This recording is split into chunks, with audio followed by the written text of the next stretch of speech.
whose God is real? My God is real in my eyes. Not Allah. I don't believe that Allah is real in my eyes. A lot of Muslims would disagree with you. But does that mean I have to disrespect their beliefs? No, absolutely not. Does that mean we can't break bread and hang out and discuss? No, it doesn't mean that. So why does it have to be like who's right? I need to know right now. Why can't this just be your life journey and just figure it out yourself? Live and let live. Mm-hmm. You know what I mean? That's where I always land. But you land on my face with your kicks sometimes with the mean words you say. You don't. I think you're so giant with your words. You really don't know what you step on when you say things. Like really, and I don't mean that in a disrespectful way or trying to pull at you. I think that you have so much going on in your life and you're so power driven that you will mow past your friends and family without knowing. If I say something, I've said it intentionally. Unless I'm drunk. But can you say something? That's a dangerous road to go down, Logan, especially considering that he went down that road. Give an example. If I say it, I one mean that really it. hurt me is you told me I need a therapist because I believe in Jesus. That one hurt me. No, I didn't. I said you need a therapist because Jesus isn't quite doing it for you, which is true. No, you didn't. I don't want to stand down. No, you didn't. You think I said you need a therapist because you believe in Jesus? I checked you and I said, "What did you just say to me?" And you said, "What did I say?" And you stumbled. You're like, "I don't know. What would I say?" And then you fumbled. I'm not backing down from this. It is common knowledge that you don't interpret reality like reality happens, and you heard that incredibly wrong. You think I said you need a therapist because you believe in Jesus? What do I need a therapist for then? Jesus isn't doing it for you, and I believe what do I need a therapist for? I don't believe you're as emotionally mature as you could be. Then what do I need Jesus for? I mean, what do I need a therapist for? To get you to level up. In what? Yourself. In what category? So when you think George needs a therapist, what category am I falling under? Emotional intelligence. Me. Yes. I'm not emotionally intelligent. Could you pick a time and frame any day of our life? Here's one. 3 weeks ago when you were sitting in that chair, you stormed off this exact podcast because you're upset about something a comedian said. No, I was upset that I finally discussed. Listen, I just answered your question. I'm not looking for rationalization about the thing. I just answered your question. Also, you said in the past that you like it when people storm off. So I asked you, if I get upset and I want to storm off, is it cool? And you said, absolutely. Georgie, you left, bro. I'm going to jump in on that one. I'm not sure that that's representative of emotional intelligence. What happens in content is content, bro. It could be entertainment. There's a million things that could happen there. So should I cite another example? I mean, you can. Yeah, I'm going to jump in occasionally as a guide here, as a mediator. Yes. Also, these type of conversations should be behind closed doors. I think every single person on this planet could really benefit from therapy. I do agree. And what did I say? I said, yeah, I would love that. And I think it would be great for you. I really do. No, I agree, but I don't think saying. Even, okay, hypothetically, say you truly did in your heart feel like I needed a therapist. Which I do. Okay, but that was the first time we ever brought it up. Do you feel like bringing my higher power or something that I fall in love with to use an example for failing me to use as leverage for me to get a therapist? Do you think that is something a loving human being would say to somebody? I love you, and I don't think Jesus is evolving you in a way that you could be. That's fine to say that, yes. It's coming from a place of love. I want you to be the best person that you could possibly be. If what I've examined and witnessed in your behavior, I don't think the prayer is doing enough. I think actual conversation with a medical professional will help you learn and discover a lot more about yourself that may open up a bit more wavelengths in your brain to become the person that you want to become. Got you. Now, here's my other question. Did anyone here in this room at all, realistically, know I was going through something? When? Mike. I did. When the 2 years that I had the hardest years of my life was this past 2 years. Did anybody here know this? If you didn't tell anyone, how would we know that? Well, one, I call every one of you guys and check in on you. No one checked in on me. Mike, you checked in on me the first time I called you. Yes, I'm going through things. And I will admit, Mike consistently checked in on me afterwards. The only person that was there wasn't family, wasn't friends, wasn't coworkers. It was my Jesus Christ. And he's the one that... Not even your girl, Belle? Belle didn't know. So, Georgie, are you... There's some people that can't express, bro. Like you're asking for a babysitter. You're 29. No, I'm not. I'm just saying you can't knock something that I gone through and helped save me. I'm not knocking that. But you don't know the steps that I took. And there's a lot of people, I believe that the Bible would weigh more than a therapist. And that's my belief. I truly believe that. Because I believe there's a lot more wisdom in the Bible than a human being that's dealing with their own drama could give me pointers on. There, Do I feel like it's there- pointless to have a therapist? Absolutely not. That's why I there's worked on it. probably merit in that, and I think I agree with you. I do. Leaving the Bible up for interpretation, which it is, Mhm. people are going to read it differently, right? Yeah. So while it may be really beneficial for you, way more beneficial than a therapist, it might not be for someone else. That one-on-one conversation with another human, a practice that has been proven to work. Not for everybody. Not for everyone. Not for everyone. You're Same right. as Correct. faith doesn't work for everybody. Correct. Everybody's going to find a practice that Correct. works best for them. I know, and I know George, and I know you very well, Yeah. and I know you could benefit a lot from a therapist. Okay. And noted. I do feel like, and no disrespect to anybody, I think when it comes to emotional intelligence, I think I'm the smartest one here. When it comes to emotional intelligence, I'm sorry. And I will say this confidently in front of all of you guys. I'm happily willing to bow out. As I the runner I for that. know So when you it can comes count- to emotions, I'm the first one to notice things and handle things, and I privately handle things. I've had private conversations with many people that I will not mention. I've emotional, had private conversations with your family members I will never mention. emotional intelligence in what vertical though? That's my question. Wait. No. Because what you said, I'm sorry, doesn't fucking matter. This isn't like a dick measuring emotional intelligence contest. No, bro, about you who's brought it gonna- up, but like, what's the point of saying that? The point is you brought it up that I needed it for that, and I feel like that is actually my strongest suit in life. I'm is not my saying emotional you're intelligence. emotionally unintelligent. I'm saying I think you lack in that vertical from where you could be. Okay, Makes sense? I just it does. kind But of. also, Not here's really. another thing, bro. Like No. we've been going down this rabbit hole together, and I've thoroughly enjoyed it. I really do because I do look at you like my brother, and we're gonna bump heads. You're gonna have your beliefs, and I'm gonna have my beliefs. I just wrestle to make sure that there's love involved. I have to, bro, because you gotta understand. Like I watched it destroy families, and it's not religion just didn't destroy families, bro. It destroys countries. It destroys the Well, that's world. part of his argument. Exactly. So, but I'm fighting for everybody, and so I really did get hurt when we're joking around. You're like, "Yo, yeah, you believe in Christians, and they hate gays," and that crushed me because there's a lot of people that I love that are gay.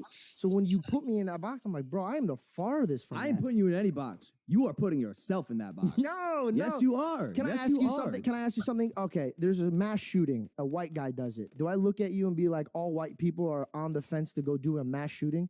No, I don't put you in It that wasn't box, my decision to be white, so that argument's irrelevant. I would have said. your I would have said atheist. It was I your- would've it was said your if an decision to be atheist a shoots up Christian. a school. Well, no, do I because a say lot of that people all that have different atheists are religions school are- shooters. But my point is, I'm not running to label you, bro. I would rather want to sit and understand you and learn from you than judge you and put you in a box. There's also a lot of denominations that have come around to the idea of homosexuality. I think that stating that Christianity in general is a homosexuality hating religion is like a blanket statement that does not cover the entirety of the truth. Well, also, it's not true because if you do not love thy neighbor, and that means gay or Yeah, but- straight, then you are not a child of God. Bro, That is what literally about- quoted in the Bible. Yeah, but what about conversion therapy? Like, What is conversion therapy? It's something your church does, George. Stop saying my church, bro. I don't know what But you're- it's something your but it's church also- Oh my it's god! also I something that- actually it's also do. something I you I heard I of- what's my church name? completely agree with I don't know. Logan on Exactly, this. Or bro, you not do this a Logan. lot. church that like here, practices like- Christianity. These are blanket. Is it a statements. church that These are practices blanket Christianity? Yes or statements. no? Yes, but the So church the that Christian did that. church runs conversion therapy. Like, So does the, I so does hate- Catholics. So does atheists. So do atheists. absolutely but a lot of also, I think people- that's Atheist atheism. church? No, my it doesn't- religion it's not- for a what are you long talking time. about? Conversion therapy is not Hold on. a church-sponsored exercise. It's a I don't think there's anyone in here, but I'll start it off with this. I hated my Catholic faith. I like really emotionally relate to George in particular, quite a bit. I went through it, like the whole Catholic school system. I was in the thick of it. I was in that bubble, and then my bubble snapped. I started thinking like Logan more. And, it's almost natural for you as an atheist to want to, I guess, attack everyone because it's easy. But, like, the majority of the world believes in a higher power. Like, atheist mindset is very American. And while religion and organized religion is kind of on the decline, I would argue that especially more recent years, it's starting to be picked up as more like a philosophical practice, not like I believe in a God necessarily, but like a lot of people are bonding to them for spiritual things. And so, like, I see exactly what George is going through. He is not the mistakes of his people. He is a byproduct of that. Um, However, you can't actively just go and start like attacking someone's faith, especially one that you don't know anything about. And, I would just open Logan up to sitting in a mass and really paying attention to what is learned through Catholicism, which, if the one thing you can take away from it, from like Logan's perspective, that he could take away, it's literally just sitting in silence. Like, if Logan could sit in silence for an hour and thought and not talk to a single person, and get that on a consistent basis, do that for a year, I guarantee you he's a better person. Guarantee you. But that's just my short little rant. Just imagine. I don't have this stat, but I would argue that there is probably a higher concentration of conversion therapy classes or courses, whatever the fuck they are, in Christian churches. I would like to see the stats to back that. I want to make this very clear. I do not condone any acts of that, like the bad acts of the church. However, you have zero fucking right to tell people whether or not they believe it's true. You just don't have that right. You don't have the right to tell people, like, expose their religion to them, just as much as you don't have that right. That's just how I view it. I naturally learned, like, dug and like made my own decisions about my religion and got out of it. Not everyone has that not everyone has that luxury to live that life, and they like to even get out of the bubble. Getting out of the bubble itself is kind of a privilege in terms of like your family won't completely disown you or not, And so I guess like what I say to that is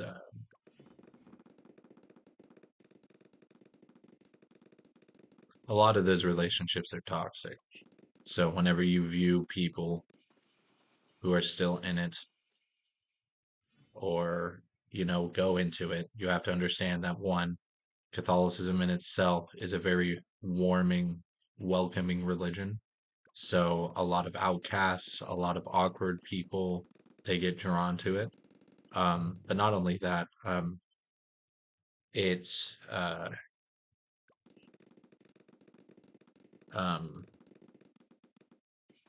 a lot of the relationships of the people that are already born into it make it hard for them to leave. And so, just try to go easy on them just a little bit. They're either outcast socially already or they're destined to be, basically. So it's like from birth. So I don't know. Like, just try to take it easy.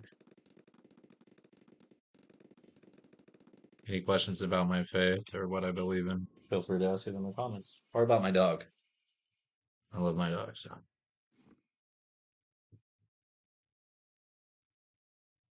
Actually, that's both of you guys are completely wrong. There's religions that will put them to death. No. Because what I'm saying is, my argument would be that the majority of conversion therapy happens as a result of parental recommendations that are not necessarily backed in religion or anything. Besides the fact that the parents don't want their kids to be transitioning into something that they believe they're not, in a gender role. Also, like, there's so many different factors and so many different situations here. The way things are delivered is a massive thing. Logan, as you said earlier, notoriously, and I've stated this to him, he knows this, has one of the worst deliveries ever when it comes to criticism, when it comes to talking about things. He's a big swinging, egotistical cock in arguments, and that's a fact. Do you want to know why? That's a fact. Do you want to know why? But let me not to No, but bash you bash me. Go ahead. You attack Go my ahead. character. Go- Let me- No, I haven't. no. I said I haven't. he's not saying you. I'm not did. bashing I anybody. fucking said it. Oh. What I'm saying is, in arguments, you say, you call it yourself. You say, I like to pull out my swords, and you fuck people up. You slash, you dice, you cut. Yeah. Comes And with it's- good. A lot of and good it's- comes from it. Well, listen, it's not always productive for a conversation that has such intellectual variance and so many factors. When you put someone What the against the fuck fence, did you just say, a dude? lot You of didn't times say it anything. changes You didn't say a single their thing. confidence, Shut up. their understanding. Real conversation that drives productive conversation and Love productive Mike. debate is Honestly, I think having a should be former drug comfortable addict is a really cool that takes idea. place in a If respectful something he that comes I from it, say but just makes put him you on a fucking uncomfortable leash. because of the That's all I gotta say. substance of the sentence, It's not the that substance. is your It's not fault. the substance. What is It's it? The the delivery? It doesn't 100%, matter. It doesn't. 100%. It doesn't matter. Yo, They say you treat should go others how see- you want to be you should treated. go If see I'm in a therapy debate because setting, how I want to be Jesus treated is clearly with ain't truth doing and it for you. rationality. It's your delivery. Your Well, delivery let him speak. is. Let him speak. Because I don't want I- anybody to get upset here. While I definitely agree with you, We've talked about. and you this a are million right, and times. my delivery You're is very something harsh. very harsh. Yes. Treat others how you want to be treated, right? The golden Yeah, but rule. nobody wants to. I don't want to be babied, bro. Wait, I I don't thought want to you be didn't like babied, that and neither. rule. No, but some people aren't. I even don't able like to- it because it turns out it's not true. Everyone wants to be coddled into the truth. Everyone wants to be handheld and walked up the mountain with a buddy instead of climbing it themselves. But what about what you want? I don't fuck with that. What about what you want Fair to get enough. out of the conversation? Like, and I've had this talk with you a million times. What if the intent is for you to get a productive response from the person across from you? Yeah. So Well, when no, you no, say no. so when you say you don't want to be babied, what if you want them to produce the most meaningful and effective argument that they can, So- so that you can have the best and most productive conversation? And if I tell you that your approach and your delivery is hindering their ability to produce an effective argument, would that change your approach? In a work environment, absolutely. And I will coddle in a work environment. If I It's not need even if I coddling, need it's just something from not- Kevin it's that is not- like a serious sticking point, I will gather myself before I have the conversation, take a deep breath, and try to convey the information in a way that it's going to most suit Kevin. And that's even a new thing for you, because that wasn't Because of even- you. No, because of you. Because of you. In a work environment, fine. But if I'm talking about religion with someone who I love, sorry, bro. I love you. So I'm going to be harsh as fuck with you. I ain't holding back anything. I'm bringing out my swords. Same with you, and you know that. Oh, me and you are fine. Bro, I love you guys. I love you guys. So I'm gonna attack you two the fucking hardest. 100%. That's just how I am in my life because I know that Yeah, that but veil just of chill love will with that. never go away. Just try to chill, I bro. have a question. I want to read this. Because we're speaking about love, and I did not know we were about to talk about this. I swear on everything. But this morning when we were going back and forth, I want to read what we were talking about. And I said, I said I would do anything. I'll dodge in the matrix, and I go anything. Basically, I said I would do anything for you to see God. I would love that. I would love for you to see God when we're going back and forth on it. And I basically talk about how I would get rid of everything that I love for you to see God. And you said, would you even get rid of Belle? And I said, on a serious note, Sorry, bro. if God came to me and said, the only way that Logan would ever see me is if you suffer a life of loneliness, I said, I would take it. And you said, wow, that is love. And it was the first time I screenshotted that because it was the first time me and you met common ground with love. What do you mean? I love you, George. Just because I don't believe in what you believe in doesn't mean I don't love get it, you. I get it, but you do like this shit where if you don't agree with it, like we'll be talking about something over here, and they'd be like, "Nah, because you hate gays," and I'm like, "What the fuck, bro?" I was like, and I can't tell over text if you're being serious or you're That's not being another serious. big problem. So like, That's another big problem. What, like No, is our satire and our conversation because dude, I'm gonna be honest with you. So when you guys started getting into it today in this little scrap in the group chat, which by the way fired up quite a bit. I think you called them disgusting, which so I hit up because I said you were shitting all night. More time to pray. So I said, guys, I don't know if I can do the podcast. I've been shitting so much, and he goes, extra time for you to pray. Yeah, that's how he- And I go, you're. That's funny to me. That's funny, So bro. that's another major problem. So I To me, screen- dude, I'm giggling in the car laughing at it. And George said that's disgusting, and it is disgusting. I all I said back was ha ha. and what did I say when we texted by You ourselves? called me stupid as fuck. And No, you I said, didn't. I said that. I said I am said- disgusted of your Lack of disrespect and intelligence. Yes. And then I said intelligence. Ha. You know why? Because I realized he comes after Jesus. I'm coming after his intelligence. It's the two things that we love the most. But you love your intelligence more than I love my Jesus. No, but that's what makes me intelligent is I'm not falling for the myth. No, it's not a myth. Listen, buddy, you know what's a myth? You thinking you're smart. That's a myth. But nobody believes that myth here. On his I don't think I'm ass, smart, dude. George. On I his think ass. you're an amazingly No, smart man. no. You know. Fucking stink. I won't say amazing, but I'm smart. You're a I'm genius. objectively smart. You're a genius. And I think No matter how you cut it. So, yes, I thought that's why that was funny. exactly. You said lack of disrespect. Fine, you're right. I was being disrespectful. No, not But lack of disrespect. But intelligence? Or lack of respect, I was being disrespectful. But lack of intelligence, that deserves a little ha ha ha. Come on, what are we talking about? Could you shake my hand and move forward with these conversations with love? Well, can I put a? But it is all love. It is all love. Your Well, interpretation of my love is not how I'm dishing it out. No, it's, you know, and I will admit, half of it is my fault because I'm not like Mike. I can't just like stand up to you and be like, yo, shut the fuck up, blah, blah, blah, blah. Because I love you so much that I'm scared if I get mad at you with this situation, then you'll really hate God. Shit, and what so is I get this? really nervous. So I talk out of love all the time until I want to fucking strangle you and then make you meet God. You know, if I you love kill God, him, he will brother. meet I God. love God. Hey. That's the fastest way. Have you thought about that? Yes, many times when If you you talk to kill me. him, he'll meet him. Bro. Yeah. If I was ever going to kill a human being, now this is a joke, but I feel like somebody's gonna take it for real. Like I No would one's never kill gonna anybody. take you for real. Hey, by the way, when I texted Levin, so this is where things get fucked up. Jeff Levin? Yeah, Jeff Levin, yeah. Gotcha. So I texted him, I said, yo, he texted me, he said, yo, is George serious right now? About In what? the group chat, when you guys were like going at it, calling each other names Oh, and no, shit. And I said, yeah, bro. And he said, last week, George said to me, Jeff, you're evil. Kanye was right about you.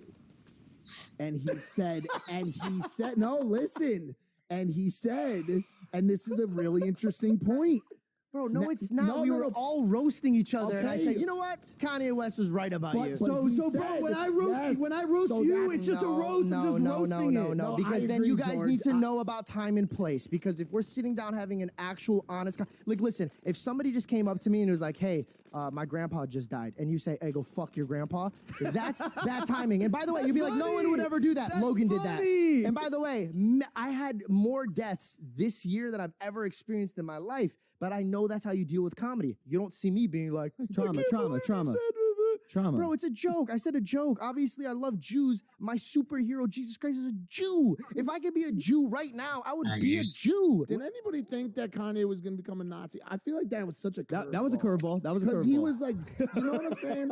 Like, bro, he was so Jesus chill with like, because he was on the other side where he's like, Which George one's the Bush does most not love black people, expensive? you know, and like saying some shit on that side. And for him to just become a Nazi, bro, or just be chilling with Nazis, I didn't see it coming. and the way that he said he loved Hitler with that many O's of varying capitalization. Yeah, I know. He said, I love Hitler. Oh, no, there's a lot of things that I love.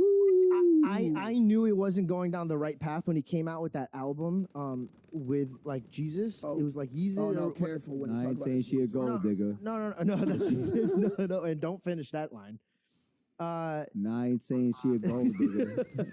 No, but Maggie's like, it was you know in what? his- I'm just going to start saying a lot of words I'm not supposed to say on the show today. Just finish. it was like a church thing, and it was like, "Yo, come with us. We're gonna go to church." And I was so excited. So all my friends from Arizona came, and we went.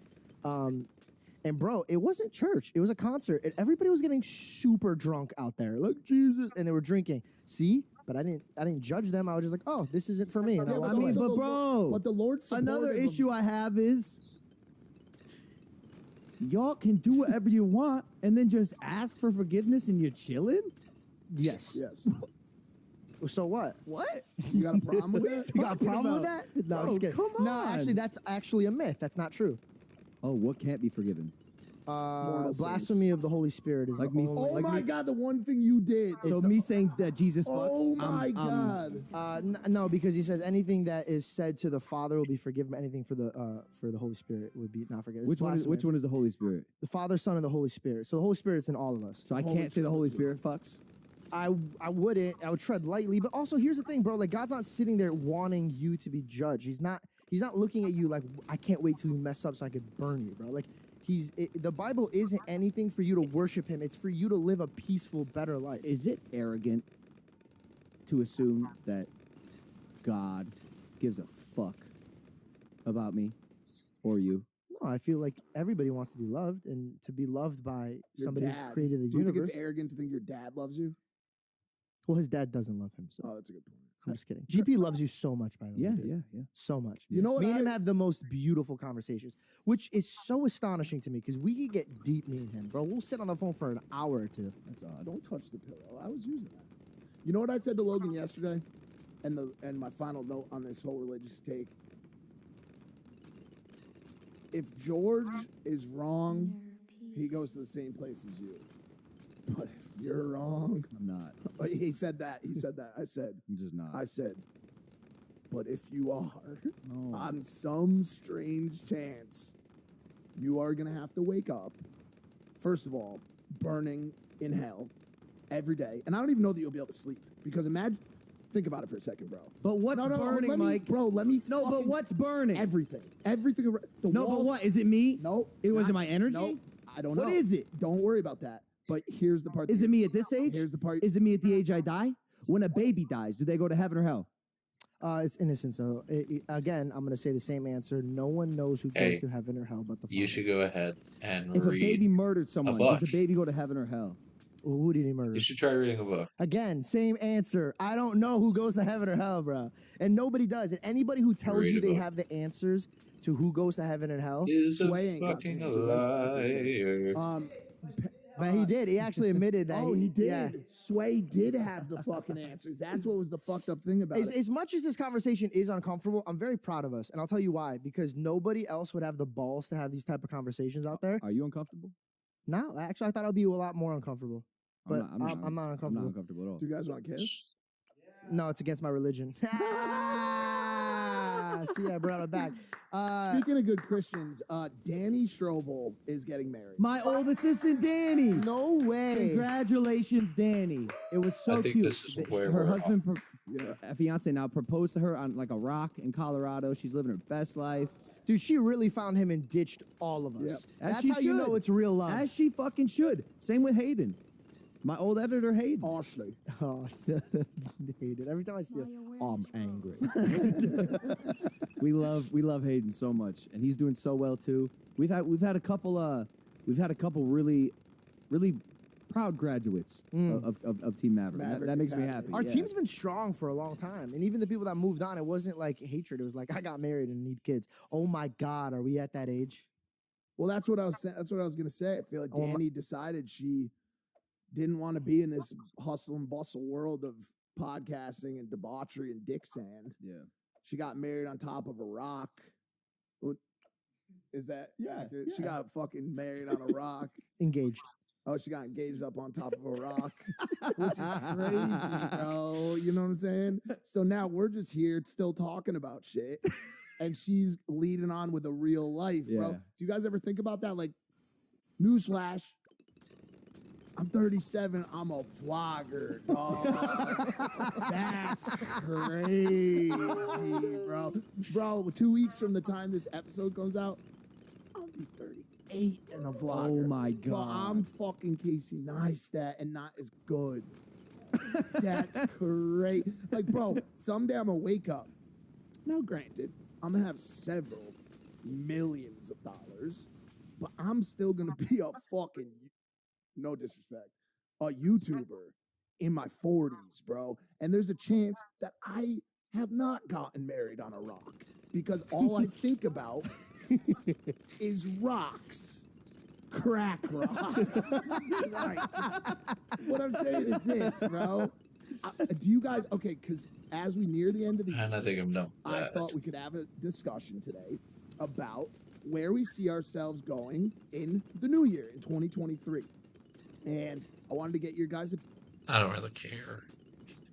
I don't really care if you cry.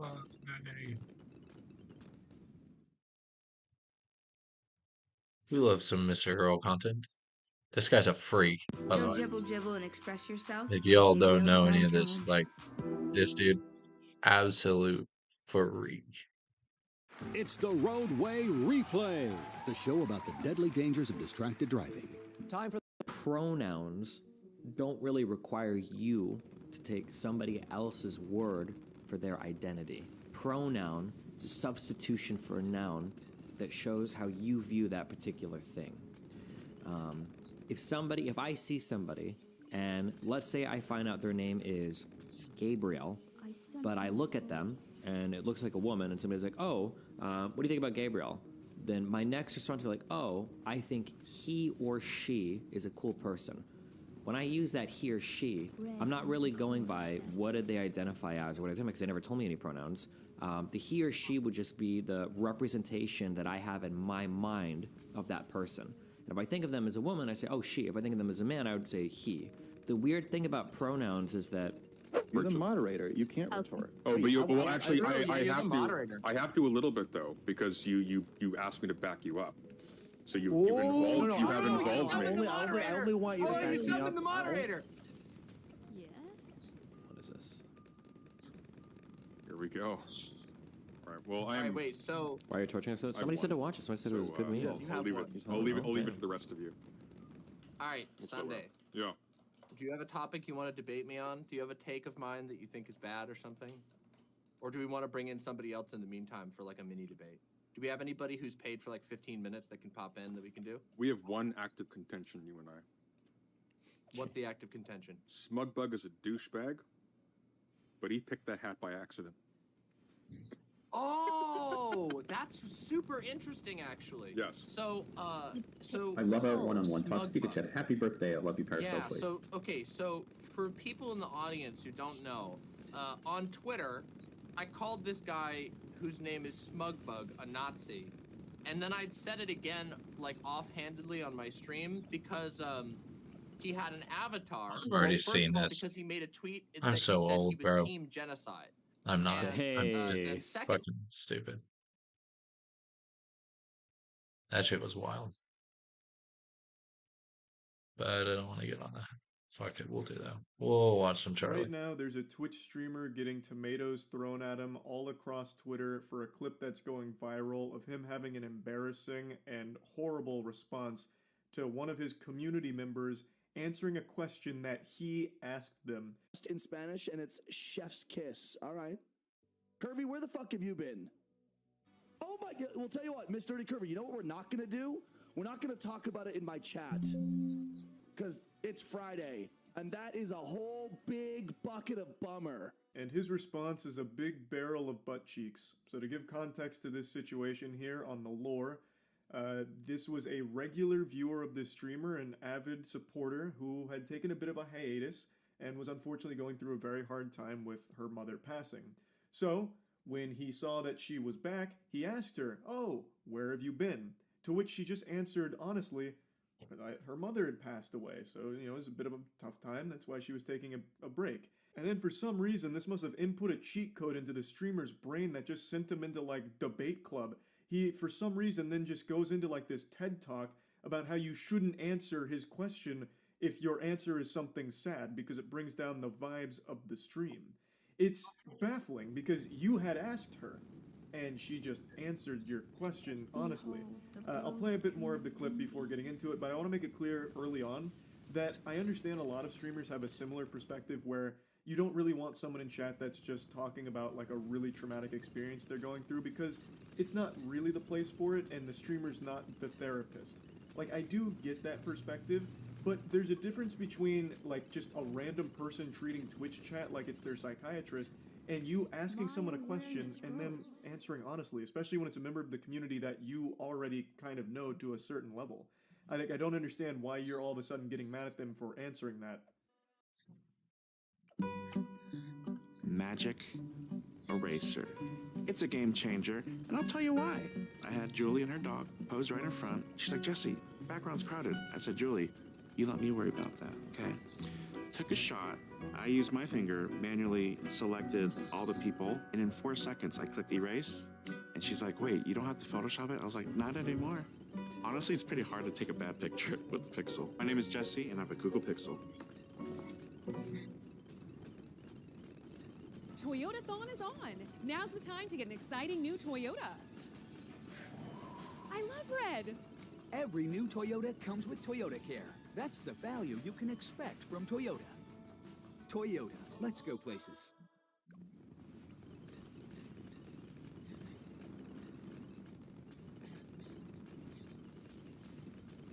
And I'm sorry for your loss, but we're not doing that in my fucking chat. Thank you. Well, okay, Miss Dirty Kirby, you said, no, that's fine. You asked, so I told. No, I didn't ask you to tell me the biggest fucking bummer news in the world. I said, hey, what's up? How are you? You know what? Let me give you a little bit of a lesson, Miss Nerdy Kirby. When something really, really bad is going on in your life, and in a public forum, someone asks you, hey, what's up? How are you? There are two acceptable responses. Good, and you know what? I'll make it through. That's it. So you want to just talk to NPCs that only have 2 dialogue options, okay? Then why bother trying to communicate with a human being? Like, okay, give them a script. Make sure your community has the acceptable answer script to my stupid questions. I don't actually care where you've been. And like, just tell me one of these 2 canned responses. Like, this is so fucking dumb. And I also love the audacity. Let me give you a lesson here on how to handle my questions going forward. It's just so laughable that he's acting like some kind of social savant here about how to handle public conversations and what you're allowed to say. You're a fucking Twitch streamer, man. All of us as streamers are not exactly the most socially gifted. Like, let's just face the facts here. So why are you trying to act like the authority on the matter here, as if you're some kind of social guru who's now giving a lecture to your community about what is and is not allowed in a public conversation? It's fucking goofy. It's very silly. How are you? Good? Or, you know what? I'll make it through. Awesome. Love to hear it. See, there you go. Or Prom's response. Yeah, I said, Prom, how are you doing? She says, I'm alive. You know what's just as easy as those 2 responses is you being able to respond with some level of empathy like, oh man, that's terrible, I'm sorry to hear that. Or, damn, that's awful news, stay strong. Or, man, shit, that's terrible. Hopefully today's stream can lift your spirits a bit. Like, you also have equally easy responses to, like, instead of dwell on the negative here and for some reason try and shame her for answering your question honestly, you could have just as easily had a very simple and empathetic response to it and moved on from it. But instead, now you're putting all of it on her and blaming her for bringing down the entire atmosphere. As if she somehow forced you to enter your goofo mode here, your insano style tantrum that you're throwing. Like, it is your fault. You could have either not asked the question if you didn't want, like, real answers, or you could have had some level of empathy and just given, like, a general, decent response like, damn, awful news, sorry to hear that, stay strong. And then just go about, like, a good vibe stream. Like, it's super easy. Oh, I asked you where you were. Look, Mr. Kirby, I'm just subtly trying to tell you that unloading really heavy news in people's chats on Twitch is not like good etiquette. It's not the place to do it. That's all I'm trying to tell you. Heavy news like that, when someone asks, hey, where have you been? You don't need to tell them, well, my dog died, my husband left me for a younger woman, my house burnt down, and my car got stolen. So I've been a little bit busy. That's why I haven't been around. Because it's like, oh, God, like, ugh. Oh, God, your bad news is making my easy job just a little stressful, because now I've heard your fucking bad news, like, ugh. Like, can you have some level of shame? Can you stop having bad things happen to you and then share it with me when I ask? Like, fuck. God, where do you get off? What a stupid perspective, bro. What are you talking about? That's not even what they did. You asked them a question and they gave a simple response to it. Now, for a little further context, I wasn't even paying attention. In That's her first tough. response, accidentally It's led tough. with like a laughing. Come on, give me emotion, some so she led with, fucking like LMAO because points. she was responding to like a joke he had told, and That's then hype. answered his question about That's her also mom hype. passing away. She got a little concerned that it was going to be misconstrued, like she was joking about that. I'm So then very she close to clarified some again that no, like it's just been a rough time. It's just been horrible. So she said it like twice or 3 times in total, but it was never to dwell on it or try and treat him like a therapist or treat chat like it was a self-help subreddit or something. She just answered his question, but didn't like her first answer because she thought it might get misconstrued. So then just said like, no, it's just been bad, and that's where it was. She didn't try and like keep pressing it further or anything. For some reason, he did. He took it and ran with it and made it an overwhelmingly negative thing and then shamed her publicly in front of the entire community for it, which is so fucking weird and terrible thing to do. Now, like I said in the very beginning, I do understand the perspective of not wanting your community to treat it like it's like a therapy session where they're dropping really heavy things going on in their personal lives into the Twitch chat or asking you to solve the problems for them. I do agree that that is just not the time nor the place, and that's not going to help the person either. That's not going to help them or anyone else around you that needs like professional help and someone to actually be there and qualified to give real helpful advice to that person that's struggling. And Twitch chat is the last place you want to go for anything real. So I do agree, like that is never a good case, like that's never a good situation to be in. But that's not the situation this streamer was in. He had asked a community member that he knew a question, and it was a personal question. Where have you been? Now I'm waiting for your answer. And they explained, well, it's just been a bad time because her mom had passed away.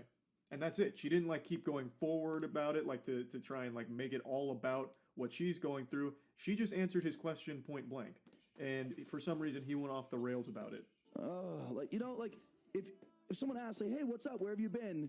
And it's heavy, just be like, I had a bunch of shit going on, so I've been lying low for a little while. Got it. That's it.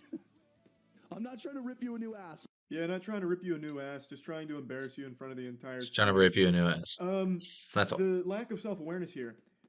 Buddy, that is kind of exactly what she did, but instead of just saying, I've got some shit that I'm going through, so I was lying low, she said, well, family member passed away, so I was lying low. That's it. She didn't continue to, like, go through the nitty-gritty on everything that happened. She did almost exactly what you said, but was a little more specific on exactly what that shit was. But in essence, it's the same thing. Would you have still melted down if she had said, I had a lot of bad, horrible things happen, so I was laying low for a bit?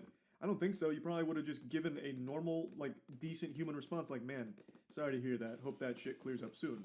Why couldn't you have had that same level-headed, rational response to her just being a bit more specific with what that horrible thing she was going through was? She didn't just dump everything on you and expect you to you know, like coddle her or do something special.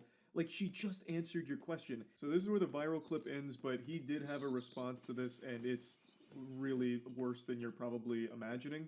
But before getting to his response, I want to hit you with a bucket of cold water to shock you with some statistics here. 93% of all Twitch streamers pull less than 5 viewers, so anything more than 5 immediately puts you in the top 6.7% of the site. These are old numbers too. These are from 2021, so I imagine this is only grown. So why am I bringing this up? Well, because the streamer who right now is catching more tomatoes than the goddamn Heinz ketchup factory is not a huge streamer. At least not by most people on Twitter's definition of a big streamer. He has around 55 average viewers, and to put that in perspective, that does put him in the top 1% of Twitch, at least based on the numbers That's I'm crazy. seeing. Because again, the vast majority of streamers are streaming to actually 0 people. Crickets. You have better luck getting your old high school classmates to watch your Facebook live stream than you do getting found on Twitch and starting a community from nothing. So everyone that's just writing them off as a nobody and fuck small streamers, who cares what they are saying or what their opinion is, I hate that perspective and I will always hate that perspective. The mentality around numbers is so, like, fucked up these days that they can't recognize how big of a number 55 average viewers is. Like, yes, it's not the biggest streamers on Twitch, but that's still a pretty large number when put in perspective with how big the market is and how saturated it is. But this ties into the bigger point I want to make on the back of those numbers.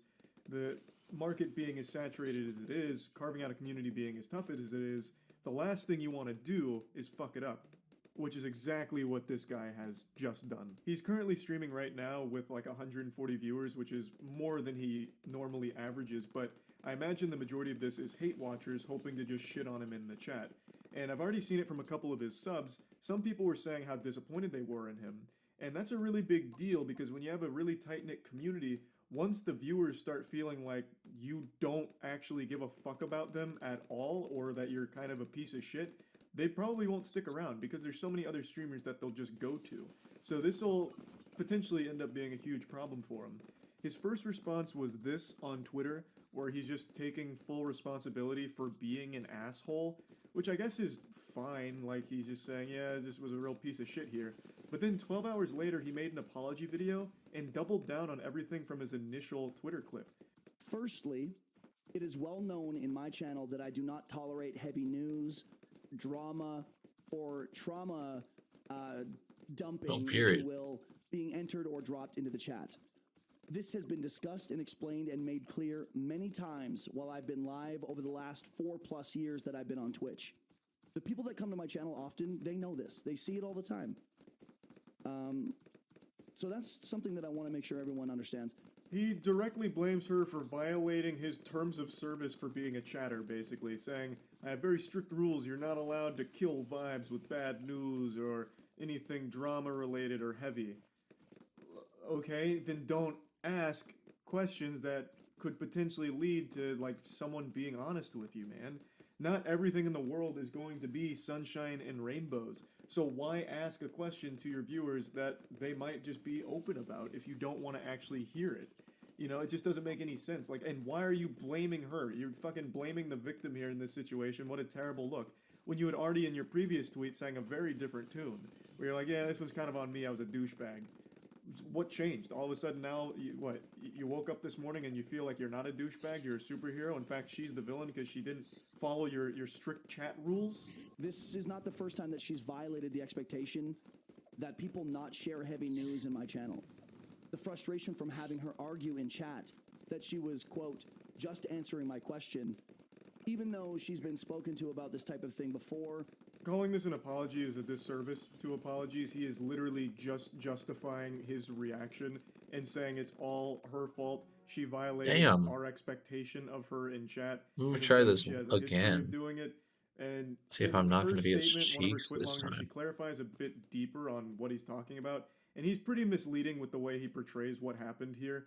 Again, you asked her a question, she answered it. So the quote, I was just answering your question, is very accurate because that is all she was doing, man. Frowned upon. Dude, I'm getting follows right now. From Joe JCKS. Bro Chacho, welcome to the channel, dude. Thanks for the follow. Yeah. He even acknowledges that maybe he should edit that out and then decides not to. You should have edited that out. That's what a big yikes moment there. In your fucking apology, not an apology, in your blaming, pointing the finger video, you get a follower. We're not take doing a good moment on to this say one. thanks for the follow and like just call out the follower during this. What a bad look. How could you not recognize that as a potential problem? But regardless, the actual video he has made here is not a good response. It is somehow even worse than the initial one with the doubling down and trying to justify it. Like, just have an obvious common sense level-headed response like, yep, I overreacted, this was stupid, I shouldn't have done that, I don't even know what I was thinking, I must have just been in a bad mood. Like it was just so easy to move on from this, but instead you doubled down and now you look real silly for it. That's about it. See ya.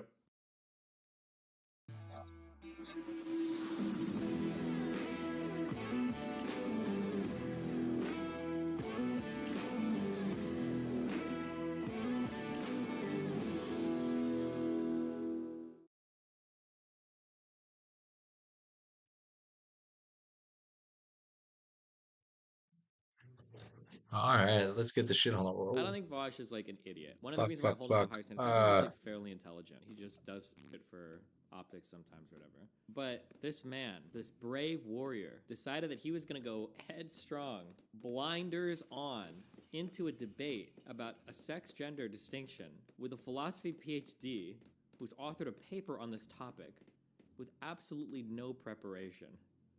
And he was going to rely on the surface level philosophy that he picked up from me in 2018 to do it. Can I just get some claps in chat for the absolute bravery of this mad lad?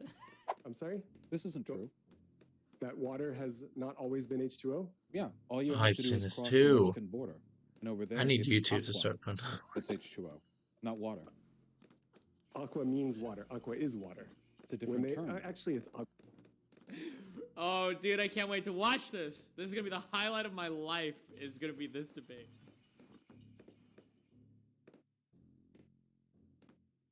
Okay, oh my god.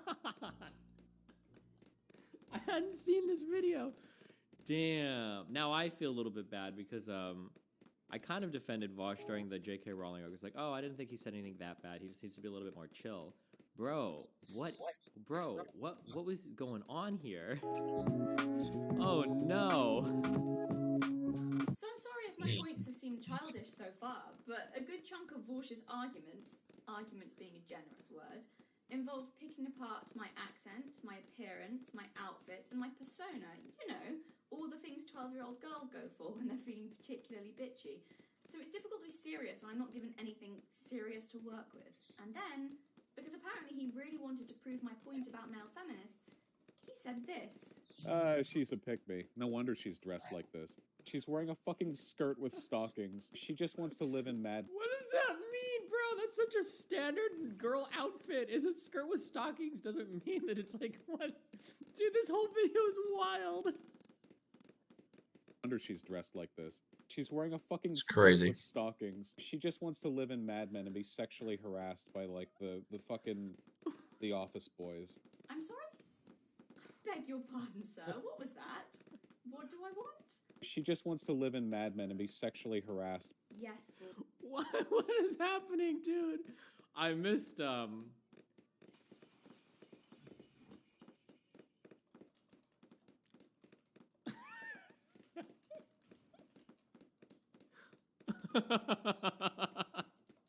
don't know why you would. Maybe he was doing the Ultra Instinct, Ultra Irony arc, trying to like I was. Jesus. Ninu. This is the guy that said he could get pussy at any time, and Tinder wept because he left the dating scene. Wait, is this guy seriously saying that I can't get laid? Incredible, I'll give you 5,000 if you can get Poontang before January 1st. Do you have any idea who the fuck you're talking to? When I got off Tinder because of the fucking quarantine, Tacoma wept.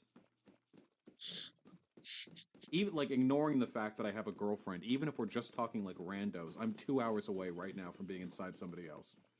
This is one. I have two skills, and it's non-monogamy and speaking publicly. Okay, do some fucking research. Sorry. Well, we won't watch this whole video.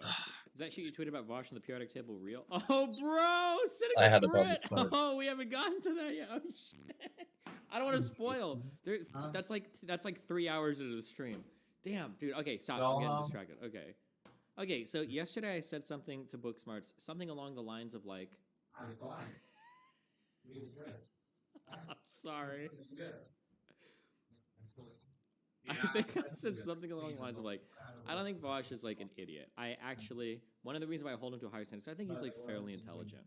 I would say he's like fairly intelligent. He just does shit for optics sometimes or whatever.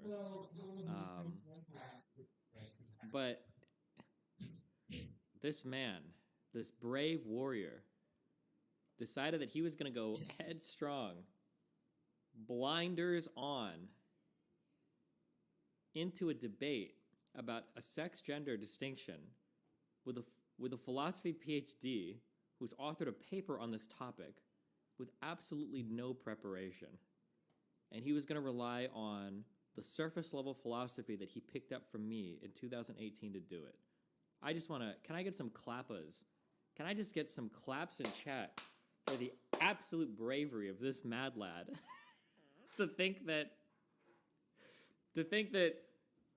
he could try to take the philosophy that Listen, I knew. bitch, I'm insecure about my skinny arms. 4 years ago, before I knew what fucking ontology meant, and go and argue with a philosophy PhD over sex gender distinctions. Just claps for that, okay? Thank you, Ziggy90.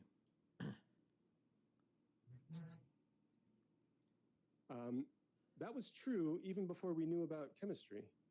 That was the definition of water before anybody knew anything about chemistry, before we knew about H2O. Back when Aristotle thought water was just an element. Nevertheless, it was H2O. True. I'm sorry? This isn't true. That water has not always been H2O? Yeah, all you have to do is cross the Mexican border. And over there, it's aqua. That's H2O, not water. Aqua means water. Aqua is water. It's a different term. Actually, it's aqua.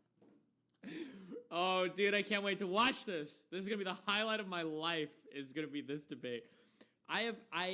There's like this. I used to do this, so 100%. I'll cringe at myself. This is why I hate everything. Somebody asked me a while ago, "What do you think is the most cringiest video you've ever done?" And I basically say every time you go back 2 or 3 years, all of my videos are cringy because I'm constantly like understanding new things and updating my understanding. People that have like this elementary grasp of philosophy and think that they can just reinvent everything on the fly, like, bro, people have written books and books and books on shit like this, okay? Like, you're not fucking Wittgenstein Jr. at age 29 with no formal background whatsoever, and you're about to give us a whole new theory of language, okay? Like, what do you think are you gonna do? Agua, it's not aqua, right? And we're referring to terms and definitions here. No, I'm referring to water, the stuff that fills lakes and rivers. The I'm stuff not that talking fills about the word one. many things fill lakes and rivers. Okay. Do you honestly not know what I mean when I talk about water, or are you just being a little I think difficult? you made a mistake before you began that argument, which is that you said just because Wittgenstein was like 23 when he wrote his first book. Yeah, but he was probably some spoiled rich kid that spent way too much time reading philosophy, like a fucking loser, okay? No one cares. people didn't always know something doesn't mean that it can't be true. But that can't be the case when we're talking about definitions. Things that are... Okay, we'll watch this from the beginning. Okay. Where do we even start? I don't even know where to start, okay? Let's start with shoe and head. So, in case you guys didn't know, so in the Destiny community, we have the LS, okay? We've got the lore and Southern question. In Vosh's community, they have the shoe and head question. And both communities constantly vie to throw these two women at each other to see which streamer man is more of a simp or worse human being, basically. So one of the problems that Vosh's community has is that I'm trying to think if I need to build a bridge to Shu right now because she might be stranded in the ocean. No, actually, I hate Shu. One of the problems that Shu has is that Shu is, and she's self-aware about this. So I don't feel bad saying this. Shu is, I'm trying not to be too mean. She doesn't have the best. She doesn't have the best mind for politics. Okay, she kind of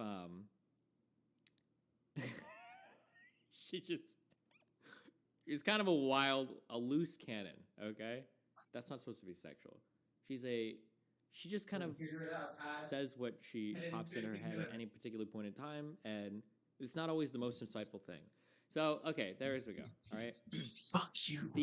Fuck you guys. How is that sexual? Well, I don't want somebody thinking I said like loose. You guys like, suck. Or something. You guys can lick my weird, okay? balls. Every single one of you on the stream can suck Walmart makes holiday cooking my a balls. breeze for me because I won't have to I pay can't any more suck this my year than I did last balls. year. I can suck my balls. You can suck my balls. Are you really my balls? Are you really my balls? Balls, you can leave my balls. Drewski, nope. I think everyone's obsession over Jenny Ortega. Dude, is she not like 15? I'm so confused. Like, actually, I'm very confused by that. That was cool. Enhanced Tableau queries. Ugh. Would be good. I'll do One Piece. Hey, we're gonna doing a One Piece thing.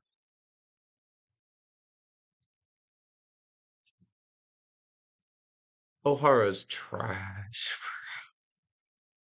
I watched that already. Don't like how he looks. Nah, man, I'll show my boy Teching some love.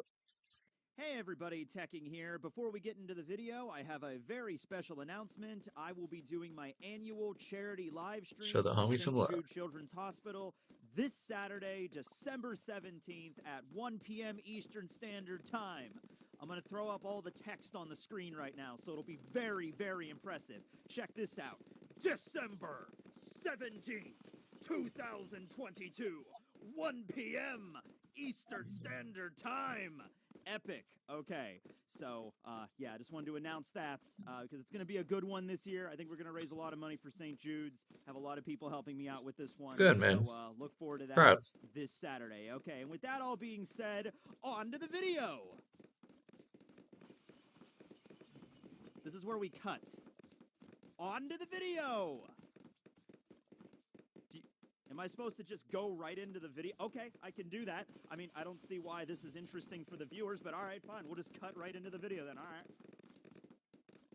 Hello there, everyone, and welcome to this show where we talk about devil fruits. You know, there's a lot of crazy stuff happening in the current storyline of One Piece right now with Vegapunk and everything, but I wanted to go back to a simpler time, all right? I just wanted to have a generic devil fruit discussion video, you know?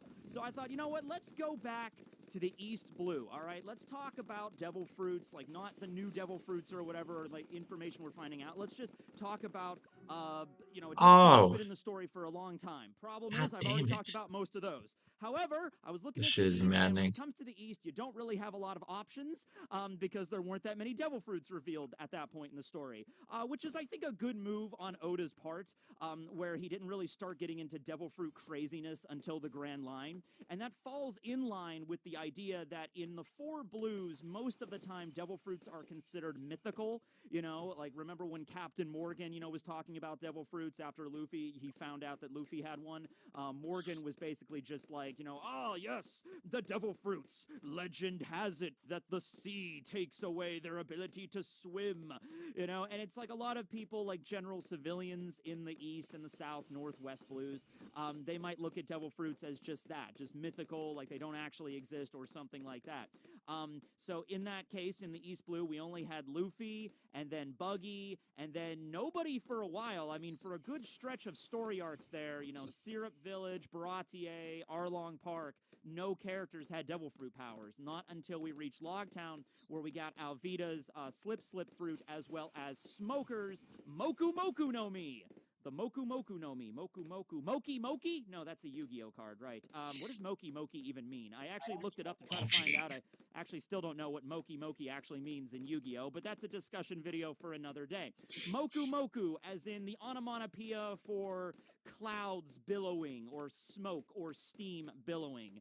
It's not something that is specifically catered to smoke, but make no mistake, the ability that, you know, Captain Smoker utilizes is in fact smoke, all right? And yes, I said Captain Smoker because at this point in Logtown, he was a captain, right? He got promoted fairly quickly after Alabasta to Commodore, and then after the time skip, and where he's at right now is Vice Admiral.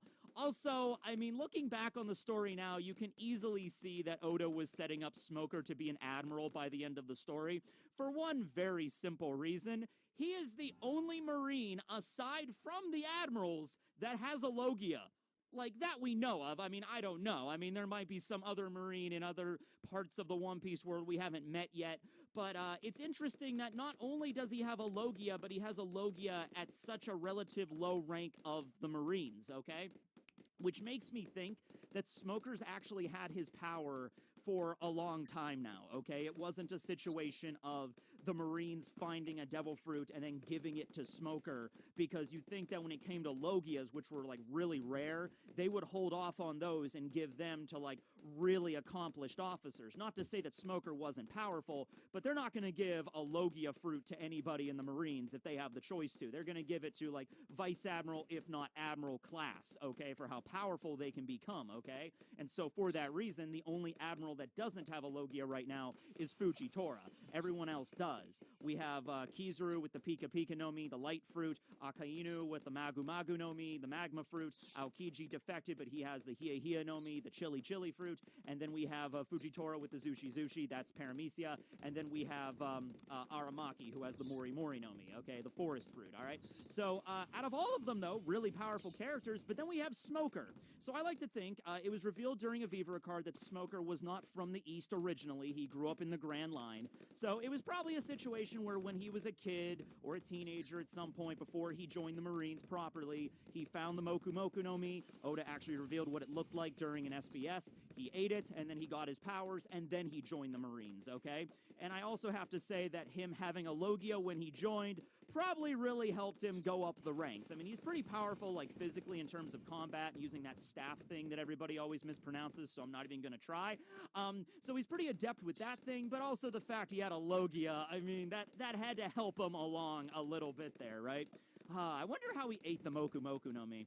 You know how it's like a situation when you're like in middle school or high school and somebody offers you a cigarette? That happened to me. And I'm like, oh no, I don't smoke. Mostly because I knew if I would have done that, my parents would have killed me.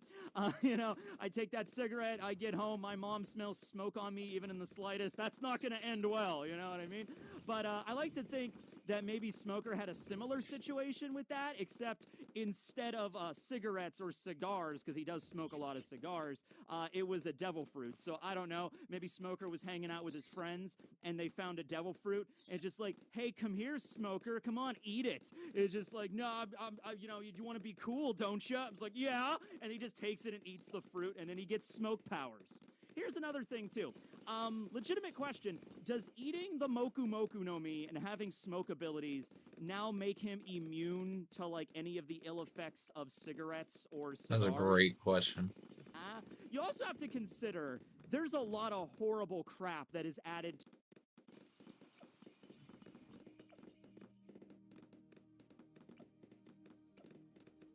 even though it's a risk and I don't know what's on the other side, I'm going to make a bet on myself.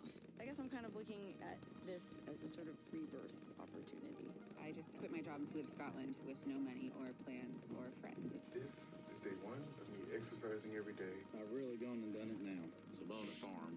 Turned in my 2-week notice. I just took the leap. Yeah, I'm really liking how my hair's been going. I feel like we're on the verge of a renaissance. I can abstain. They say to do what you love, and I love to dance. Oh my God! I'm proud of you! I can't imagine a more beautiful thing. Having any fun yet? Carnival is back. Rio is back. This is dedicated. That's a world record! When I was a little girl, all I wanted to see was me in the media. Change has become a That, constant. if I'm almost positive that that's Tiffany Haddish, and I'm almost positive Tiffany Haddish is like under fire for like touching children, but like cool. This could be the beginning of a new era. You know, I call it evolution. This is what believing looks like. And don't you ever give up on you. I hear the commercial so much.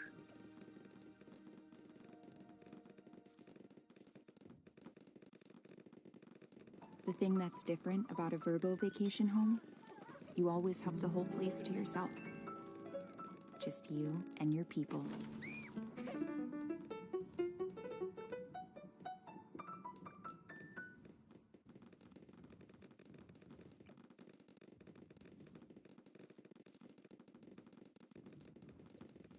To cigarettes in our world, okay? Like, a lot of stuff is packed in there, like rat poison, arsenic, not to mention the nicotine, you know? So I'm gonna assume that when Smoker picks out his fine cigars, and they're not cigarettes, they're cigars, they're rolled with just, I don't know, I don't smoke, I guess just regular tobacco, right? I mean, there's just nothing in there, there's no additives, there's no poisons, there's nothing that's like, you know, really addictive or anything like that.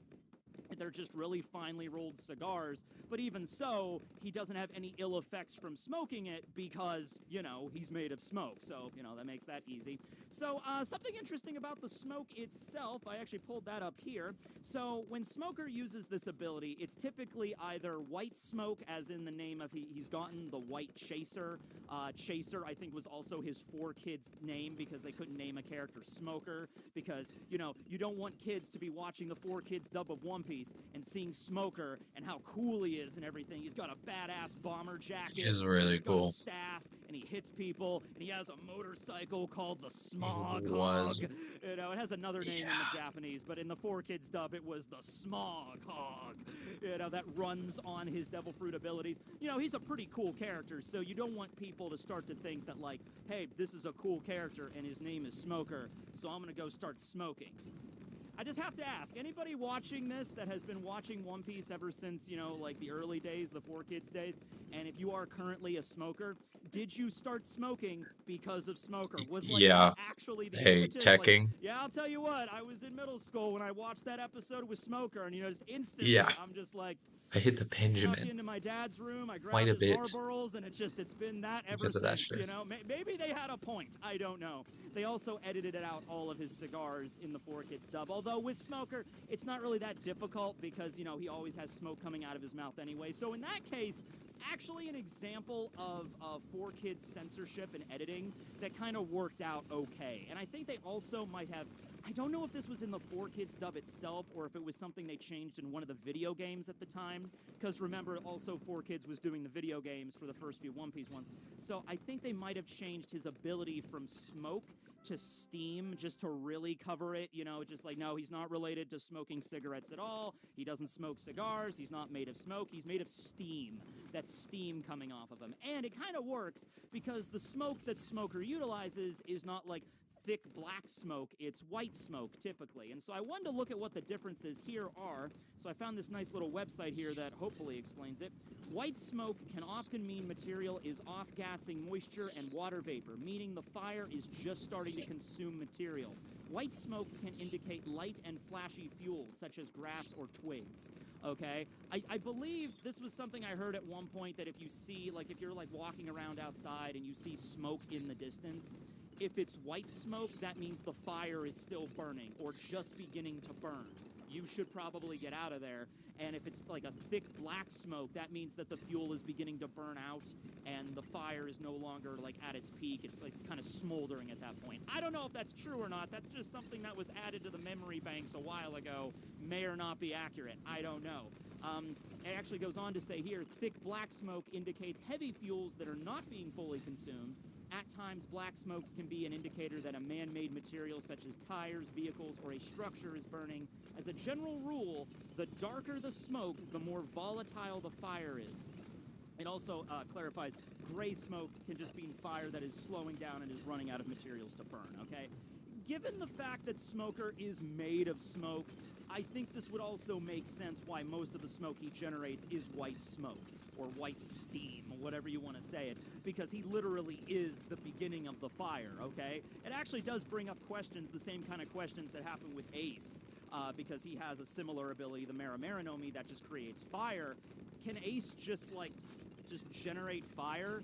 Like, he is the fuel that creates the fire, and I guess as long as, well, more specifically, I guess it's his stamina, because every Devil Fruit user, it comes back to their stamina. As long as Ace has stamina, and he can fight, and he can stand, and he can stay conscious, he can generate flames. He is the raw material to make the flames. That's how they're created. Kind of the same thing with Smoker, and in fact, we even got to see a fight between Smoker and Ace, where their fire and their smoke clashed during Alabasta. And I believe it was Ace that even brought up that, like, hey, listen, man, our powers aren't really well matched for each other. You know, neither of us really have an advantage. That's if game. the fight goes on, it's just going to be long and drawn out. In Pokemon terms, you know, We it's did it, kind of though. like a fire type versus another fire type. You know, no real advantage, and rather they actually, I think, have half effectiveness against one another. I still think Ace would win, like, just if we get down to just a battle of attrition, just a battle of what's the other stamina, one? and whose is going to run out first. I would say Ace Sandbox? would definitely win against Smoker at that point in the story, but it still would have taken a while. It's certainly not the kind of fight that Ace could have resolved in, like, one attack, because you'd assume even if Ace were, like, without hockey involved, if Ace was going to use his At which Heat Hand, like time his could fire fist just right at Smoker, probably would not have taken him out because he literally is smoke, okay? So they would have fought back and forth using their abilities probably for several days until one of them finally passed out, and that most likely would have been Smoker, okay? So his smoke is interesting, where he can also sort of make it like tangible, like a physical kind of attack. So he does this in a few different ways. One way is that he'll actually separate his Experience more with private events from Chase Sapphire Reserve. his arm kind of like at the elbow, and he'll turn that section into smoke, and then that's his white blow, where he'll attack. and then like it's like a rocket-powered fist. Smoker has a rocket-powered fist. He's pretty cool, all right? I know Smoker hasn't really done a lot of stuff recently in the story, and there's a lot of other characters and a lot of other Marines even that are a lot stronger than him, but let's not, like, forget here. Smoker is pretty cool. He has a rocket-powered fist, all right? So he fires that off and punches people with it, but he can also turn his arms completely into smoke and, like, literally wrap around an opponent and, like, physically grab them and hold them in place like he did with Luffy during Logtown. Maybe that was an early display of armament hockey. I don't know, but it does make sense if it was, because typically speaking, you know, smoke can't, like, hold things. It's smoke, you know? But, you know, in that case, Smoker was able to do that. I also find it really funny that at the time when Smoker first appeared, you got to put yourself back in the mindset of reading One Piece weekly back then in like the late 90s, like right when the East Blue was winding down, okay? And I was only like 5 or 6 years old at that point when Smoker first showed up. But when Smoker did appear and he was dominating Luffy, like there was nothing Luffy could do to him at that point. Luffy did not know anything about hockey. All he could do was just flail his arms angrily at Smoker trying to punch him. Smoker just turns into smoke. The attacks go right through him. And so Luffy had no way to best him at that point. They didn't really... Well, okay, Sea Prism was revealed at the same time because, you know, Smoker revealed that the staff he uses has a Sea Prism tip on the end of it. Not the whole thing made out of Sea Prism because then he wouldn't be able to wield it, but just the tip, ladies and gentlemen. And then he was able to, like, smack Luffy around with that, okay? So I guess at the same time Smoker showed up, Oda did already introduce a way that you could fight back against him, but there wasn't really many. At that point, the 3 categories of devil fruits had yet to be revealed, keep in mind. Paramecia, Zone, Logia. We didn't know any of that. At that point in the story, the only devil fruits we had to go on were Luffy's Gamu Gamu no Mi, Bara Bara no Mi by Buggy, and the Slip Slip fruit by Alvida, and then Smoker's Smoke Smoke fruit, which coincidentally, all 4 of those devil fruits appeared in the Logtown arc, okay? So maybe that was also Oda setting us up to be like, hey, I know I didn't really showcase a lot of these devil fruits here in the East Blue, but wait until we get into the Grand Line. There's going to be a lot of these, so maybe Oda was just like, okay, Luffy fought against, like, you know, Kuro and Krieg and Morgan and Alvida, you know, before she had a devil fruit and everything like that, but once we get into the Grand Line, it's a whole other story. Also, little fun fact just off to the side. I believe the only devil fruit that actually originated from the east out of those 4 was Alvida's Slip Slip fruit, because Buggy had his devil fruit in the Grand Line, Smoker's from the Grand Line originally. I don't think he, you know, he lived in Logtown for a long time and ate his fruit there. I think that happened a long time ago before he even joined the Marines. And Luffy's Gamu Gamu no Mi also originated out of the east. I believe so. I mean, it might have come from the east, but that's actually kind of, like, debatable right now. But the only one we know for sure that actually originated in the east was Alvida's, because she never left the east until she joined Buggy's crew, okay? So that's interesting. So yeah, Smoker was a powerhouse, though. It's just, like, at the time, like, had I been reviewing One Piece during this arc when I was, like, 6 years old, you know, it's just like, hello, everyone. Look, I have to bust out my parents' giant VHS video camera. This is how we filmed YouTube videos in the late 90s, ladies and gentlemen. You know, just like, wow, Luffy is trying to fight against Smoker. He's invincible. This Smoker guy is going to be the greatest villain in all of One Piece. This is the final enemy for Luffy right here. They're setting it up in Logtown. There's just nothing Luffy can do to him, you know? Oh, my goodness. So something else that Smoker has apparently the capability to do, he's just never done, is that, you know, it's the ability of smoke. Smoke tends to be an irritant, you know, if you get it in your eyes, if you inhale it, you know, have you ever overcooked popcorn in the microwave and then going to open it like, oh shit, and then, and then you just get a wave of smoke that just smells like burnt popcorn in your face? It's not fun, okay? So imagine that as a devil fruit ability, okay? If Smoker was really sadistic, he could have, like, grabbed Luffy, taken his one arm, turned it into smoke, and just, like, just like forced the smoke down into Luffy's lungs. Okay, that would have been really sadistic to do that, and there's really nothing that indicates Smoker could not do that. Not even to that degree, but just like surrounding your opponent's head in like a smoke cloud, and so it's just getting in your eyes, getting in your nose and your mouth. you can't breathe. If that smoke is like, if that has like carbon monoxide or something in it, I mean, that'll just straight up kill you. You know what I mean? So you think that Smoker, if he really wanted to, he might be able to deal out some like chemical warfare, not on like the degree of like Caesar with like the actual gas fruit that has the ability to like turn himself into like kind of any gas he wanted to. Like if Caesar wanted to, he could literally turn into like carbon monoxide or carbon dioxide as just like an attack. You know what I mean? So Smoker's not on that quite level, but like, damn, it's pretty powerful, right? There was a weakness that was revealed during when he fought against Virgo. However, it's a weakness that he kind of knew about and he utilized so that Law could sort of show up as well. It was sort of a distraction. So when he is fighting against somebody that can use hockey, it doesn't matter how much he spreads out his body with smoke, because if you know hockey, you can punch the smoke and it's still part of his body, so it'll hurt him, okay? So all he's doing when he's like spreading his body around like that is just making a bigger target for the enemy, okay? But he did utilize that, so, Smoker, was like a distraction for Virgo, and then Law showed up and everything like that. So there was a way to do that to his advantage. He's aware of this weakness, especially when facing against people that have hockey.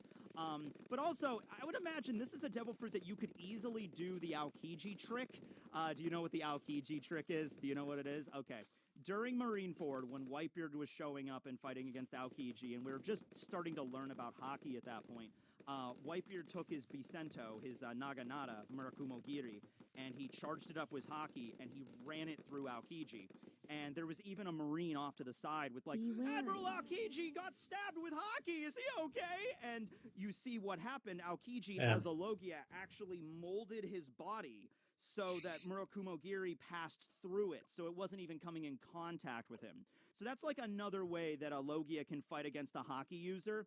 If they know the attack is coming, if they have really good observation, or in the case with like even not a Logia, but a special Paramecia like Katakuri that has future sight, you could see the attack coming and like, oh, that fist is made of hockey. If that punches me, it's going to hurt. But if you're a Logia, you can just mold your face to just bend it off to the side so that the punch doesn't even come in contact with your face. It just hits the air, So Smoker, though, being Woo, gimme! Get festive freshness sent right down your chimney. Gift giving is hard, but not with Dr. Squatch. He's been making a list and checking it twice. It's time to give your naughty parts something nice. For all natural gifts with which he can wash. Sounds like a job for old smoke, a gas, a very malleable kind of thing. You would imagine he would be able to use that.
Thank God he was arrested.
Garmin has lots and lots of smartwatches. Yeah, like a lot. All with battery. All right.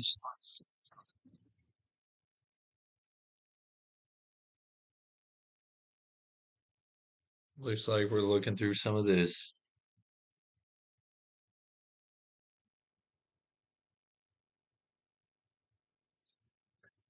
Hello, that a One Piece talk.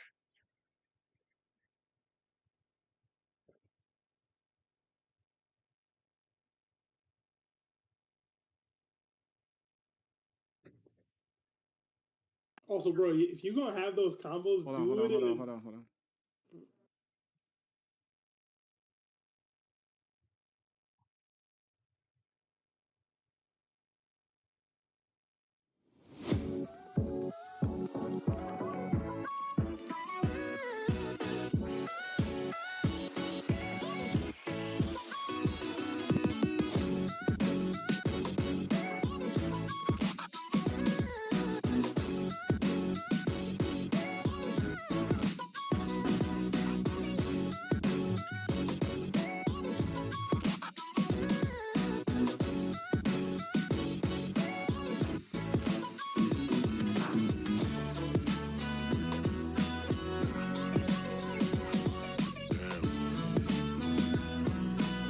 Oh, yeah, how long is this intro?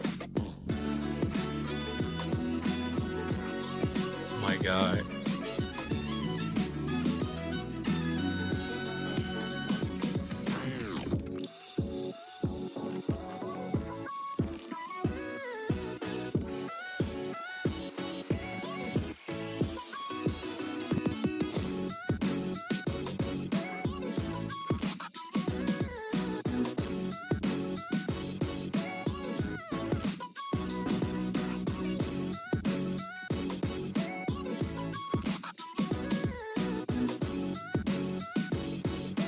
Maybe.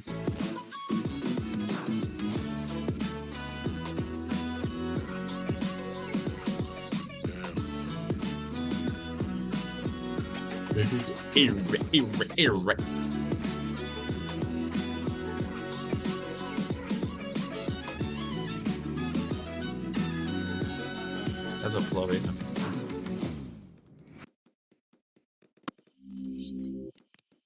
It's the roadway replay.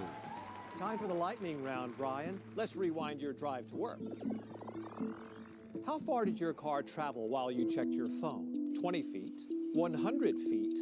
The length of a football field? 100 feet. Oh, sorry, Brian. In just 3 seconds on the highway, your car traveled the length of a football field. Distracted driving? It's no game. Hey. Oh, get up and pop. Hey, get up and party. Hey, get up and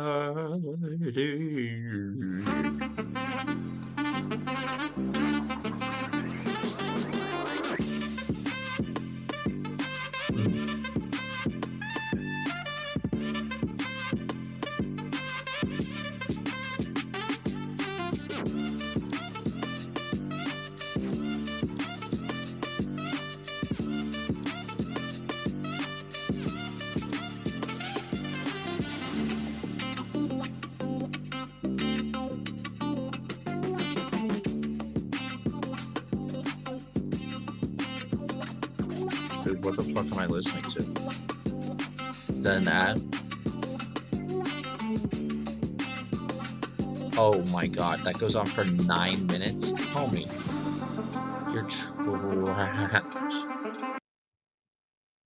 Dog, that's Everybody, this is that One Oh, Piece and talk. My name is no, Larry. we're chilling, we're Hello. chilling, we're chilling. And we are here for Sebastian's Davies Dark Tournament. You can see Sebastian is laughing right now because he likes to laugh at me when I'm in What is pain. this? Is it like a And power in tournament? pain just means anything that relates to pain. So I just want to say thank you so much for joining us today. It's really an honor to have all of you here. You have no idea, every episode, every time we go live and just see people in chat talking, hashtagging anything that's crazy like Buggy Gang, it just means a lot to us. So I just want to first and foremost say thank you for being here. Before we get to Sebastian talking about everything, I'm pretty sure everybody's seen the serious announcement that I made within the Discord. You know, I just want to say, like, sometimes I can't always be there. Sometimes Seb can't either.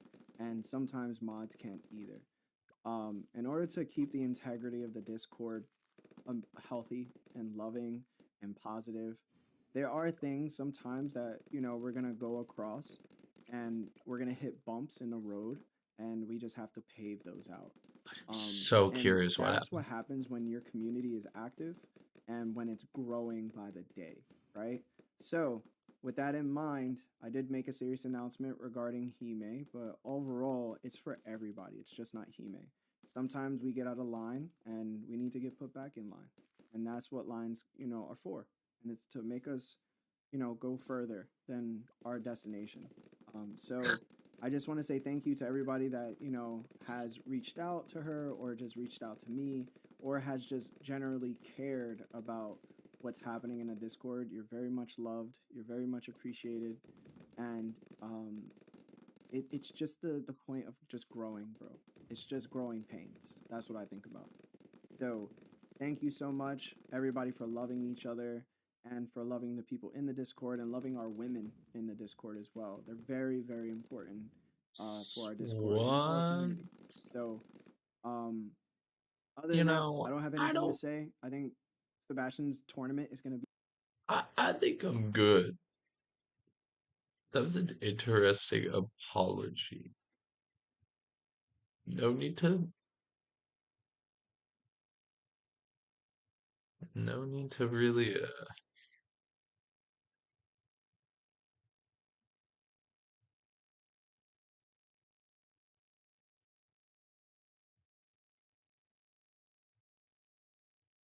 Let's get watching this. This holiday, go jibble jibble and express yourself with my JBL Design Challenge. Just go to JBL.com and design on a JBL product, and you'll win a prize, I think. Maybe, hopefully. What were the observations about the world that you had made? Why are humans jerks sometimes was kind of the main one.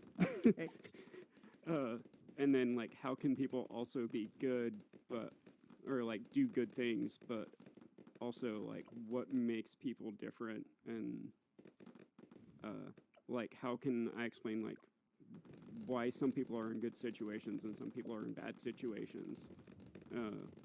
One of the most challenging questions I got was, okay, well, that may be true in America, but what if you're in South Africa and the hotel with people outside wanting to kill you because of your race? It's like, how does your worldview account for that one? And it's like, it doesn't. So I need to think deeper about it. And so it's. Wow, that it was sounds like you've done a lot of work. Yeah. So the way he put it is like, you guys, again, Mr. Jordan, it's like, you guys have an American worldview, or you guys have an American view. You don't have a. I had to world punch view. my And fucking monitor. Again, Oh. wisdom from the AP class. Sounds like he had quite an impact on you. Yeah. Just mainly just telling us to question everything and damn it. not be afraid of being wrong, because it's about making progress, not perfection. I keep having bad deja vu with all this stuff, guys. I feel like I've seen everything on the internet.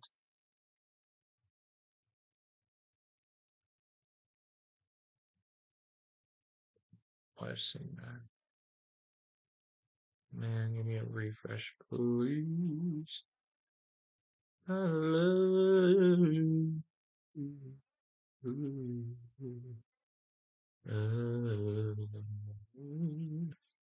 Still going strong.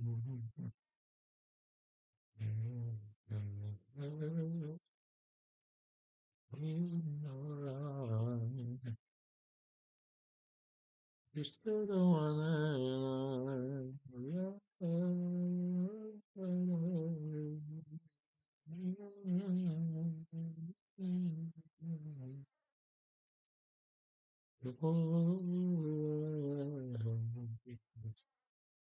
You're still the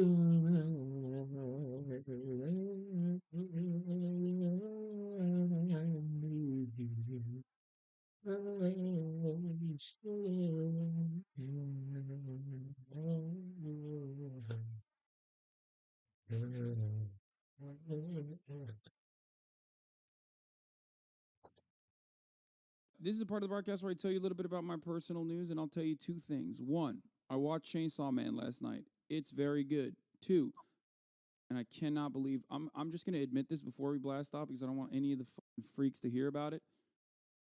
I watched the first 2 episodes of One Piece last night.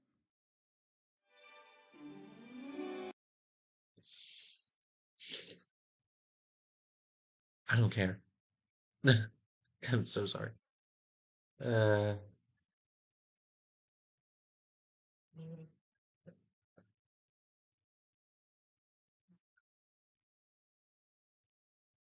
Where's the content, me matey?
Man, fine. Something I haven't watched. I need to get off the internet. Data is everywhere. Maybe It even get a powers digital job. services, products. Hello again. Welcome. Today we'll be looking at posts on Reddit by dumbass people. It's one of my favorite things, is consuming true off my chest. And I promise you, this is not just me being like, oh my God, I'm out of ideas. Please, someone fill my head with something to talk about. I don't need to explain myself to you. Suck my dick, you press play. Let's go. Oh, I found out my wife is pretending to be a black man on Reddit. We need to know what's going on. What is she doing? Storming the Capitol isn't that bad of an idea. Just typing in Ebonics and for shizzle, my whizzle. Yeah. Damn, player, you should have took that Capitol down. I be in the pit. I'm finna be in the pit. Now, when we read this, that's all we're going to be thinking of. We're going to assume this is fake, but goddamn, we'll see if this guy's creative writing skills hold up. So this is going to be kind of tough to type out. See, already strong. We can hear this voice. So this is going to be kind of tough to type out. To start, we are both white. I mean, we know. Sorry, I'm just dying at black man on Reddit. No, she's just on the hip hop head subreddit upvoting all the white rappers. I don't know why these white boys get so much hate. They're fine. But essentially, I was on my wife's computer for work since mine had just kind of died the other day. I wasn't trying to snoop around or anything, but I noticed in the history that she had been on Reddit. I didn't know that she even used this site, so this came as a surprise. She knew I used it, so I was curious as to why she never mentioned it. I looked at the profile, and needless to say, I was beyond shocked at the posts and the comments that I found. I won't go into too much detail as to not make anyone upset. Yeah, we know it. We know what she's doing. Holy fuck. Hitting that soft A. Yeah, she's so casual. Yeah, casually. She was pretending to be a part of the black community, even going as far as pushing certain agendas, all while pretending to be someone she's not. She even had a profile picture of some random black guy. I saw she regularly got into arguments with people on the site as well. I'm not sure how to even bring this up. Guess I really just needed to vent because I feel the image of the wife I knew is falling apart, and I don't know how to deal with this. I'm using a throwaway because I seriously don't want this on my main account. Well, duh. She's been noticing I've been acting distant and not sticking around the house as much. She asked me if I've been cheating. Of course I deny, and we got into arguments about it, so I'm stressed out. What the hell? Please do not ask for the user. I don't think I will share what it is because it's likely she'll be bombarded with comments and she'll know that I know. It'll just complicate things when I bring it up. I'm sorry, fro anyone. I'm sorry for the aforementioned post. I'm sorry, fro anyone and everyone that I may have upset. I just wanted to vent because it feels my whole world, is coming down. my world. I married a black man. Yeah. I'm going to confront her. Just need to process all of it. Okay, so I have to be honest. I saw this post already. The top comment at the time that I saw it is a couple down, and it's the funniest one. Better than anything I could say off the cuff. Ask her who the black man is that's been using her private computer and how long she's been having an affair with him. Oh my God, that's really smart. It would be so funny if that's how you found out. He's like, honey, we need to talk. I know the truth. You've not been true to me. It's okay. You can be honest. You've been acting as a person of color online. And then she just looks at him and goes, what? No. I'm just with some other guy that I work with. He comes over, uses the computer, and he my brains out. Did you see the tabs where I'm like figuring out how to leave? Oh, that's just his user account. You missed all the tabs. Oh, yeah, I've been reading it for months. How to leave, how divorce proceedings work, what's some of the difficulties by initiating a divorce as a woman, stuff like that. But I'm leaving. I'm leaving you. It's over. You've now met my boyfriend. As I describe this scenario, there are some Redditors that are bricked up by this idea.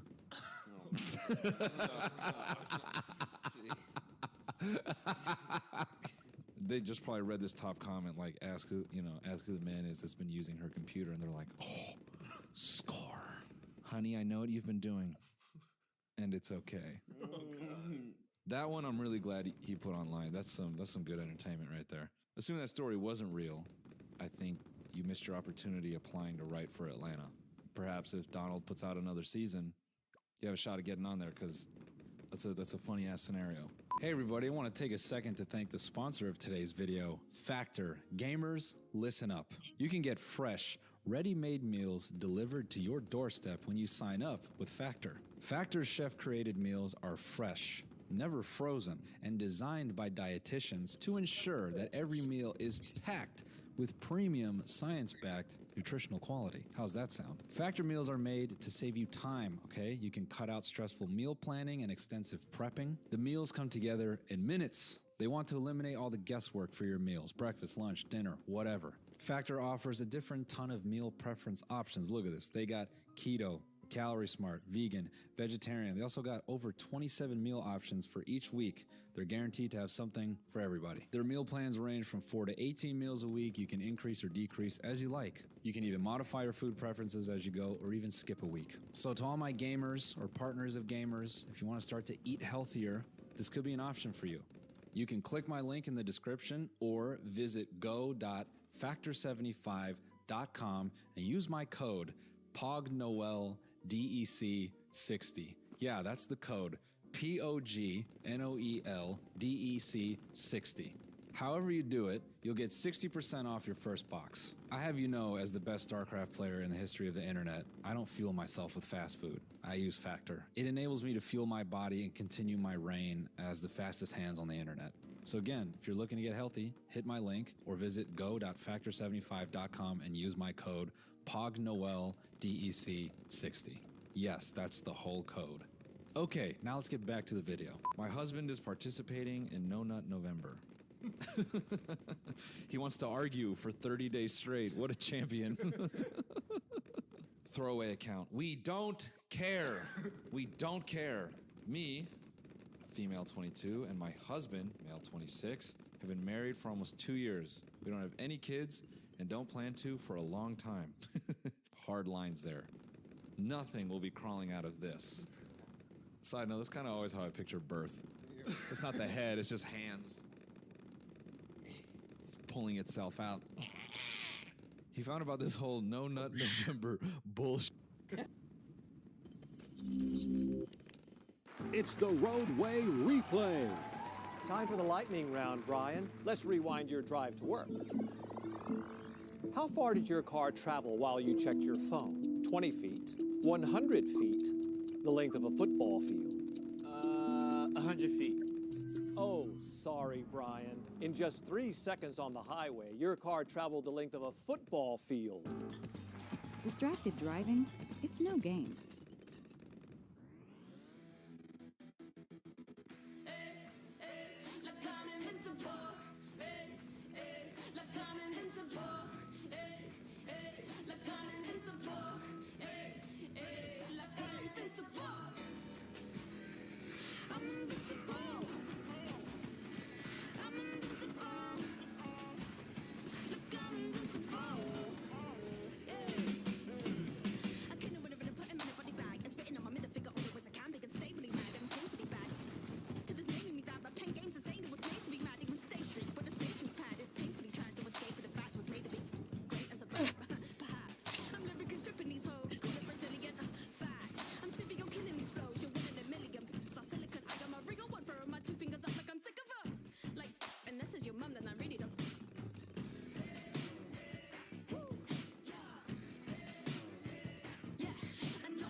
What the fuck am I listening to?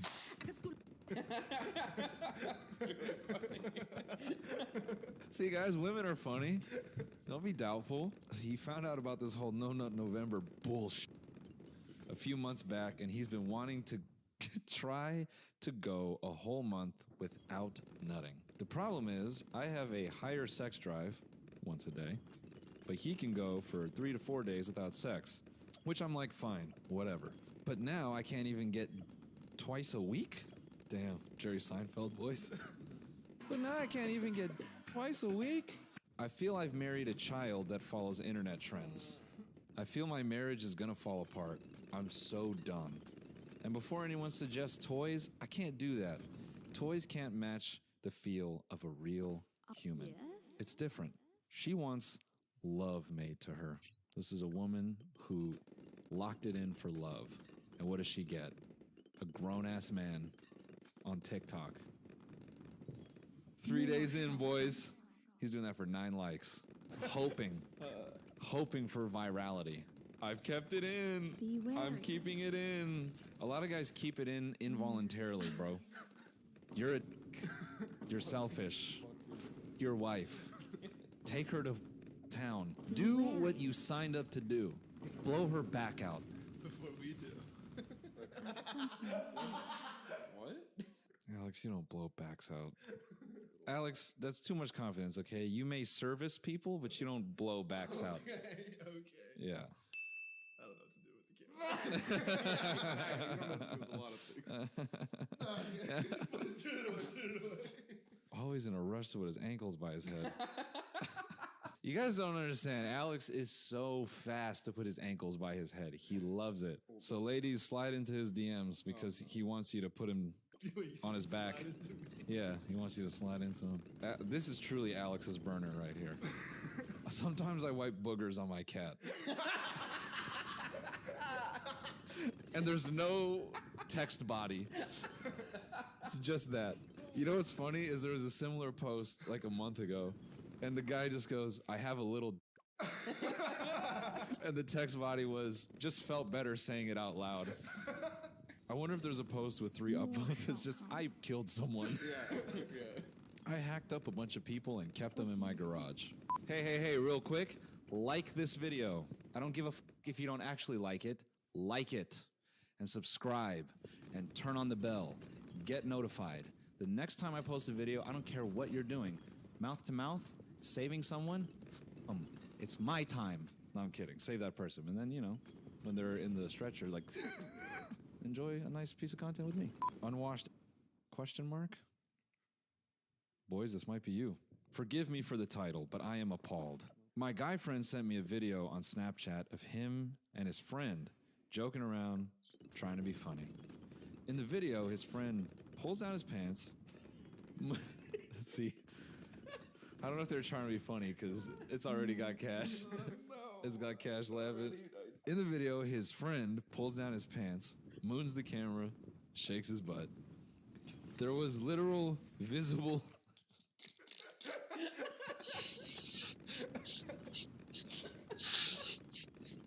Why is Aaron happy?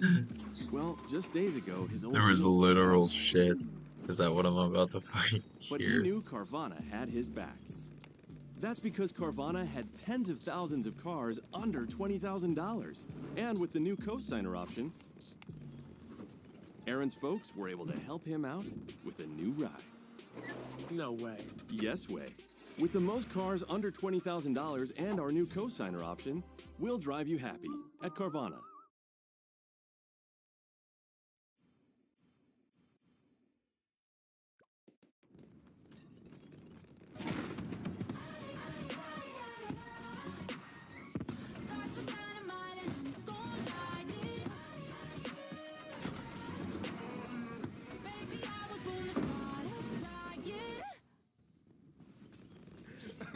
Smeared on the inside.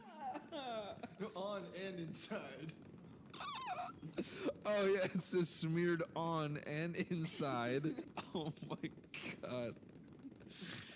Well, it's like when you do drywall repair, there's a little left over, Sometimes the crack gets filled, there's like a little bit of a spill, right? There were also flakes in the hairs. How detailed was this fucking video? This one's real. This is trauma right here because of this sentence. This was actual poo. There must have been like cutting open into a durian, Just sorry, that's a tropical fruit joke. All my people in, Thailand will get that one. I'm repulsed. Is this common? I'm actually terrified to sit in public seating now, if it is. Oh my god, dude. Now just a little play, that's all it is. Now really quickly, let me interrupt the flow of this video to say I'm on tour, and if you didn't know that, now you do. NoelMillerLive.com. Thank you to everyone that's bought a ticket. Just a quick heads up, a couple shows sold out. Atlanta sold out, but we added another show. Chicago sold out. We added another show. Portland, I think there's like less than 10 tickets left. By the time this goes out, it's probably sold out. Amsterdam, Toronto, gone. Off the face of the map. We blew them up. Brisbane, almost sold out. Sydney, well on its way. Shout out to everyone in Melbourne. I'm playing the same night as Harry Styles, and I'm trying to sell out the same night as Harry Styles to say, it don't matter. And so far, the people of Melbourne are showing up, and they're supporting me, so thank you so much. So go buy a ticket. It's going to be a great time, and I want to see you there. Okay, let's get back to this smoking hot commentary. This right here is everyone on TikTok. I had an official IQ test done by an institution. My IQ is 82, and I'm pretty devastated. Sometimes you figure out who you really are after a 5150, It's kind of a stupid joke. That's an insane premise. You're mentally disturbed. Your loved ones around you are very concerned. So they call the authorities to put you in a straitjacket, and they haul you off to an institution. And then when you get there, you sit down, and they're like, before we begin, can you solve this long division? We hear you got some issues. We just want to find out if you're just dumb. I'm legitimately almost mentally handicapped, apparently. Okay, see, this right here just tells me you don't pay attention. I'm legitimately almost mentally handicapped, apparently. And I had no idea. I guess I'm literally too dumb to figure out how stupid I am without doctors telling me. Command, this blows. The worst part about this kind of news from doctors is there's no treatment. They can't make me more smarter. Make me more smarter with science or medicine, so I'm stuck this way. I shouldn't have taken the test. I wish I could go back to when I didn't know how dumb I am. I mean, dude, you just found out you're like everyone else. It's not that big of a deal. We're all mostly stupid, right? There's probably like a good 5 to 10% of humans that actually know how to fix everything, but the rest of us, we make it hard. Hey, we probably shouldn't eat this food that we're consuming. Monsanto's a bad company, and we should really change the way we distribute food and how we handle it and how we take care of it. I want Doritos. That's the rest of us. I want chips. We have a lady approaching. No, I'm excited. Pull up. Hey, Legs, can I ask you a question? How would you feel if I participated in No Nut November? What a supportive wife. Whatever you want to do, she said. Guys. I'm not nutting this one. The race is on. Alina, what do you think your IQ is? I did. This is so sad. But I wanted breakfast. But you haven't eaten it. And an apple. Noon. Yeah, I had an apple. We got carried away. And chocolate instead. This is why men will die. Excuse me, before every men's rights podcast acts up. This is why some men are doomed to death. You heard that, folks? Alex goes, I wanted breakfast, and he takes a banana, and he doesn't eat it for 3 hours. And then says, it's fine, I had chocolate. Remember when I said 90% of us are, like, dumb? I'm right there with Alex. That's something I would do. I haven't eaten other than the Kit Kat. Yeah. Sometimes I wonder how many ingredients Doritos have in common with pesticide. You ever think about that? You're just eating pesticide chips? That's a crazy way to live life as well. Just walking around thinking what foods you have in common with poison. I think that's why people don't like vegans. Because we all know that we're killing ourselves, and the vegans are like, you're like, they're telling us what we don't want to know. Consciously. We know it, but we've accepted. I'm going to die by way of Doritos and like trolley bike candy. And then you're just over there like, that's not real food. We know, dude. It looks like Peter Pan food. We know. Let's end it on this. I drank my friend's breast milk. Whoops, I was logged in. Yikes. Well, that's going to do it for today's video. We'll see you all in the next one. Goodbye. I didn't come here to play, nah, I came with a plan. I'm the star inside my circle, I'm the pentagram, whoa. Making sacrifices just to get the lamb, oh. I'm trying to see how fast that hurricane go. Eyes burning, no sleep, hustle is OD, collecting heavy. Just imagine, you could be on a gelato run, on the back of a scooter, in the old world. As newlyweds, with the City Advantage Platinum Select card, you could be anywhere. Travel on, City Advantage.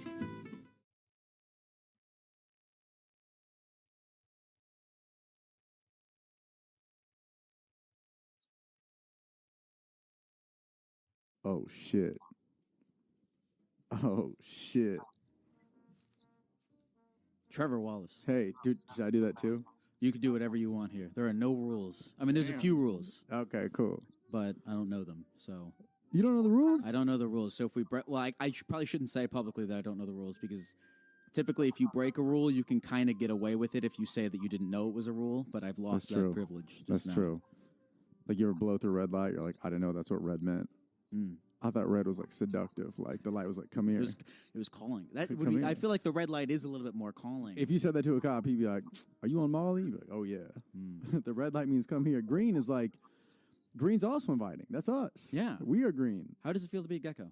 I like it. You know, I feel geckos are one of my favorite animals. Are you just saying that, or is it? No. I was just in Hawaii a couple weeks ago, and every time I see a gecko, you know that meme where it's like, you can't drive past horses and not say horses. I was that with gecko. I'm like, oh, geckos. I have never heard that. You never seen that meme? No, I've never There's like some meme. It's just like, you'll never pass horses on a road trip and not say, oh, horses. Is that true for you? I mean, yeah. What's been the most persistent thought on your mind lately, Trevor? Trees. You said that instantly. Trees, yeah. Why just a good tree, dude. I feel like trees are just underrated, you know, because we're just like, think about California. There's so many palm trees everywhere, and you just like neglect the fact there's a palm tree on your street, just stunting in front of your apartment complex, just like trees. Well, tell me again about trees. I just feel like trees are just underappreciated. They give off oxygen, and nobody's like, you never woke up and just be like, shout out to trees. Everyone's like, oh, shout out to the sun, Mother Nature. It's like, yeah, but trees. So you think people aren't grateful enough? For trees, yeah. What are you grateful for? Trees. On a day-to-day life. Trees? Anything else? On a day-to-day life, my cat. You have a cat? Yeah, I have a cat. His name's Pluto. He's a little orange cat.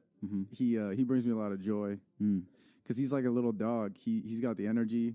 You know, he's always by my side. Like when I open my door in the morning, he's just there. He's excited to see me. Because there's a lot of people in life who aren't excited to see you. But your cat's he's never taken a day off. Can I say, you are, I mean, I'm only judging off of the information that you've presented now. Yeah. You're a lot more wholesome of a guy. Dude, I'm a great guy. Than I feel like. Thank you. Everybody thinks. I would have taken you. Well, here's the thing. When you put out like frat guy videos, people just think this stereotype that I'm just going to walk in ripping a Chilllll, just slamming a Costco hot dog. I feel like I was raised right. Shout out my parents. Yeah, I think I'm just a pretty wholesome dude. Interesting. Try to be. Do you feel like people have a misconception of you? Some. I think people probably just think I'm just more amplified. They might just think I'm like Trevor Wallace, but with an exclamation point. Like they might just think, look, fucking Trevor Wallace, White Claw guy, frat guy. Who are you when just no one's around? Trevor Wallace with like a comma after it. Okay. It's like Trevor Wallace, but he's chilling. Well, I feel like you have to enter into that chill zone to really like. That's when you're labbing out the crazy energy you're going to load. You know, like little Tesla. You got to charge it up. I don't know. I mean, I don't want to be the guy who's like, I'm so quirky, I'm so introverted, but like I like being alone. Really? Are you an introverted guy? I do like being alone. You know. I live like when you're on nobody else's time, it's the best time. And do you go out alone to like do like? Have you ever like been to a museum alone, movie alone? I have, but not recently. Okay. I don't know. I mean, I really don't have too much spare time in my life. That's something I want to work on. Is like, you know, find more hobbies. What would you do if you had more time? I would stream video. I'll probably try something like kite surfing. What is kite surfing? I don't know. Somebody was just telling me about it last night, and it was so intriguing, and he was so happy about it. I was like, "That's the answer." He's like, "There's no phone. It's just you and nature. It's like a surfboard with a giant, like, kites sail, and the wind just takes you. I don't know. I just want to try something new because I feel like people with a hobby, that's our outlet. Right. I used to paintball a lot. I still like to do that. Used to paintball a lot? Did you get fucked up doing that? Like welts and... Oh, yeah. Now I'd be in 8th grade and I'd tell girls it's a hickey. That probably got you cool points, didn't it? No, never. Internally it did. Okay, so you want more hobby. You feel like you... Internally, are you that feel is... like you're doing too much?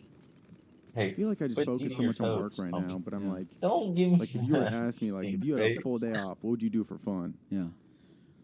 You all should have seen the face my dog just gave me. But that's the problem. It's like, why can't I be like chilling while you're working, or that, or stop hang that, with homie. friends, or do something, or sometimes I like to Try just to go stop that, drink in the day. You know that because to me that feeling of just like a Try to chill out Saturday with off, that, okay? and you're Oh, just like shit. drunk at a bar, you just feel like you've kind of like you're using your cheat code points. You're using your cheat code points. You know, like you're like.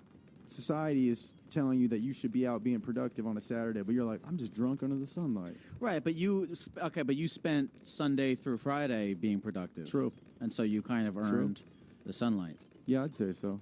There's something about drinking in the day where you feel better than everyone. Really? Yeah, you ever seen somebody in like a tuxedo or a suit and you're drunk and you're like, ah. Do you drink a lot? Are you a big No, I don't drink a lot of alcoholic? What are your vices?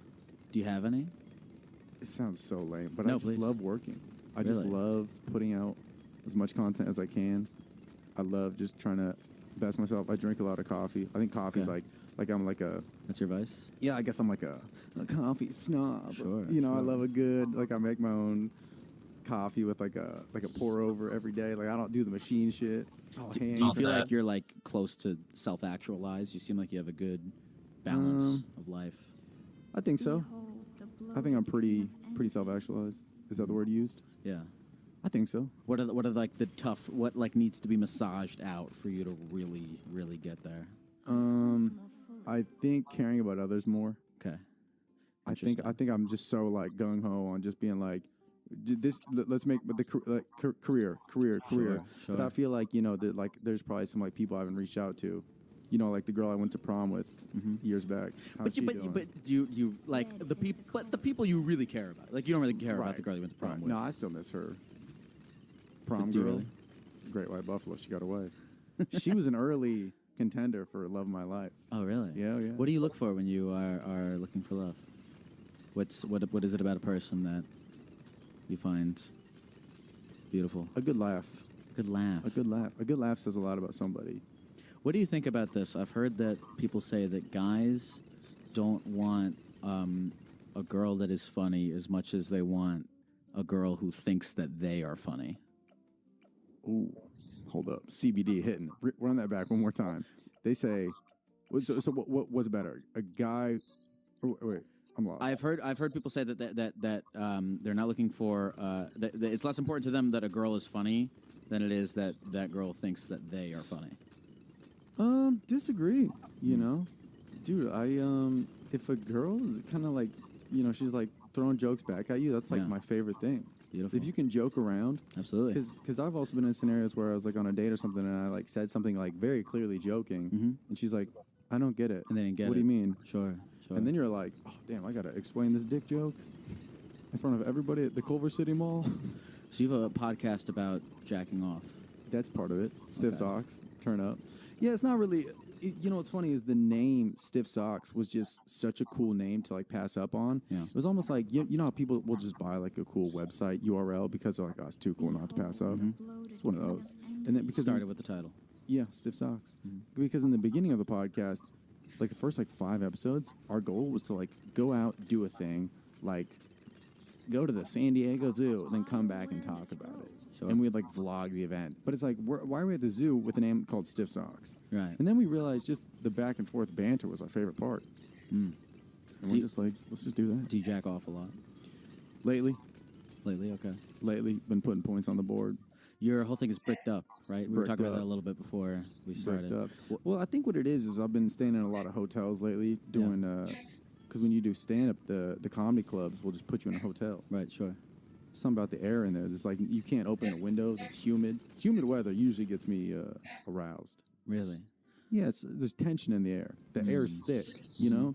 You can, like, swipe the air and be like, damn, shawty got a little ass in there. You're, like, about to fuck the air. Could. Not in here, there's air conditioning, but...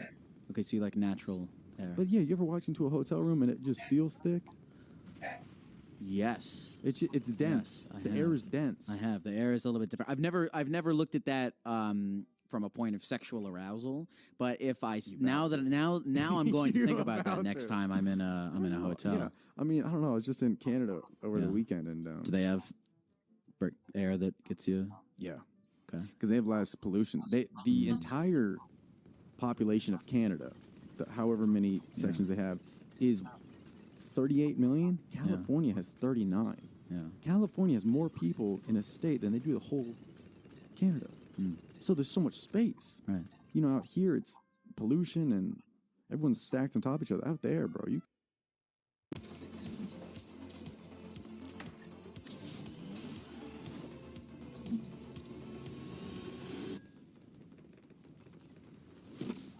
Cheese can't win, so we got him someone who can.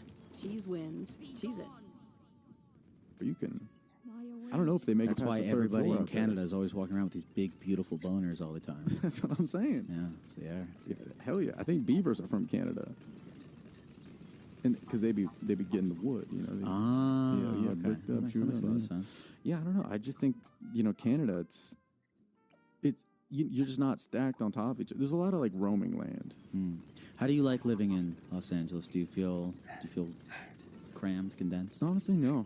I like Los Angeles a lot. I grew up in suburbs like an hour away from Los Angeles. So for me as a child, I always wanted to do like entertainment stuff.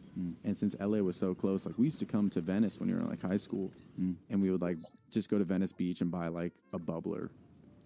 Oh, you know what I want to tell you? You're Jewish, right? I am Jewish. Oh, Oh, uh, I read that about. Have you ever gone to the Chilllll on Venice Beach? What? No. What There's is a that? fucking synagogue right I've seen on it. Venice Beach. I've seen it. Yeah. You should go in there sometime. Have you? Yeah, I walked by there and I was like, it kind of called me. I don't know how Jewish you are, but like I had a bar mitzvah. This is who I was wanting. I'm Jewish. I don't, Closest like, thing to a fully, pirate. I I don't like the mines. go to the stuff, but Yeah, for some yeah, reason I I feel you. walked by the Gypsy shul girl. and it was calling me. They know. And I walked, Sight. and I walked in and they got were like, we're Apple having a AirPod kiddush. tags on you. Yeah. Yeah. And I walked in and I joined the kiddush. It was Really? actually, yeah, it was kind of nice. I will say, dude, sometimes I drive past like Hello, Fairfax, and that's where it's really like, Lloyd. Orthodox. Okay, that's over pretty there. sick.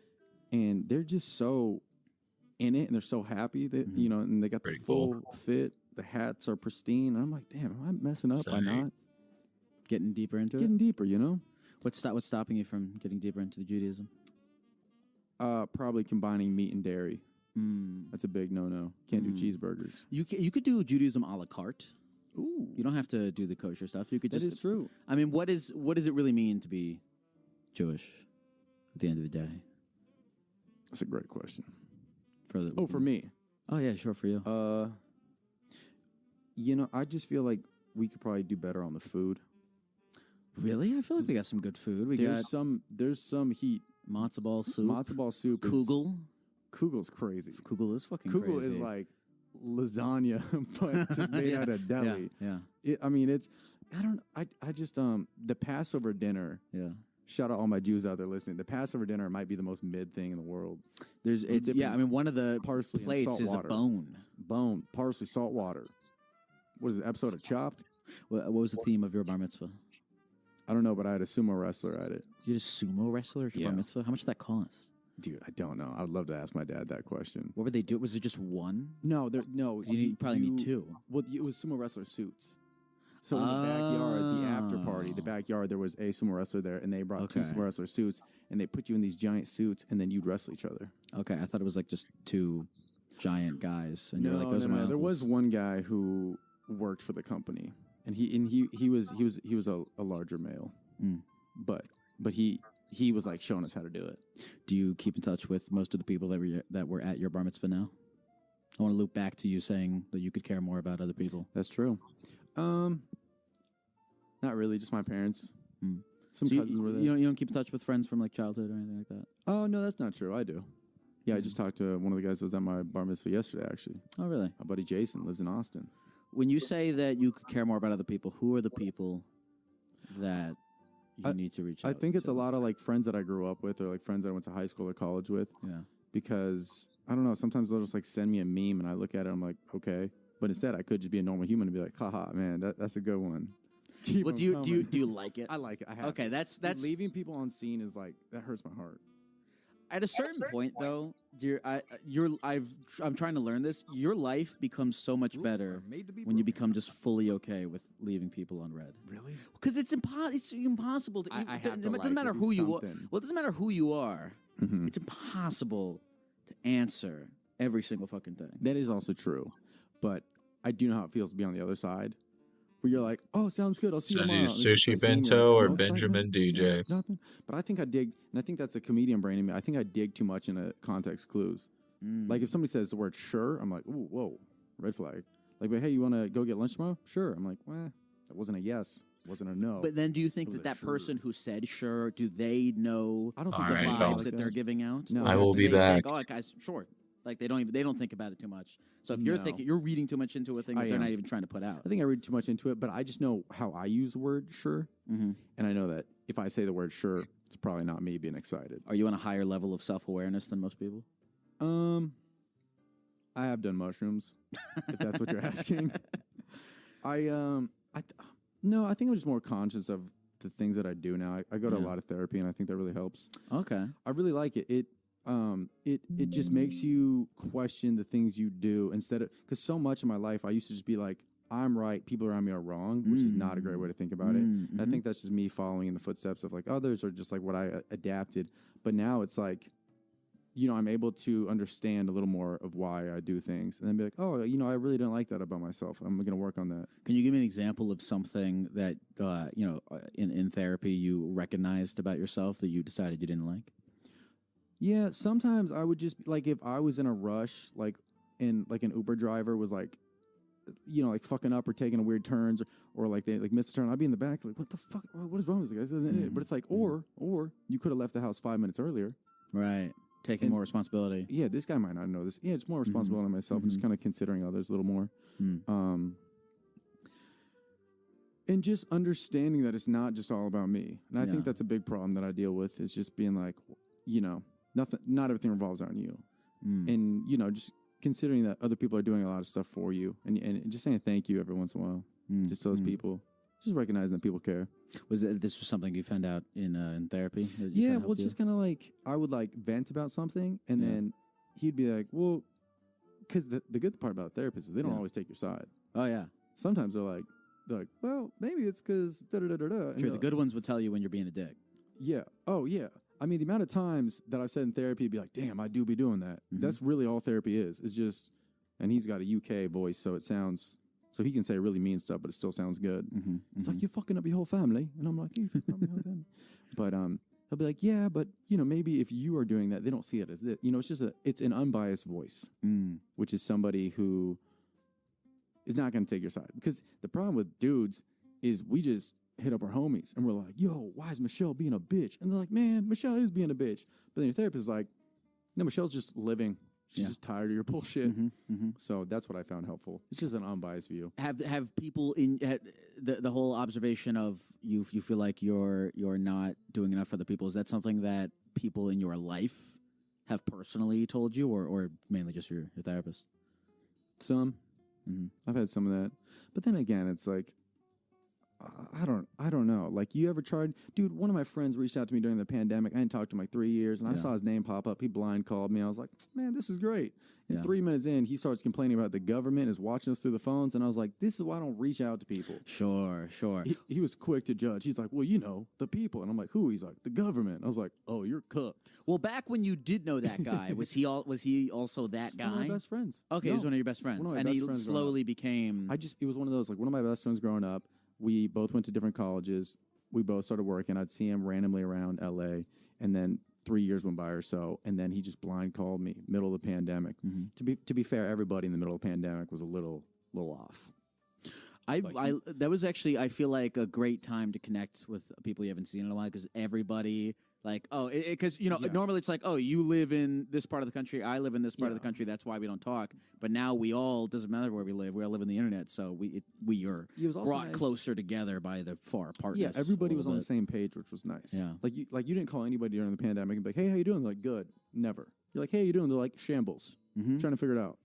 I just Lysoled a pear. How do you think I'm doing? The common grief brings us all together. Yeah, and it was like wild to see because even there was like 6 months during the pandemic where I didn't do any stand up, and then once stand up started opening up again, it was all these like outside venues, and you forget that like even the greats like Bill Burr was doing the same show as some of us just because he hadn't been on stage in months, and he's working out jokes off a notebook, and you're like, damn. Everybody's on the same page. We've all been taken down a peg. Yeah, granted, he took off back to arenas 3 months later, but still, there was this moment where everybody was, everybody just restarted the Nintendo, and now we're back. Who's taking first place in Mario Kart? Feels like nothing ever happened. It does. It's wild. Trevor, do you want to take some calls? I would love to take some calls. I know how frustrating it is being on hold with like AT&T. Are they listening to music? Yeah, they're listening to like really dark organ music, actually. Really? 100%. And the only reason for that is because I do not know how to change it. Did you ever have a ringback tone? Somebody was just telling me about ringback tones, and I don't know what that is. Wow. Do you say how old you are online? Sure, yeah. How old are you? I'm 24. Okay, yeah. How old are you? 29. You're 29? At Petco, shopping for your pet is easier than ever. No, really. You get same-day delivery of what you need when you need it. Plus a few extras, lickety-split. You can set repeat deliveries on your schedule, or on his. And enjoy the convenience of picking up simply by pulling up. With same-day delivery, repeat delivery, and curbside pickup, you can Petco and go. Some people say our trade-in process feels too easy. They can't believe it's 100% online and gives them a competitive offer that won't change for 7 days. An offer that they can put toward their new car. Some people can't believe our friendly advocate will come to them as soon as tomorrow, drop off their new ride, and whisk their old one away. Because we make trading your car unbelievably easy. Also, you can say, told you so. Experience the new way to trade in your car with Carvana.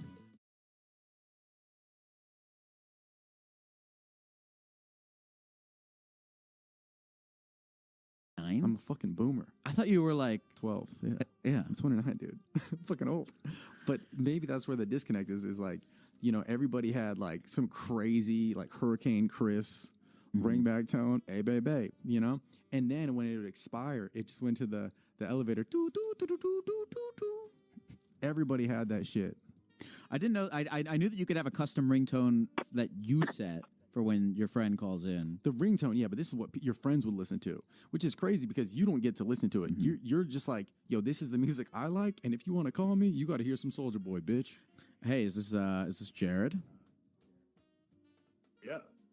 What's going on with you, man? It says here that you randomly got a text on Monday that your mom is removing you from your will. From her will and my dad's, yeah. Okay.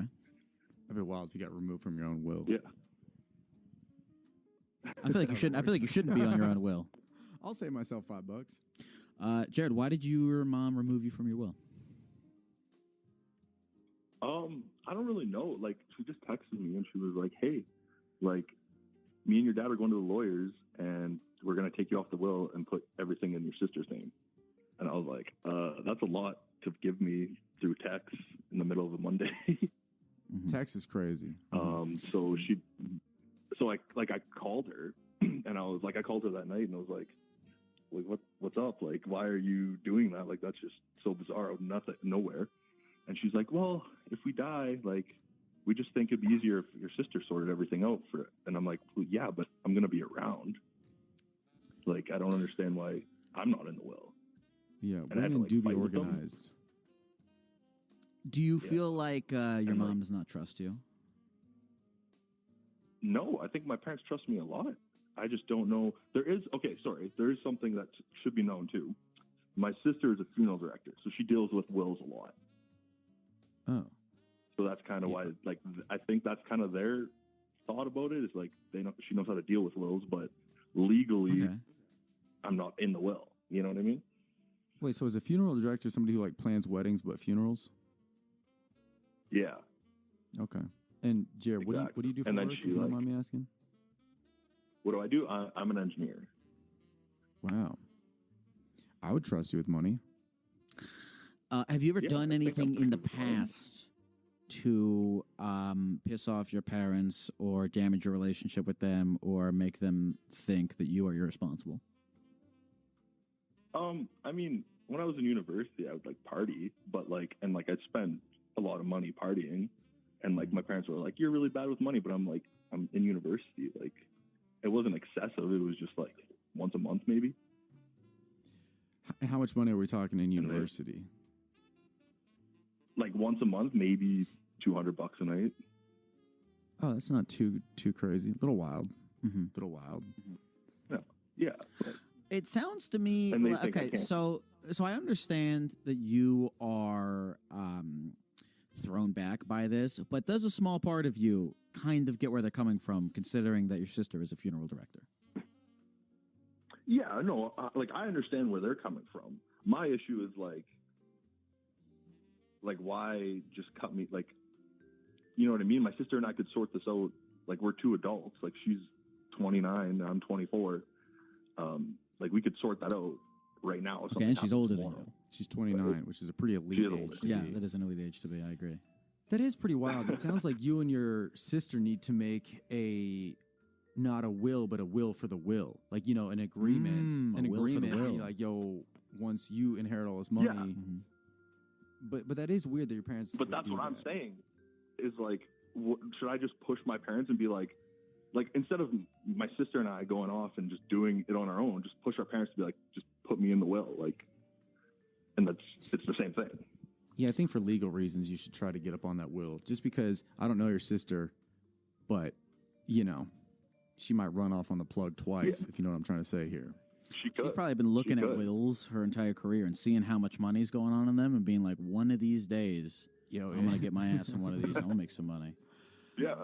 And it was her idea for them to go, like, renew their will. You can renew a will? Like, after so long, yeah. So currently, like, for my parents, all their will is going to, like, my great uncle, which is just weird because, Yeah. like, they have Do you come two from full-grown a kids. wealthy family, would you say? Oh, no. No. Okay. How much money do you think we're dealing Like, with? that in will's this not will? going to be pretty. Okay. Like, Talk a that house, shit, Jared. A house, and then, like, maybe like $100,000. Maybe. That's pretty. That's money. No, that's good money. That's a nut. I would. Yeah. I mean, I would. Or is there anything that you can take from your parents now and be like, "What's up now? You're not invited to my 25th birthday party. Can you like put something on the table?" Right. What's your leverage at this current point in Because time? you know you're an adult.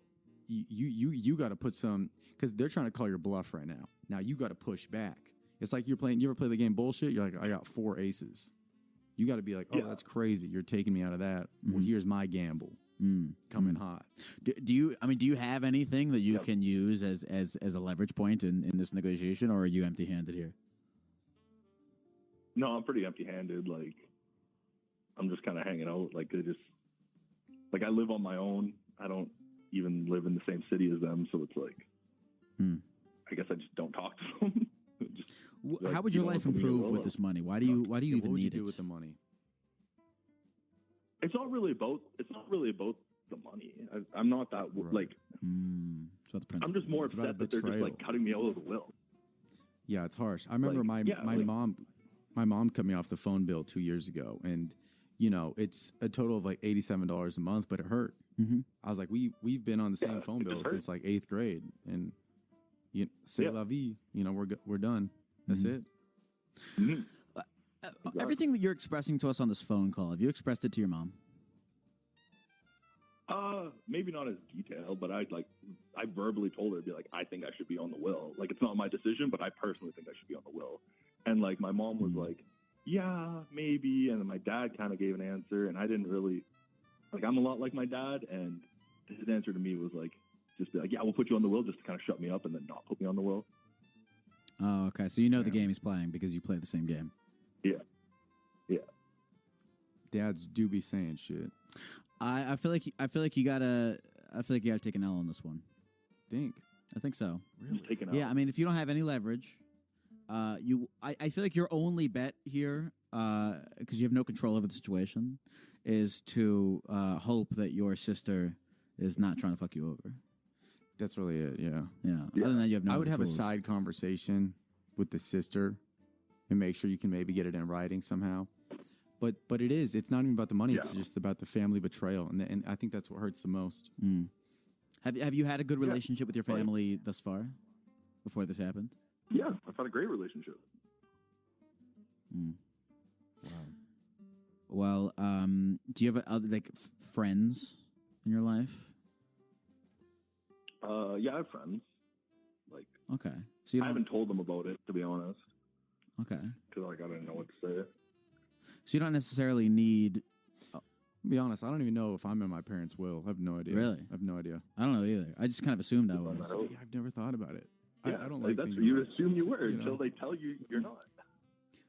Yeah, I almost would have rather just found out. Right. Like actually, After no. they're dead. No, because now you can accept it and be like, okay, understood. But the worst would be like if they passed and then you're like, man, well, at least we got to deal with business. Let's look at the will. And they're like, what? Cheryl cut me out the will? Mm-hmm. What? I give you socks every Christmas and you cut me out the will? Mm-hmm. Yeah, because that's a bitter taste to go out on.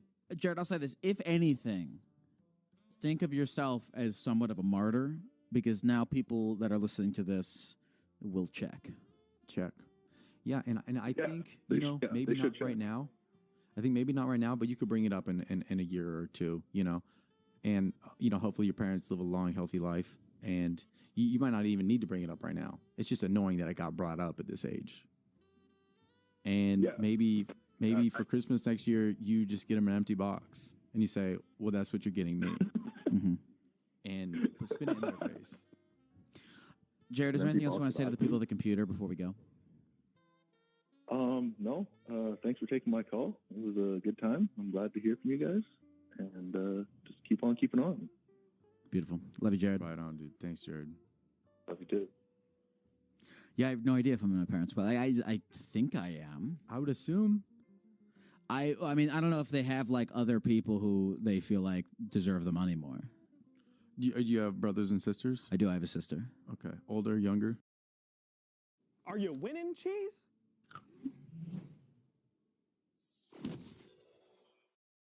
She's older. I think it feels like the older would get, well, I don't know. The older would probably get more money. Ideally, but then also you're the younger one. So they're like, he's younger. He needs help in life. He doesn't understand. What's your relationship like with your family? We're cool, Okay. I text my dad a lot. My dad's retired. He's stoked on my career, which is awesome. He'll just text me, be like, oh, I saw the shows in Boise sold out. But you got to put that link up for the Las Vegas show. They're very supportive. My mom's the reason I started stand up at 17. So she saw an ad in the paper about stand up in town. My hometown's like, hey, you got to try that.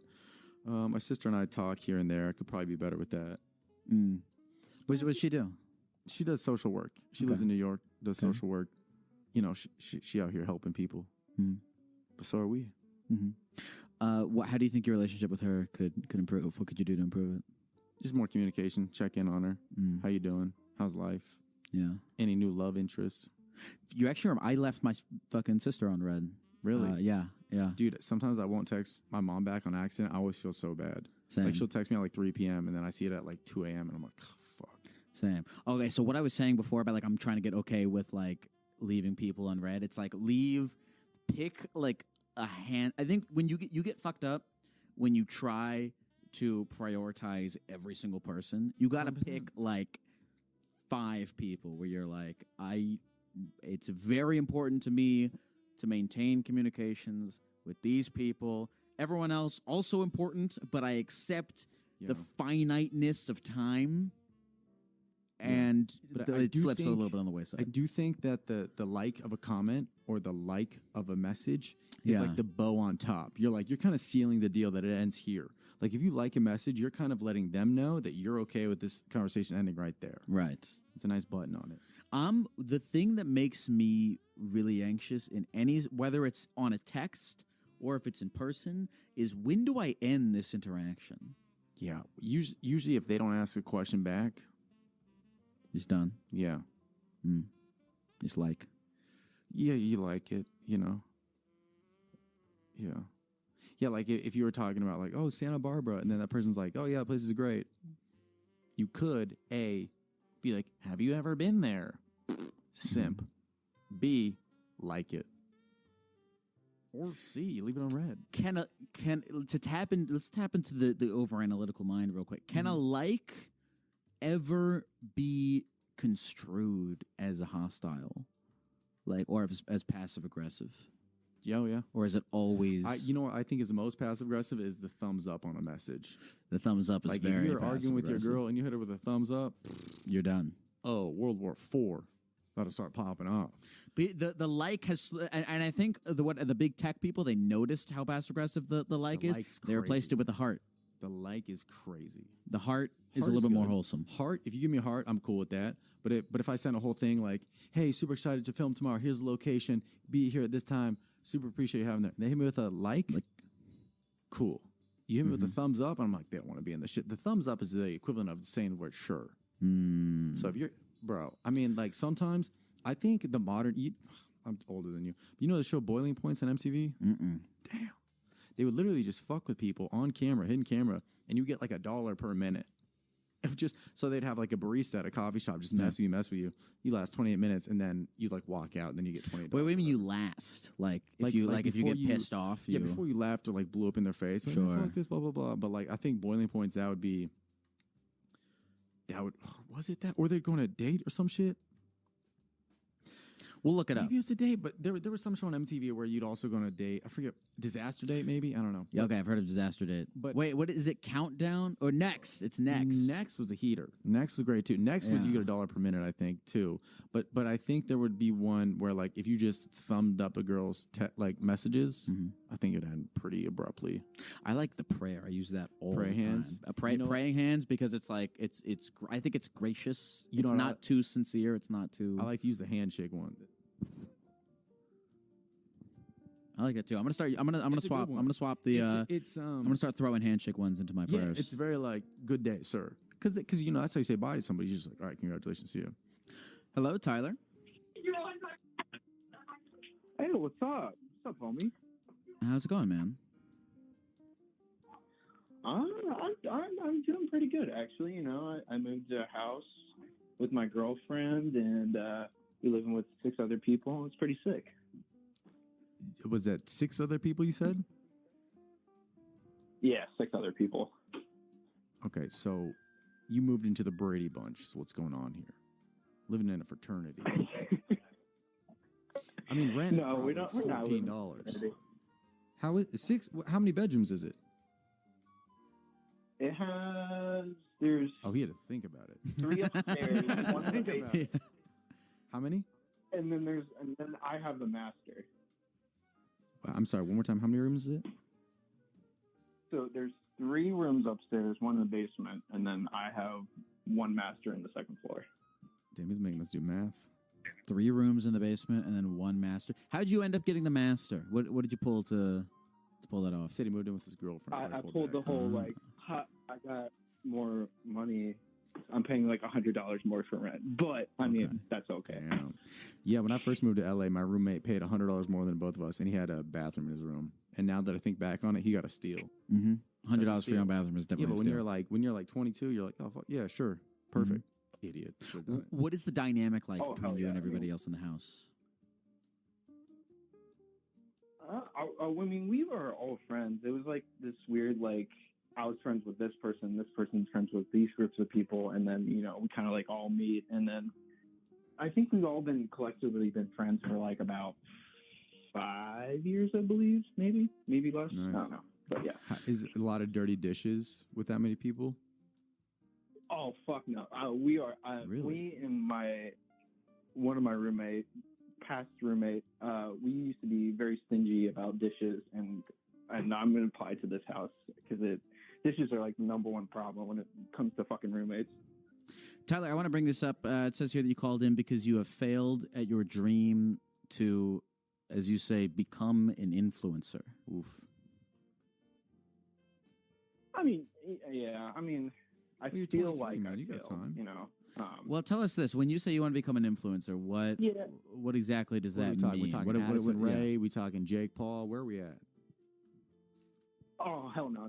I mean, like, it's kind of like, I delve my toes in like the commentary community. Like, I like General Sam, Nakey Jakey, like all those people where they just have like a topic and they do like funny edits with a green screen, all that shit. What what kinds of things do you want to do commentary on? Like, just like stupid shit, like I've done it before and it worked. Like I did have a following on like TikTok. I had like 30,000, but it just like each video kept on going just like less and less views. I wasn't sure if it was my fault or it's like, I don't know, TikTok is like cracking the whip on me or something, but I don't know. It's just like, I don't know, like it's hard to having a job you work 6 days a week and work 60 plus hours and trying to do like highly edited videos, and it's kind of hard, and Hate to break it to you, my guy, but you got to do it. That's what I did. I used to work. What's that?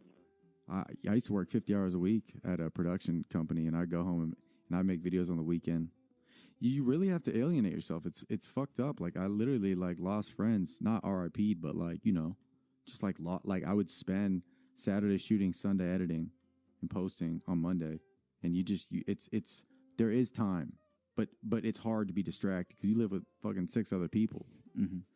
There is time, but also I'll say this, bro, you're 23, not to sound like Gary V out here, but you're young as fuck, man. You got time. I do think, I think look, dude, TikTok fucks with me too all the time. I was just telling him earlier, I was like, dude, why are my views down? This and that, blah, blah, blah. It's hard to get discouraged when your views are down because you're letting your views validate if your content is good.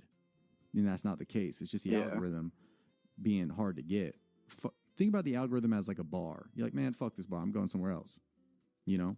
Try commentary with a different style, different format. Do a short one, do a long one. Don't let the views get you down because views fuck with me, dude. Also, commentary stuff is every time I highly. looked at it. I mean, every time I looked at the views, I was just got morbidly depressed and shit. And I mean, it's a total gamble sometimes too, is because like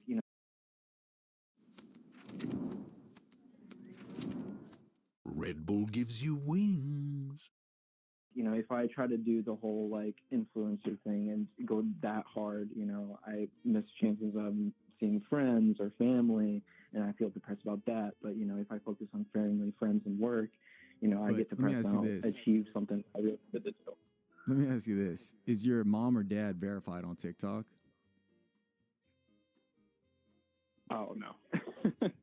See, that's what I'm saying. You can't be hanging out with them, man. They're just chasing the clout. You got to just be like, Mom, Dad, I'm really out here. I'm in the hype house now.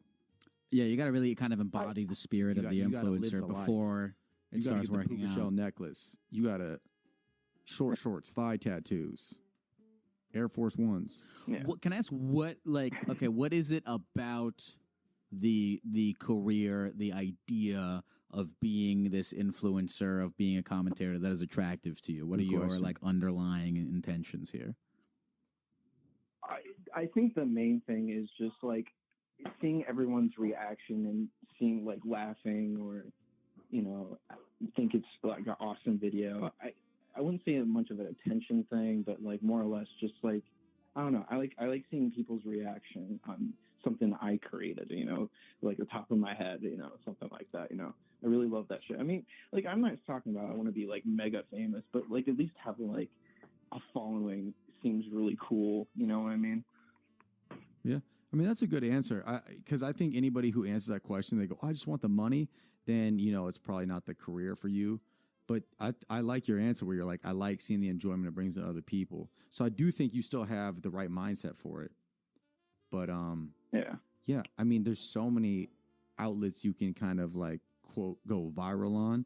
So I would try different versions, instead of maybe shooting this whole thing that you got to edit and you spend like 4 days working on for YouTube. It's like people do get successful using like the TikTok green screen app, like that feature. It doesn't look as good, but it is much quicker. So if you're, worried about seeing family and friends and all that stuff, there is mediums where you're like, okay, maybe I won't shoot whole 10-minute video, but I can do the same commentary real quick on my lunch break or something. Yeah, and then what you said, man, like finding a medium that really works for you, and that is like not, you know, because if it's going to take you an entire, you know, a whole month or a whole several weeks to edit a video, then you're not going to be able to have as many like at bats at the internet. Yeah, to and you really can still do those long ones, but it's like the way I think about it is when you make these short, quick videos for TikTok or something, those are kind of the bait to attract people to your page where they see the main stuff. Yep. They're like, oh, I saw 30 seconds of him here. Oh, shit, he does this in 12 minutes, and it's really well produced. Yep, yep. So I think you don't have to stick to one, but try both. Yeah, I'll almost definitely do that. I mean, I feel like I delved in that a few times, but I would definitely keep trying. I've been taking a long break and really been thinking about it. I've been thinking about actually just branching off to YouTube as well, trying to do it multiple platforms to see what sticks.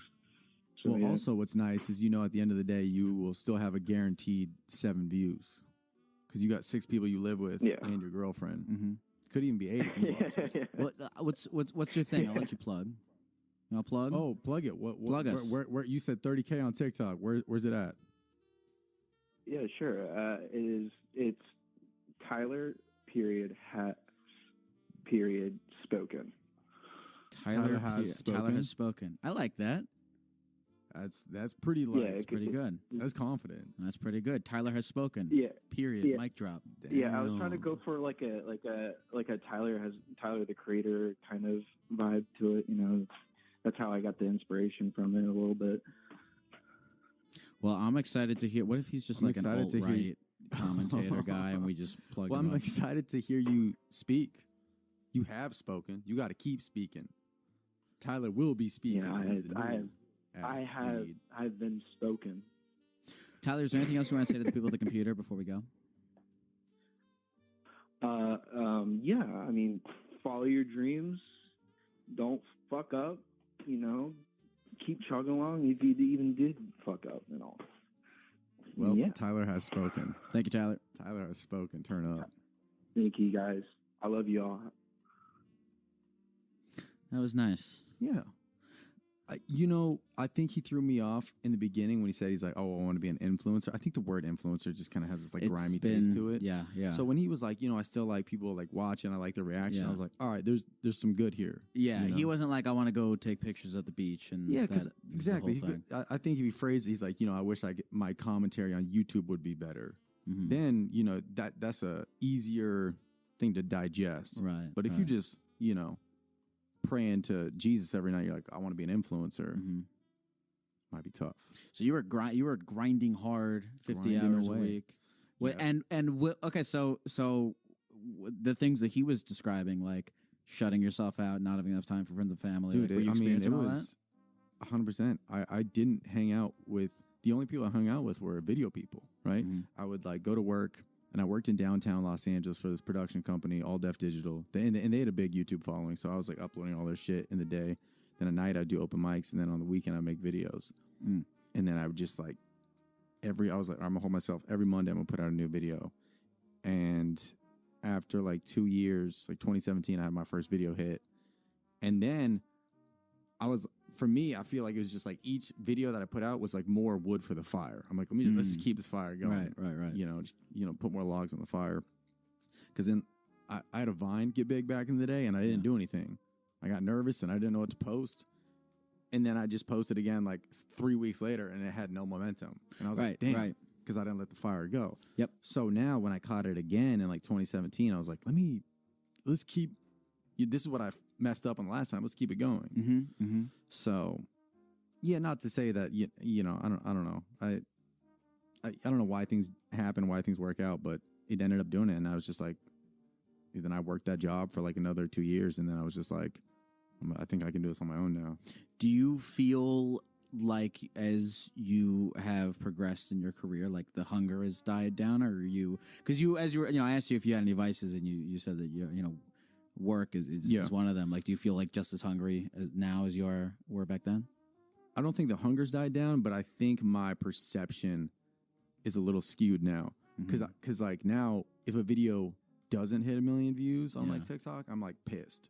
Yeah. Which I'm like, what is wrong with me? Well, okay, it was the first thing that we were talking about right when you came in here is before we started streaming was you were talking about like, my TikTok views are getting and every single person who makes content for the internet has that thing where they're like at the video and they're like, fuck. But there's like a weird there's like a weird hedonic treadmill thing where like you've had videos that get like 20 billion whatever views, and then you adapt to that rhyme or reason for no, and then you kind of adapt to that, and then you're like, okay, if a video doesn't get at minimum 1 million views, you're like, what the fuck? But then when does it end? It's like money; it never does, right? But I need to remind myself, and I probably wouldn't have thought about it unless I did this show. Is like the day I got my first 1 million views on Facebook, and I was so happy. I went up to this other guy that I worked with at the time who also made videos, and he was like very successful. He had a lot of videos do very well. Shout out this guy, Kev on Stage. He had a bunch of videos do millions. I was like, dude, I got my first 1 million. Now what? He's like, keep going. But I was so excited to tell him that feeling, like I remember like the first time I ever got high and that feeling are probably pretty comparable. First time the weed ever hit. And, now it's like I'm yelling about TikTok not fucking working, but I'm like, damn. You remember how excited you were for that first one? Yeah. So it is like it's, I don't know, but it's just a nice to look back on perspective of that. It's easy to lose that because I also, you remember back when like you had like a baseline that your videos would do. Yeah. And then your baseline keeps going up. And then when you don't hit your baseline, you have to be like, well, remember when this is like, I know. The baseline I have now is so much higher than it was before. And then you have to kind of put into perspective, like. So I think my hunger levels haven't like tampered off or anything. I think I'm more just, what's the word I'm looking for? I don't know. I don't know. I don't know what the word I'm looking for is. Like I'm still just as ambitious as I was then, but I think now I'm just you have more like a better spoiled, relationship maybe with it? spoiled, or I don't know. Like not a bad relationship. I think I'm just more like salty towards my own views. Maybe I don't know. It's hard. I'm trying to be better at like accepting things I can't control. And there's a weird thing with social media views where it's like you kind of can control it because you can control the quality. You can control how hard you work. Best practices. You can control how hard you work and you can do your best practices. But then you have to, after you've done that. Cheese, are you really playing right now? What? I'm totally killing it. Cheese, who was that? Nothing. I mean, nobody. Cheese wins. Cheese it.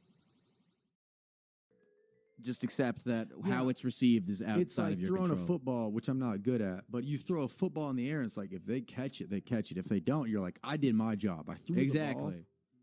Who's going to catch it? Exactly. Is the algorithm going to fuck with it, or are they going to spike that shit down and try again tomorrow? Exactly. Yeah, you have to be content with before you post the video when you look at it and you're like, all right, I did my job. Yeah. It's so funny. I fucking did the best I can, and it's in fucking God's or China's hands at this point. I can convince myself to believe anything. If I don't try on a video and I post it and it does like stupid numbers, I'm like, yeah, just because I'm talented. But if I work my ass off in a video and it bombs and I'm like, well, the algorithm, they just didn't, I can always find something to blame. But in reality, it's like there's no rhyme or reason why some videos do stupid numbers. It's like gambling. If you knew how every video was going to do, I think that would mess with you too. Like if you knew that having me on this interview would do like less views on YouTube than anyone else, you'd be like, I'm not very excited for it.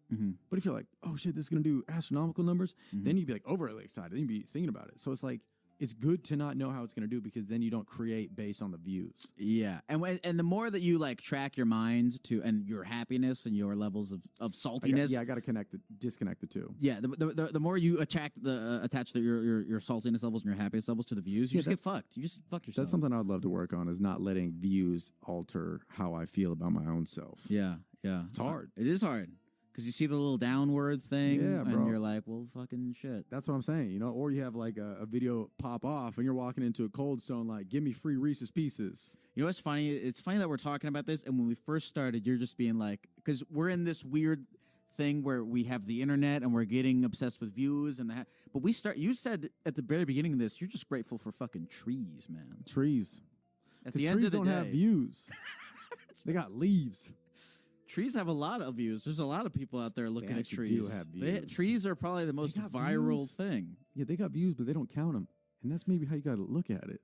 Because one view on YouTube could be 100 people in the room watching. Right. Trees don't have views, or trees do get views, but they don't count their views, and that's why they're so fucking chill. That's a metaphor right there. Count your blessings, not your views. Put it on a Forever 21 t-shirt. Let's see what's going on in here. What else we got? Hello? Yes. Is this Aubrey? This is. Aubrey, how's it going? I'm here How are with you, Gek? Trevor. We're hanging out. We're being geckos. I just farted. I hope you can't smell it. Dude, I've been trying to let one rip. I don't know if that's... You can. I don't care. Really? Yeah. I ate some something weird. It might be airy. I don't give a fuck. I can't do it. I can't do it. I Do can't I do don't it. care. I don't care. Really, even though I've given you permission, you still... But I have to have the permission from the chat to do it, too. I can't. I'd have to get up. Aubrey, Aubrey, does Trevor have permission to fart? 100%. That is a Midwestern. Do your thing, man. delicacy. Do it into the mic. I don't give a shit. I can't do it. The pressure's on. What's going on with you, Aubrey? Is it Aubrey? Right? Oh, did you hear? Actually, did you did hear it. You had to have heard that. That's on chat forever. God damn it. Dude, I've been. I'm surprised you haven't heard my. I've been farting. Really? Yeah, I let one go 2 minutes in, and I was like, "Damn, what if he heard me and just?" Dude, I've had like a non-stop diarrhea for like a week. Really? There's You something. should call into your own podcast. I don't know. I had Chick-fil-A, and Then you need the to Lord get was up. not with it today. Get help for that. Audrey, what's going on with you? How's life? Tell me everything. Tell me nothing. Ooh, life. It's kind of crazy right now. Not in a physical sense, but so in the recent past year, have discovered sort of that I think I might be asexual. And then for anybody who doesn't know what that is, in a roundabout way, it's just not desiring sexual activity. From anyone. Not really needing. Yes, exactly. Exactly, yeah. So, and I mean, obviously, I've been sexually active before in my lifetime, but I've never been one to like need it. I've been realizing that people need it a lot. Now, it And also I says don't here know if that you have a boyfriend and that you're having problems Yes. with opening up to him about this. Is that correct? That's 100%. Yeah. So he actually lives out of state right now, and he is moving here next month. Okay. When you see him, do you feel anything sexually, or you're just like, oh, I'm just glad to see him, but there's no like sexual tension? Yeah, no, there's no like, I want to jump your bones moments. It's just. And it's not him this personally. Sounds It's really just horrible, but no. it's just you in general. No, it sounds Okay. horrible, but yeah, just me, and I don't know how to say that to him without not offending. Well, I guess maybe I. It's hard to not take I'm it not personal. sure. I think if you come at it from an angle of like, it's not you, it's just what I'm thinking. Because he's probably going to take it personal pretty quick. But if you can spin it and be like, this is just how I'm feeling in life right now, then you'd be like, oh, all right. And then there might be a Wednesday where you look at him and you're like, bring that thing over here. And that thing I'm referring to is male genitals. Let's get it started. Is he decent Yeah, in bed that- when you guys that's do fair. the dirty? Yeah, it's nothing off-putting. There's nothing on-putting. Ooh. I'm, I don't have any like, I don't know the reverse of the ick. I'm not sure how to put it. Okay, so you're not necessarily like disgusted or icked out by sexual activity. It just does not particularly excite you. Do yeah, you think? yeah, and I would say, go ahead. Do you think that like sometimes when I eat too much like Caesar salads, I'm like I don't want any more Caesar salads for a while. Was there a period where you might have been too active with him and you tapped out? You know, there's only so many times you can have Buffalo Wild Wings before you're like, no more B-dubs. Yeah, that is true. But no, we had so for our entire relationship so far, we have been living or being long distance. He's out of state. So we dated back in the day when we were younger, but it was more of a I'm not even sure what to call that. We were younger, you know, it was just a young relationship. So I wouldn't say that maybe not with him specifically. Maybe I overdid it like too young. And that's just made me very unattracted to it. I'm not sure what would I call that. So are you It's a now little kind of are you desiring to just maintain a just sexless but purely romantic relationship with your boyfriend moving forward? I would love that, but I don't think that's gonna fly with him. He definitely could not do that. But doesn't that sound? I don't know. It makes it sound horrible. But like you keep saying. Can I ask you? You keep saying this sounds horrible. This sounds horrible. What do you? No, what do you think is so horrible about it? You know, I mean, it's. No, I don't think like look. This is the truth. This is the way that you feel. This is just is what it is. I don't think that you should be ascribing like a negative attribute to it that's making you beat yourself up. What are you observing about it that is so horrible? Well, it just is like off-putting for me to even say it out loud. But like, I feel like our sexual activity, it would be me doing it for him, you know, because I'm not really desiring it. I could go without it, but then I feel like not that it's forced, and I don't mind, but like, you know, the desire's not there, so I feel that it's different. That's interesting.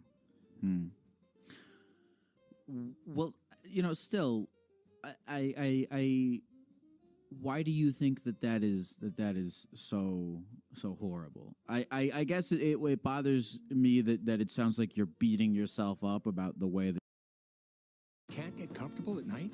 The Sleep Number 360 smart bed has your back, effortlessly responding to your movements to relieve pressure points. Enjoy smart, effortless comfort and the proven quality sleep you need for your health and well-being. Visit sleepnumber.com to learn more.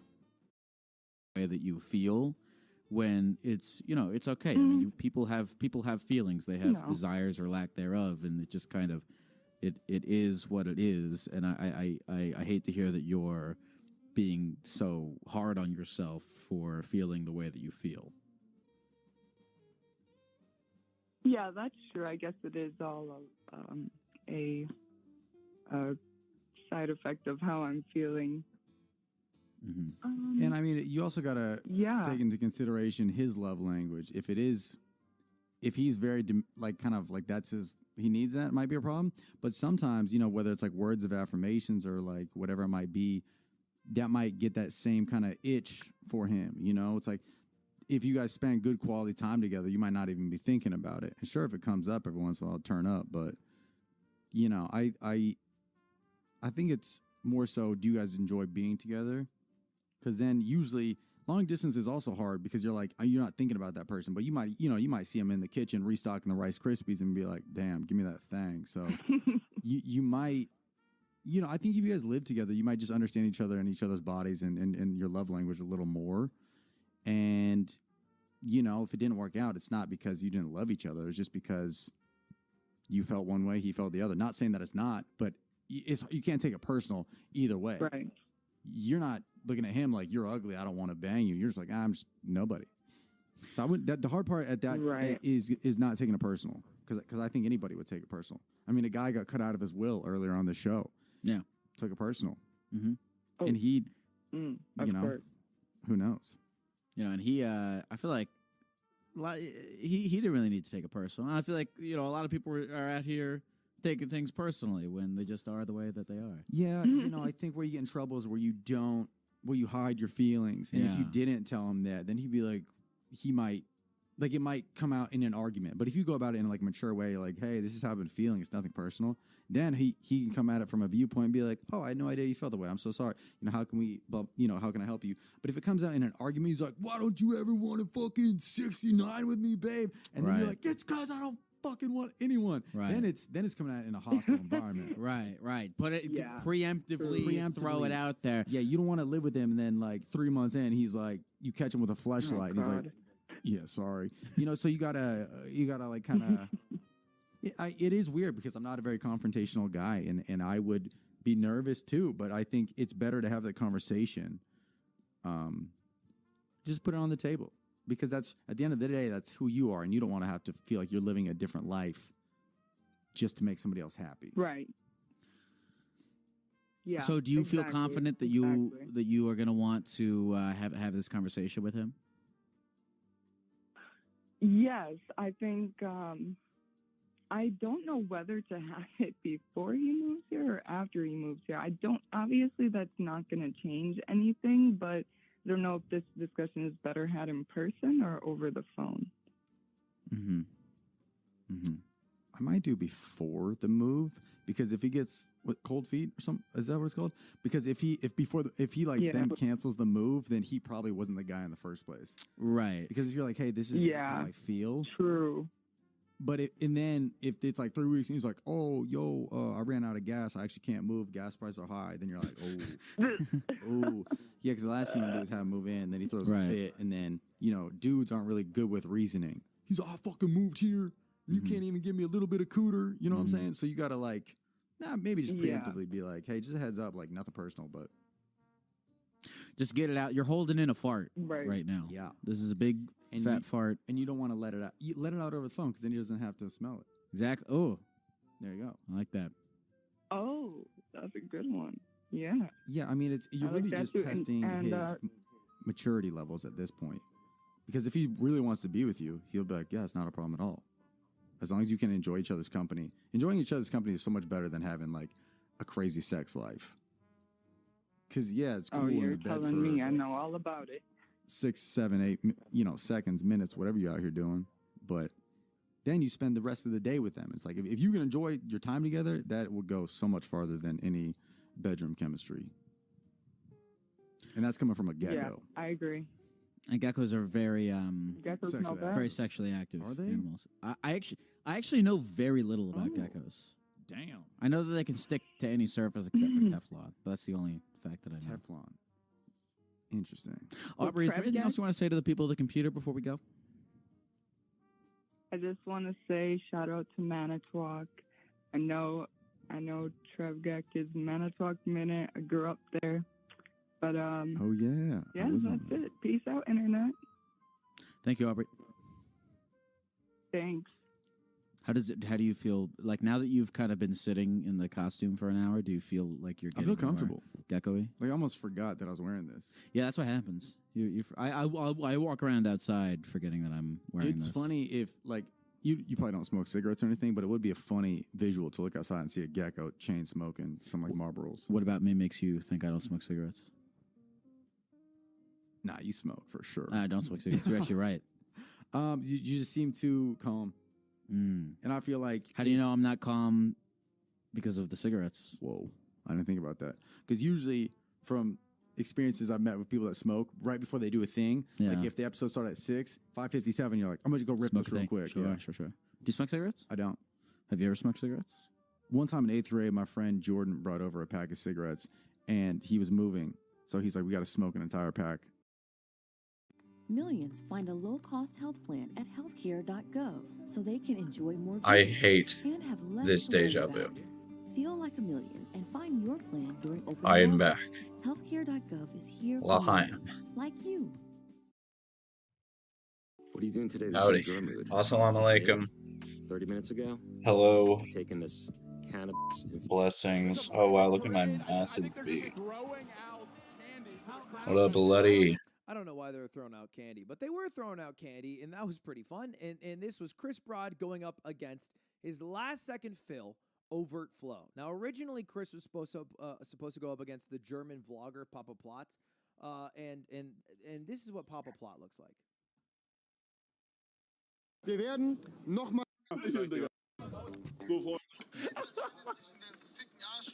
He's the blonde dude. Wieder angemacht, wenn ich meine Füße hier gerade zeige.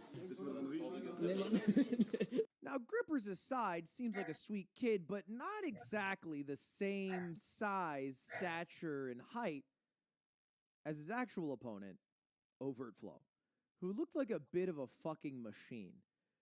And Chris felt the same way because Connor later told me this. He saw Overt Flow, and he was like, oh fuck. He thought he was in big trouble just based off the look of Overt Flow. Now, although Overt Flow looks pretty mean, and he does have a black belt in jiu-jitsu, this was his last professional fight. Welcome back to another Punch Plan video. How silly, Scooby-Doo. Going up against Overflow, and the very first How punch silly, he landed Scoobert. and connected, Scoobert, dropped you Overflow, and Coopert. it was over from there. Overflow stumbling to get up. Let's see and- if I can and show not able to reclaim his Scooby Cam. balance, and it We're was doing a just over. Scooby So, Cam. If anyone's on the screen, He got knocked here out he early. is. Here's Scoob. the Look at very that. first punch he Look at The Scoob. camera didn't even catch it. Look at Scooby Doo go. This is your first drink, bud. So, like, Yeah. there was some, I think, I'm gonna eat possibilities I'm gonna for eat this Chris to win patty this now. fight. Boxer here tonight. 100%. He's been Me and Yodela and the with Nut influencer Boys. boxing since the beginning, having fought on a Paul card, being involved with Misfit Boxing with KSI. He's got the chops, and that's why he had the courage to step up last minute to take on Chris, which we're grateful for. Now, it starts with the chess, which was originally going really, really well for Chris. For the man with the most front runner for victory. The easiest thing is And talk about it's a very good start for Chris. yeah. Let me jump in there. He had like a 50-second lead. Everything was going fine. And then the boxing started. Right, and he's back to southpaw. And this was one of the weirdest fights of the night. I don't think that it was as imbalanced as some of the other fights. But it was just a weird fight. I'll just let it play out a bit. It just felt like Chris running liked around it. a lot, and then Overt Flow running with a fist out like he was Margit from Elden Ring. How common is it to switch? Is that a normal thing for fighters? Usually it either shows that you're extremely experienced or extremely inexperienced. Which one do you think it's here? I think he's extremely confident. A lot. The thing is, he can stall the time by walking around, but if they get back to chess, he's down a minute in time. That's right. And one thing to look out for here is as both of the fighters are throwing shots, do they keep their guard at home? Is that other hand protecting their chin? Now, Chris's guard, I think, was pretty good. People like to immediately jump and say Overt Flow went easy. He had one thing that he kept doing, which was like this huge sweeping overhand or hook that he was trying to hit Chris with. But Chris was very effective in dodging that and at least punching back. Where a lot of other my fighters, when view- they had opportunities to fight back where there were holes The on overflow defense, were so that he was overwhelmed gonna by the steamroll offense that they this would just guy, kinda cower both and physically wait. and mentally, And or you so saw hard this happen, physically he like, didn't to even have to Dina, learn you saw chess it happen to Spud. You even saw it to happen to some of the other better fighters who were a because he little bit didn't know the younger. fundamentals. Sometimes it comes down to your chest. Sometimes it comes all the way down to your waist. Keeping that guard up for anything that could come back is a really important for defense. And correct me if I'm wrong, but Overflow's keeping the hands low because he thinks he's fast and he's got the speed advantage, right? He's not worried about the counterpunching. He's channeling Ali. He thinks he has the range and the timing and the distance. Oh, we're about to see a takedown here. Chris Broad. Okay, bringing out some of the jiu-jitsu skills. I don't think that's applicable in the ring. Ref breaks it up. I don't. And we So have 15 seconds left. Yep, 15 seconds. End of the round coming up. Slowest of the fights we've seen tonight in our fourth bout. I think Overflow needed a little bit of a fast start. And just it was kind of a weird fight in the first round. A lot of people felt that Overt Flow was going to just crush in the second round of the fight, and that the first round was just him, you know, warming up, you know, not his full power. And by the way, there is a move in this position that's apparently there. But the problem is that he might not have had the time that he wanted to do everything that we're talking about, because Chris's chess play was phenomenal. He's playing the white pieces here. I'll move my can to the bottom left corner. He's playing the white pieces here, and the white has a great attack with the battery on the bishop with the queen, puts the king into check. It's been, oh, bishop takes pawn. That was the setup there. And we had an exchange of glances from the players like, you SOB, you took the pawn. And now the king's got to go. By the way, white's bishop has had the opportunity to take this rook for about 8 moves now. We can just keep a timer of how long, and white is completely winning here. Completely winning. An experienced player will chop down a few pieces in front of black's king, get in, and win the game. So it goes on a little bit. They play it pretty slow. We do see black's king under severe pressure as the...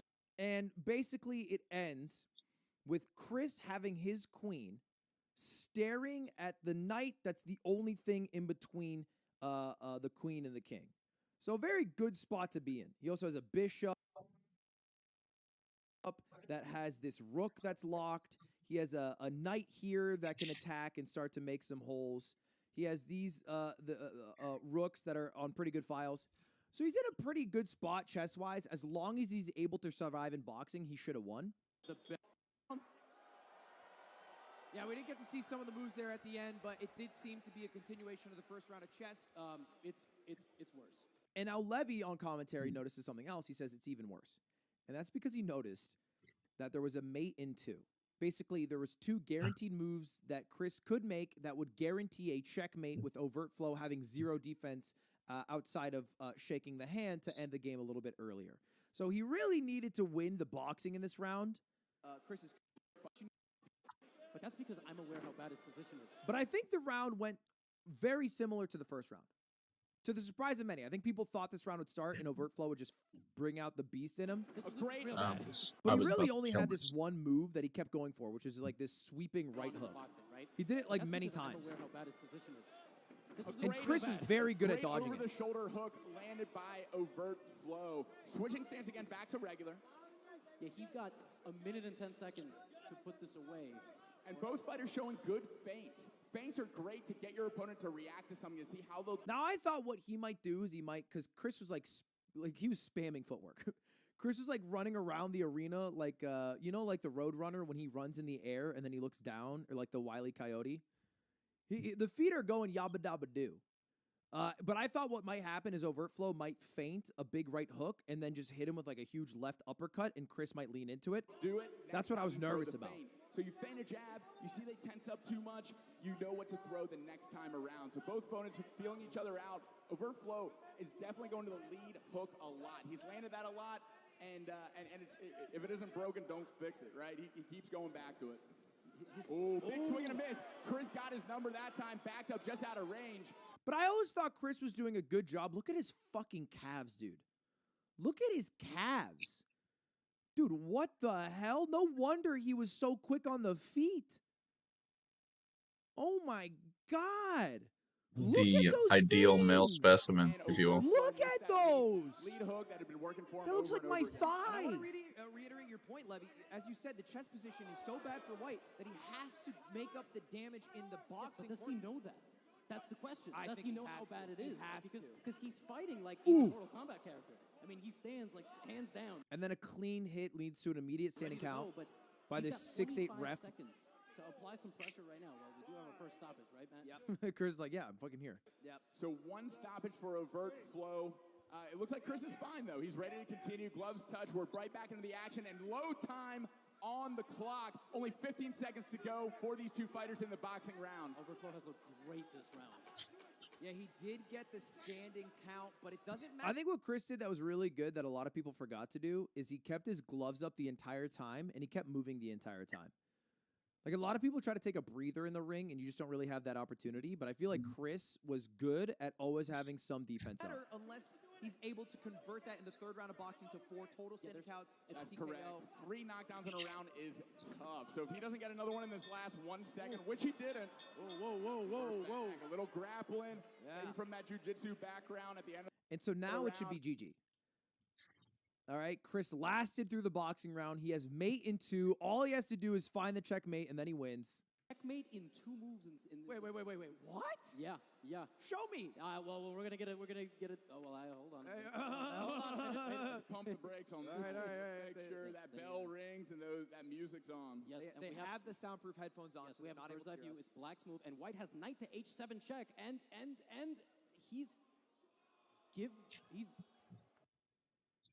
So what Levy was saying is that he can go knight to h7 check, aka the knight right here can go all the way here. It checks the king. If he checked the king right here, the king, when checked by a knight, has to either capture the knight or move. So then the king would move over 1 more square. After he moves over 1 more square, the queen could peacefully capture this knight. There would be another check with nothing to interpose, no way to capture the queen. GG, checkmate, it's over. Instead, what Chris did is the right move at the wrong time. He could have made that queen captures knight move 1 turn later after doing the knight check, and he would have won. Instead, he did the queen capture. 7 check, and he's given up his queen? Yeah. He just gave up his queen. An overt flow touched the mouth, and he's like, oh. And then immediately captures the queen with the king, because the queen, can be captured. And the king is allowed to capture pieces. He gave up his queen! He gave up his queen. He had maiden 2 on the board. Oh, that fatigue, those lead hooks coming into play, giving away the queen, giving away his advantage. God. He had maiden 2. I was waiting so long to not say anything because they could hear me. Oh my gosh, he lost his queen instead. Incredible. And then that's kind of a throwaway move from overt flow because he's down in time. But you can see Chris is already shaking his head because he knows he is fucked up in a tremendous way. He just had his queen take the piece defending the king. Yeah, knight check. Now here we go. Let's see if he can keep his composure and come back from this. It's all about making a mistake and moving on, not dwelling on it, not living in the past. He has nothing. He has nothing here. His pieces have no way forward now because every square is covered and his rooks are stuck behind pawns. You can see how bad it is based off this graph right here. It shows that Black is winning by 12 pieces, which is a phenomenal lead. Black is completely winning. He had a queen, Ludwig. All right, well, he could do it again, man. Believe. I mean, yeah, the pawns can promote, but good luck here. I'm so stressed out, but he is bringing the rook. And in 50 seconds worth of time, I'm looking at the timer. Overflow has stalled. He has moved his pieces back and forth. All right, he is not trying to take the fight to White. White actually can still win this game. You are right, but it's the chess gods have to watch. It's going to be a lot tougher, and the fact of the matter is it doesn't feel like there will be a conclusive ending in the chess round this time, in this next... Now, this is what pissed me off this entire fucking game, is this A2 pawn. This made me so mad.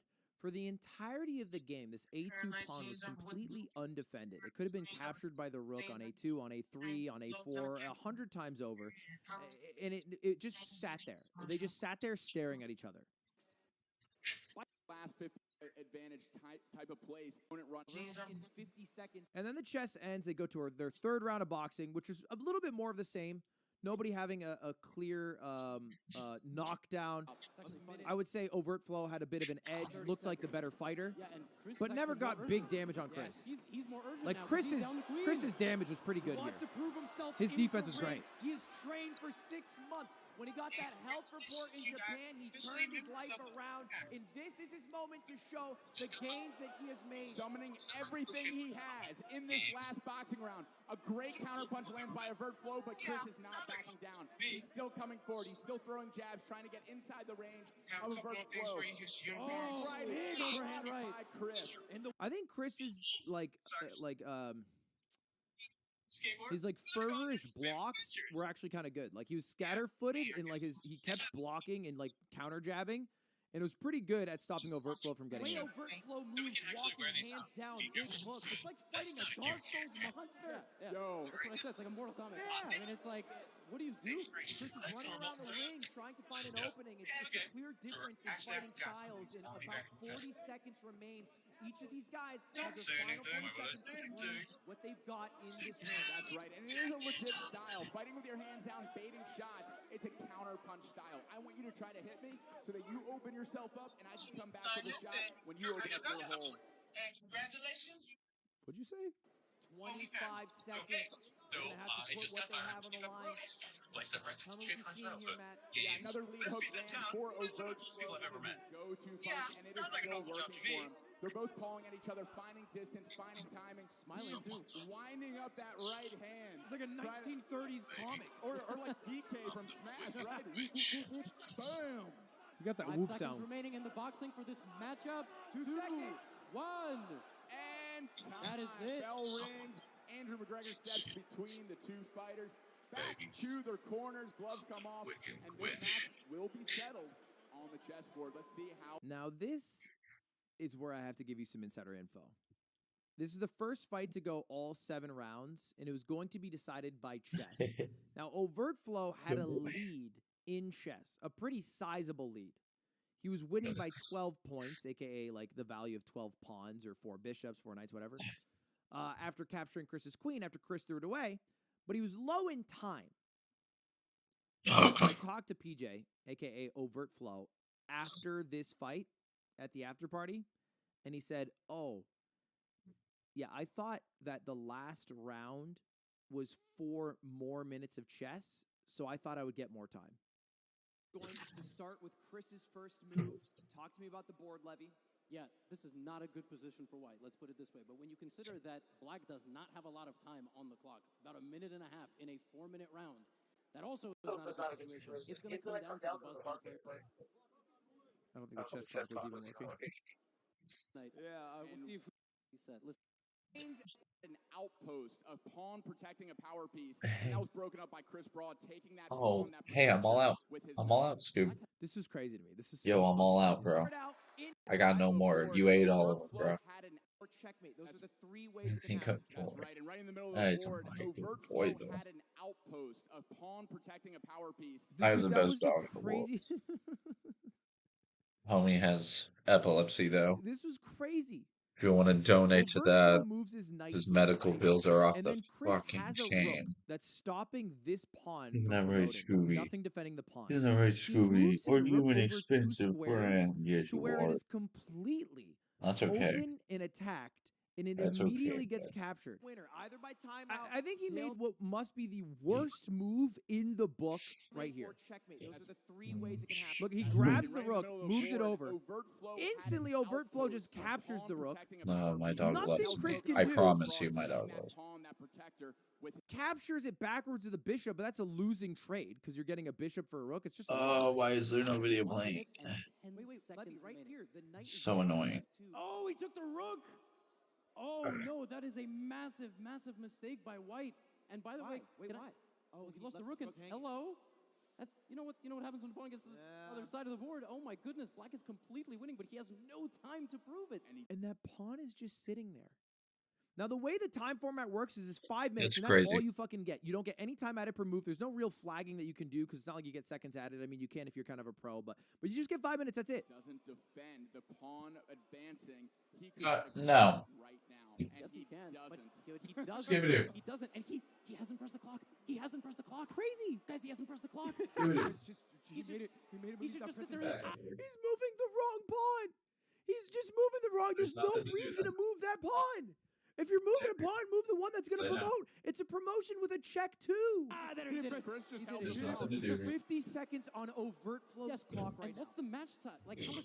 What's the match Nothing clock to do. situation?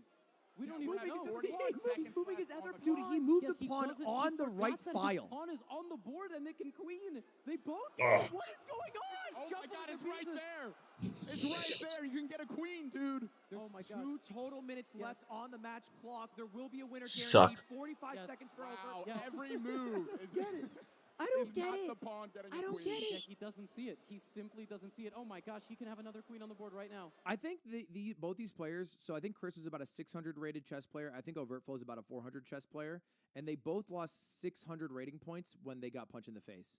So we're working with a 0 rated chess player against a negative 200 rated chess player right now. Looks like Chris moved his king up so there can be no attacks in the back rank, which might even stop Overt Flow from noticing what he has. And by the way, do you see there's 2 queens on the side of the board? That is literally for this situation. Yeah. So if you have 1 queen on the board, you can get a second one. I wonder if Chris is just like poker facing this, like knows it's there, but knows he hasn't watched it. He's just letting it be. Take it easy, Bell. Seconds remaining overall, and how much time for Black? About Hey. 30 seconds, if I'm seeing that correctly.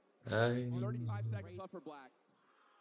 Black has to win by checkmate, or it's over. Black has to win by checkmate, or this entire round is over. Chris is advancing the bishop. Oh, he has to press the clock. Queen He has to takes press the in clock. check. He's not pressing the clock. And that was such a fucking great move. Right here's the only interaction where Chris was 5-head.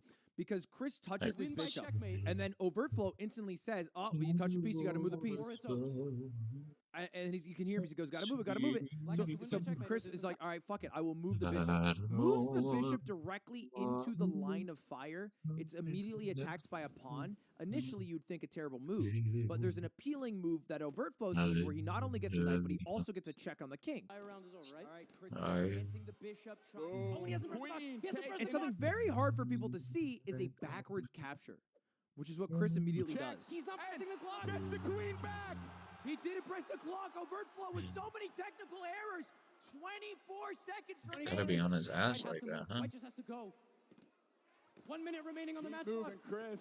And 20 seconds remaining for Black, but now less than a minute for White as well. Now, Chris has really nothing here. Even though he was able to capture the queen, there's a promotion that can happen for another queen. There's 2 rooks on the board. He has a bishop, and Chris, in return, only has 1 rook.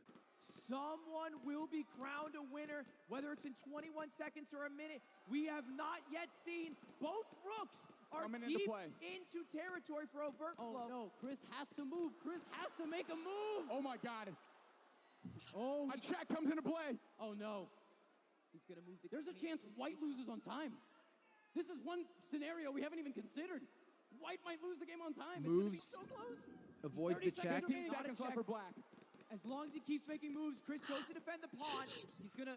Oh, he doesn't make the rooks into a file. 12 seconds for Overtflow. Oh my gosh. A take by the pawn. King takes. Now that I think was the biggest mistake Overtflow made. He was making up a lot of his time, but for him to tunnel vision on this pawn here and capture it, that pawn can't do shit, and it's almost a good thing to have in front of you when you have your king here. Actually, no, it's not. No, I'm capping. No, it actually would have been good. No, it would have been good.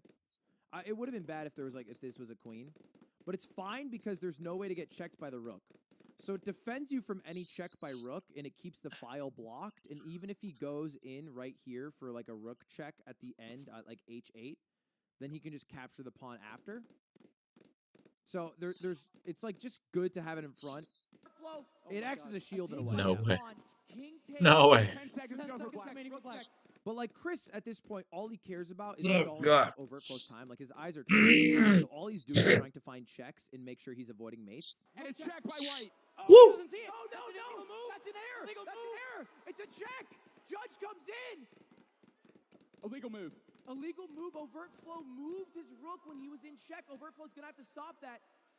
Oh, my God. We're taking it back. So Only stressed 8 out. seconds left for Black. Holy shit. There's 6 seconds, 8 seconds. We're resetting the time. Oh, my Right back to fucking God. before the illegal move. Do, Here do, do, do. Pieces on Black. we go. 6 to go. 5. Do, do, do, do. Wait, no, not yet. Blocks. Oh 4 my God. seconds. Check by Black Rook. A discovered check, but he doesn't. And that was such a good discovered check. I thought that discovered check was fucking genius. Mississippi Queen. Oh 4 my God. seconds. A Check Keep by your Black nose Rook. Because if you're out. back in this scenario, 5. He has to make a move. Mississippi no, Queen. right here, She this gives was, me this was actually a everything. very a good awareness from Chris to know that this rook was defended by the bishop. This bishop's very sneaky, and so it was defended. So he had to capture with a rook, which he correctly does. In this spot, Overtflow should use the bishop to capture probably, but he doesn't do that. Oh 4 my God. seconds. Instead, he goes for this protected check, By Black Rook. which leads to the discovered check, which was so sick. Discovered check, but he doesn't recognize another mistake from Overtflow. And it wouldn't have even mattered because if you A look, discovered check, but he doesn't recognize. before he even hit the clock, it hit 0 seconds. That black flag right here, it just looks like a rectangle. This is a flag. It means you lost. And so this popped up before he even hit the button. Recognize another mistake from Overtflow. So it didn't even matter. On 5 time. That's a win. What gets it? Let's hear it. From Bloon in the white corner down to the final seconds of the match. I was pumped for Chris, dude. I was fucking pumped for him. He said on his podcast, and he said after that he's still a little disappointed in his win because he would have loved to have shown more in the boxing ring. And if he did this again, which he said he might be down for, he would want to train a lot more boxing. But I think a win's a win at the end of the day, and that was pretty fucking hype. He had Pretty fucking hype, you know? business winning after blundering the queen. And there was another queen blunder. The pawn could have become a queen. Don't forget losing the boxing rounds. He literally lost everything except for the time, and he won on time. Holy shit, my heart rate was raising. And what a smart play by Chris. Although at the end there, he did have no advantage except for time. He made a discovered check with his rook when he moved the king out of the way. An overt... Great fight. Great fight. Great fight. Great man. Good fight. And that leads us to our next one, which I think was a really fun fight to watch.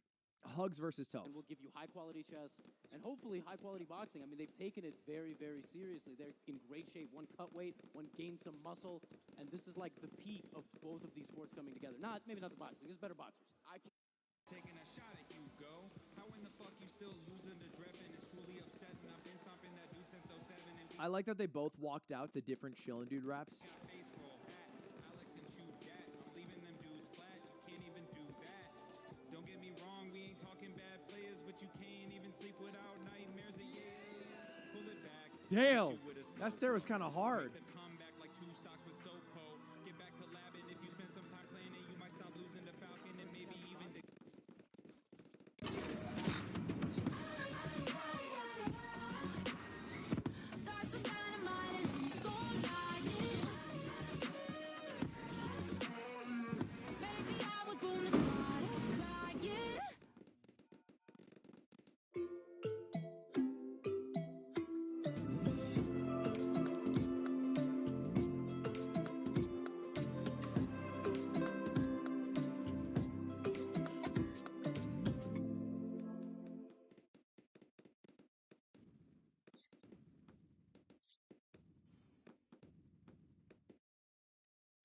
Him going into it, not because Toph wasn't training hard. I know Toph was training very hard, but it's because Hugs was doing so much sparring against stands in bigger dudes.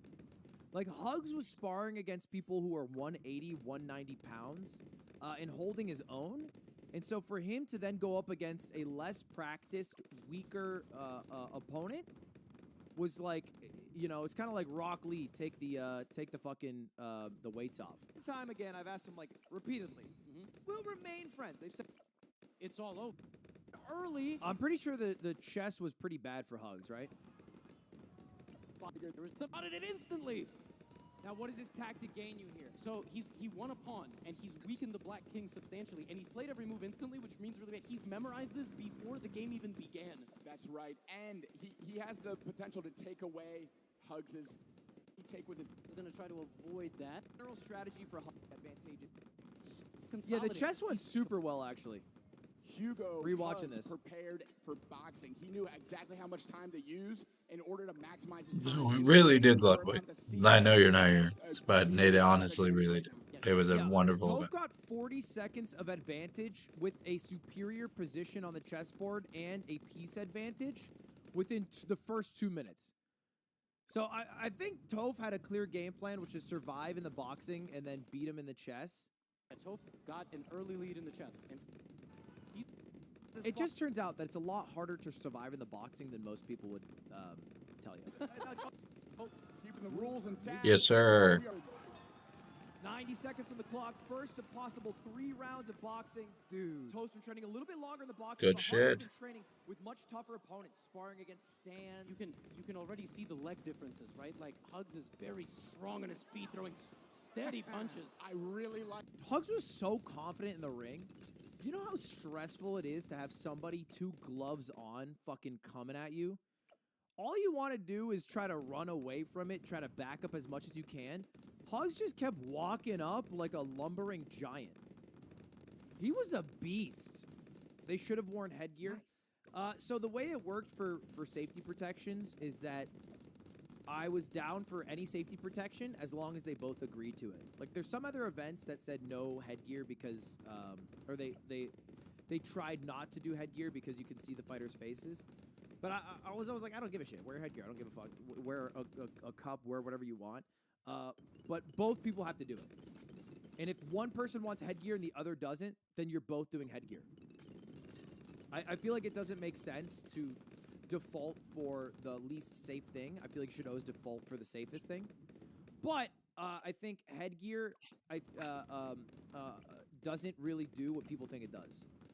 Like, headgear is not like the end-all in terms of protection. You can be killed in a This is headgear. from boxers who told me this. To make that Headgear extremely. only, helps you for like cuts. Like, it prevents cuts. It does not prevent the feeling of a punch to your head. It does not prevent concussions. Nope. It just prevents cuts and bruises on your face. But even that's not which is even still true. valuable. But I think Like, people you think can with still lose an headgear eye. That Very no easily lose an eye. concussions, you're gonna be fine. No, it's not how it works. Guys? Not from my mouth. From the boxers who I spoke with. Like hugs his head movement. He is slipping side to side, working his way A inside. homie A Benjamin. nice bully of a jab coming Let us in. get a round of applause for Benjamin, boys. What does this do? Toph good with his nice quick jab keeping. Oh! A nice slip and lead hook. What a fucking right hook. Stoppage. First stoppage for Hugo. What a freaking land. Two crosses come right over the top of the lead hand for Toph and land clean on the chin. Andrew steps in to give a stoppage, and we're back to the action. Now, the first one was a few big hits. Toph immediately looks at the ref. He's like, I'm fine. Let's go. And he looks ready to run it. Like, it looks like those hits didn't hurt him as much as they looked like they hurt him. Oh my God. Just to fill everybody in watching at home, you get max 3 stoppages in a Not round. good. If they have 3 stoppages, it's a technical knockout. Oh, 4 in the total. Ooh. Another big right hand lands over the top. That's And the another second stoppage. stoppage. Yep, the second stoppage of the round. He has one more to go before the round is over. And I love the pacing. I love the pace. Now, Toph tries to say to the ref here, I'm good. Let's keep the fight going. But the ref, when he waves it off, calls the fight. Oh, and the fight is over. And there it is, called. Waved it off. Looking in the eyes of Toph, seeing the stun. It is called in the first boxing round for Hugo. Toph, totally heartbroken. Now, I think in the moment, I was like, that was a bit early. I think they could have played on. But on hindsight, I think it was a great call. Because there was still 30 seconds left in that round. And if you get 3 standing counts in a round, it's a TKO. Those 2 standing counts happened within about 15 seconds of each other. I think what would have happened if they fought on is there would have been a 3rd standing count, maybe a knockdown, maybe a knockout. But I do think that there was a clear pattern. And I don't think the defense was there for that, you know, after getting punched in the face, after being a little more tired, he would have been able to defend against another Hugs attack. So I think it was a good call. You got to understand, these are not trained fighters. Like, Toph is a guy I've looked up to for fucking years now. He's I used to make a parody account. I had an account called Unfiltered Toph. I think you can still find it on Twitter. That was just memes of Toph because I liked him as a Smash commentator. And so it's like, I don't think you're supposed to say, hey, let's keep these fights going as long as possible for these career boxers to keep going and improving themselves. It's like, nah, let's err on the side of caution at all times. And I'm glad that it was waved off. Like, I think that was a good call by the ref. And although I know Toph, unlike some other boxers who might not have put the time in, did put the time in, Hugs just had a really, really good knack for boxing. And his training was a lot more effective, I think, than Toph's training because of all the sparring sessions he did against bigger opponents. So he got too good in a short period of time and looked terrifying. So I think good call by the ref there and a very quick TKO in the first round of boxing, which honestly pretty exciting to watch. And that leads us to another TKO in the first round of boxing. This is one of the most hyped up matches of the night. Amon versus Trent. Thought it was wild to come out with a live rap. It turns out the guy who was rapping was also like a 2200 rated chess player, which is crazy to me. Yes. Now this was Lawrence, who was big in chess boxing, talked a lot of shit, going up against Grandmaster of Chess Amon Hamilton. I have zero idea. The idea for this one, pretty much anytime somebody had an advantage in chess, the other person had an expected advantage in boxing. That was the idea. This was also the same exact thought process. All right, if there was an advantage in chess for Amon, and so you guys all thought that Lawrence would have an advantage in boxing and beat him. I'm just going to show you guys a poll that you predicted before the fight. This was you guys. 72% voted in favor of Trent. 27% voted in favor of Amon.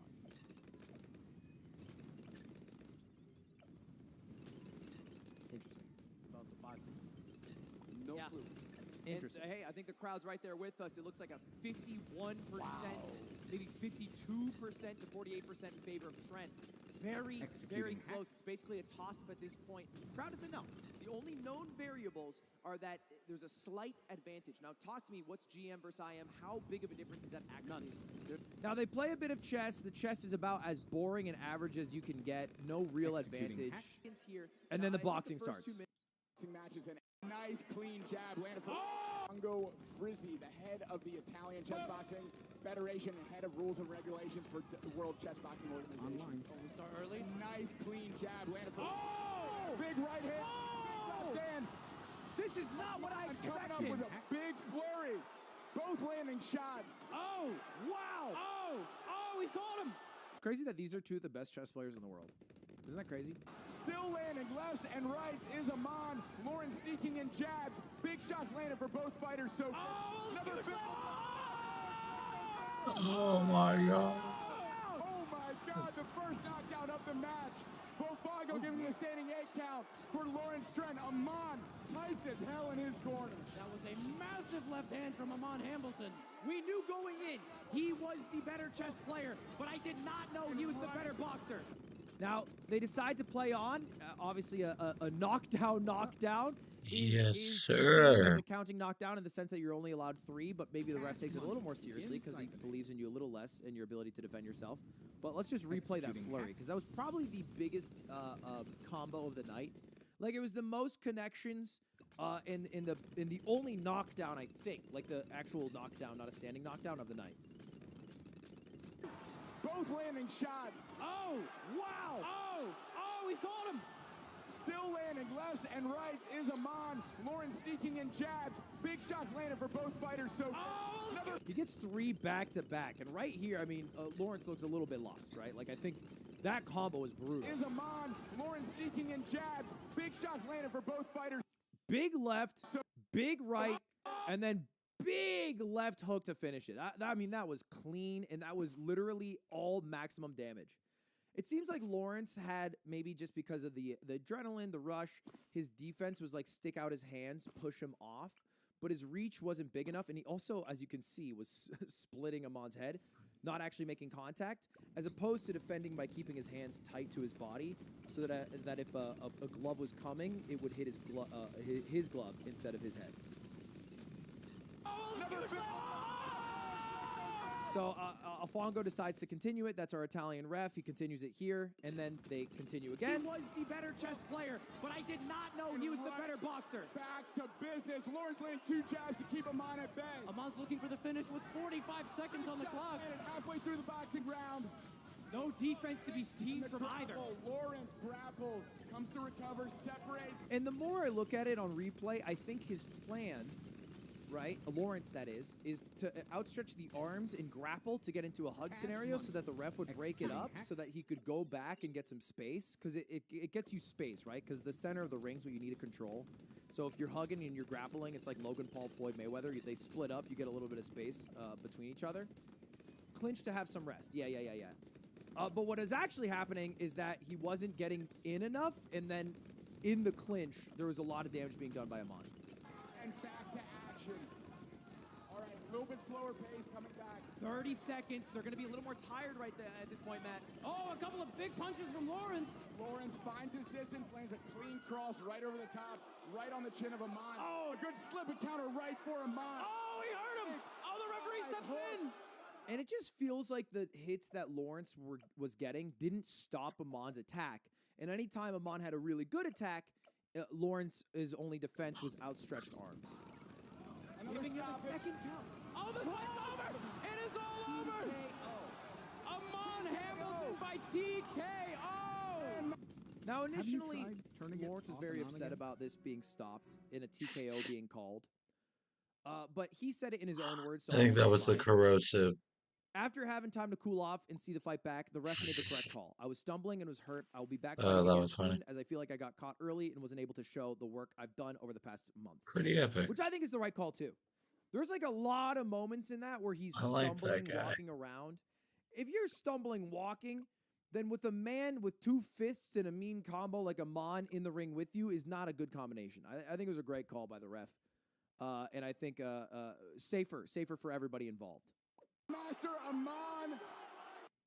Second. Oh, he hurt him. Oh, the referee stepped You can see it at the end. Giving him a second. Like, I think you just can't be stumbling and walking around like that, and then in the good conscience of the ref, them allow it to continue. Especially when, again, it's not career fighters. Which wrapped up the GM versus IM match in surprising fashion. I really did not think it would happen like that. And it led us to what I think is everybody's match of the night. Maybe the main event actually is the match of the night, but certainly one of the best matches of the night. Dina versus Andrea. Dina versus Andrea was fucking hype. This was the most recent card added to all 10 cards, including the secret slapboxing card. It was added by Matt Thomas. He's the one who's in contact with Dina, because I didn't know Dina. And then he had someone else who he's like, yeah, this is a person that's also thinking about chess boxing. And then he hit up Andrea. Now, I hit up Andrea like 8 months ago. Like 8 months ago, I hit up Andrea. I was like, hey, do you want to do this? And she's like, nah, I can't. I'm busy. Because she was originally kind of excited after watching some other boxing events. But she had something going on in December. And it just so happened that like 2 weeks before Matt hit up Dina to do it, Andrea's schedule cleared. And she hit me up to do the fight. And so that's how it started. They both had about a month of training. And Dina talked a lot of shit online, saying that Andrea would have to do podcasts after because her face would be so fucking ugly from how bad she was about to bash it in, which was pretty badass words. Actually thinks because she doesn't want to face it. Bishop before another London system. Now, the chess was a London system. It's a pretty boring, straightforward system. We have the bar on the right here. This shows who's in the lead. And after 2 minutes, the answer is fucking no one because it's a London system. It's boring. It's standard. It's basic. Okay. All right. Great start because of the time advantage. The only real thing that matters is that Dina had an extra 40 seconds on the clock, which does matter, but there was no piece advantage. And then starts the actual boxing. Ready to go in. For this. Stop. Second. And some punches. Call it. And Andrea goes out swinging. First round underway. Dina and Andrea. Andrea coming out with big jabs, throws a big overhand right, a whiff, and some punches. And I think you see Dina doing a lot of the same things Lawrence was doing, which I think might just be like innate human behavior when you are being attacked is like, whoa, whoa, whoa, put the hands out, back the face away. But it turns out that's not very effective when you're trying to stop someone with 2 fists that know how to use them. Landed to the temple for Andrea. Nice and busy with the jab is Dina using her advantage. A strong overhand right from Andrea. A lot of early swings. Remember, both these competitors very new to the sport of boxing. A max of 6 weeks of experience. Strong right hand lands for Dina right down the middle, timing her opponent as she opens. Right hand lands for Dina right down the middle, timing her opponent as she opens. Turn around and windmill. That is not allowed. What is this, UFC? That was It is an octagon, Levy. Wow. Another jab. Oh! Big hook lands, lead hook for Andrea. One to the body. Dina's mouth wide open. Starting to She's set in. receiving, A jab snaps the head back at Dina. Oh, I'm not seeing that broken nose coming out. How do you feel, Matt? Still is Andrea. I see the gas tank of Dina going a little bit 30 slower. seconds. Andrea's Close your super eyes. high energy. Yeah, it seems like Andrea has not slowed down. Her stamina, one of her greatest traits. Now, although Andrea had the pressure on and had Dina on the back foot the entire time, you see that she has so many huge, huge swings that just kind of whiff. Before boxing, she was huge into Like, a lot of shit's connecting, but there's a lot of, like kill shots that are just barely off. And it seems like she's putting all power, but not, like, accurately throwing them. his content, and she seems to have no signs of slowing down. Good jab up the middle by Andrea. A big Like, right there, these big swings that she's doing. sweeping hook goes just wide. 15 seconds to go. Low time. Whoa, it seems like Dina's just hoping for the 10 seconds to wrap up. Oh! And there it is. 10 seconds left. Final seconds of the round coming up. 3, 2, 1. Time. Oh. And I don't say it to say that Andrea was bad. I say it to say if those connected, I think there's a good chance that this fight would have been determined by knockout or TKO. But that's not what ended up happening because so many of them missed. And Dina did really good not to get tagged with a standing count in round 1. But you can see it. It hurt her. Look at water this. from her coach. Helmet is coming off. They're about to go back to the chest. Andrea looks like unaffected. Andrea looks like she ran a half mile. Just looking at the body language. Dina looks like she finished a half marathon.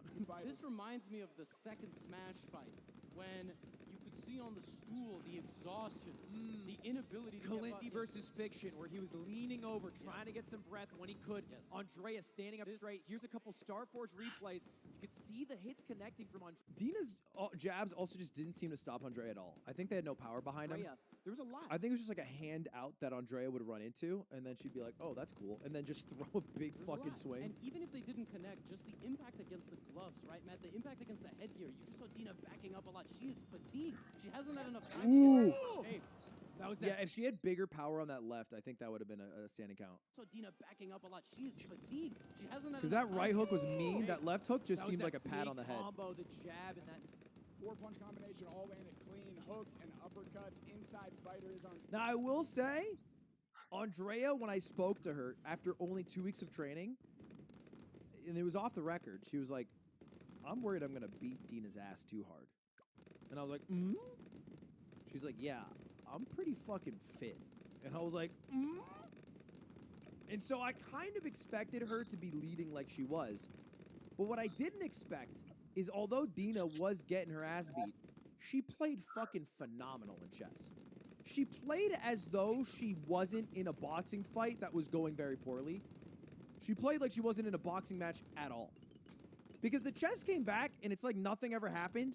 Dina immediately extends her time advantage from 40 seconds to almost a minute.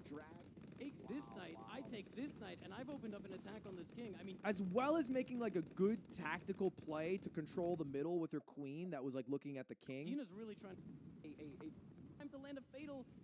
Sometimes it wakes. Dina's launching everything. I mean, Dina's very well could win this Ugh, next chess still round. didn't have enough?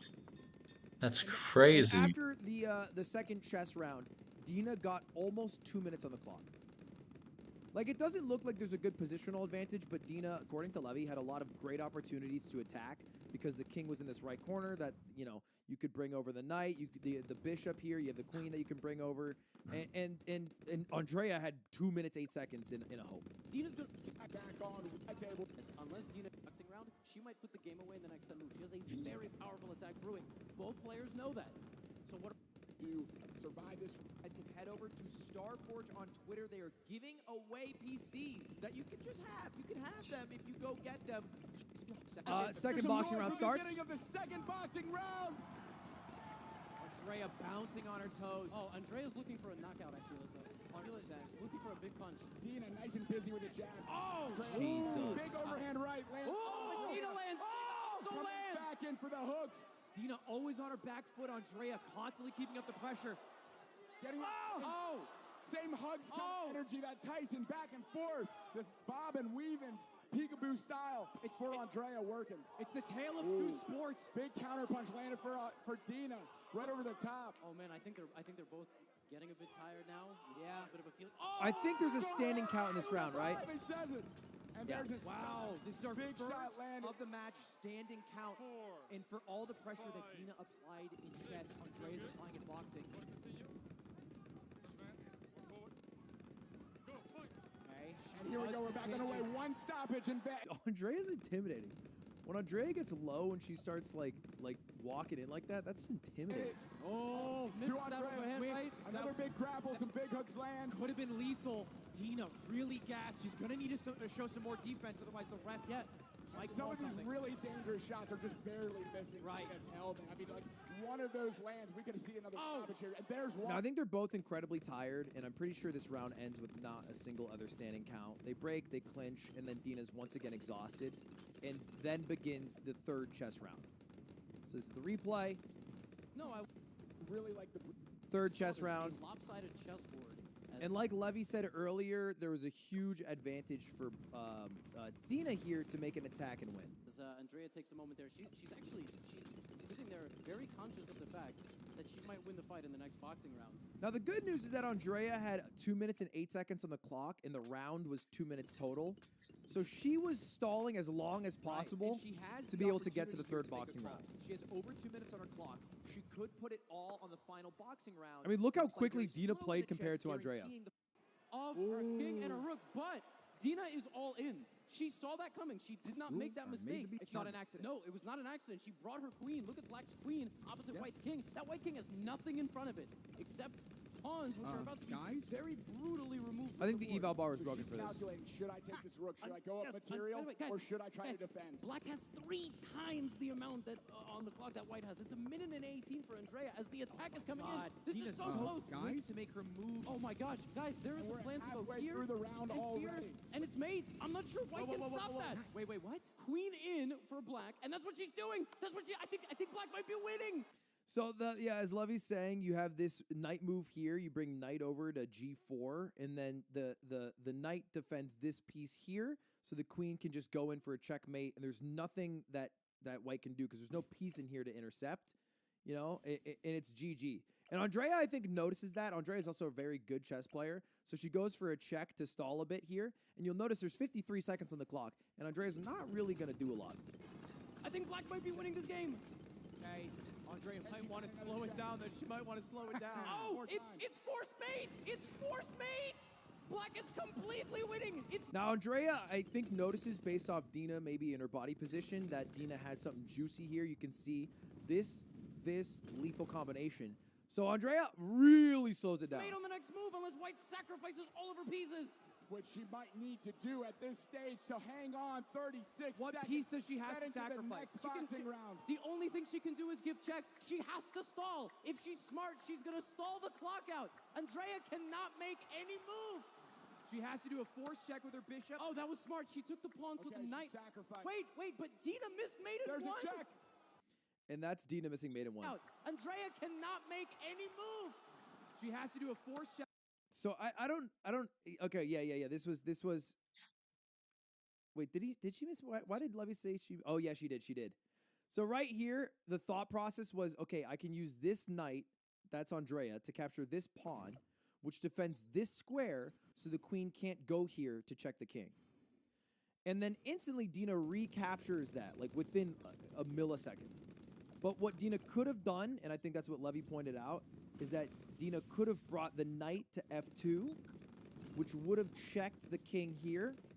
The king can't move to this square because it's being attacked by the queen. The king can't move to this square because there's a pawn in the way, and it can't move to this square because there's a rook in the way, and nobody can kill that knight. So it would have just been a win outright. Check with her bishop. Oh, that was smart. She took the pawn to the knight. Wait, but Dina missed mate in one. There's a check.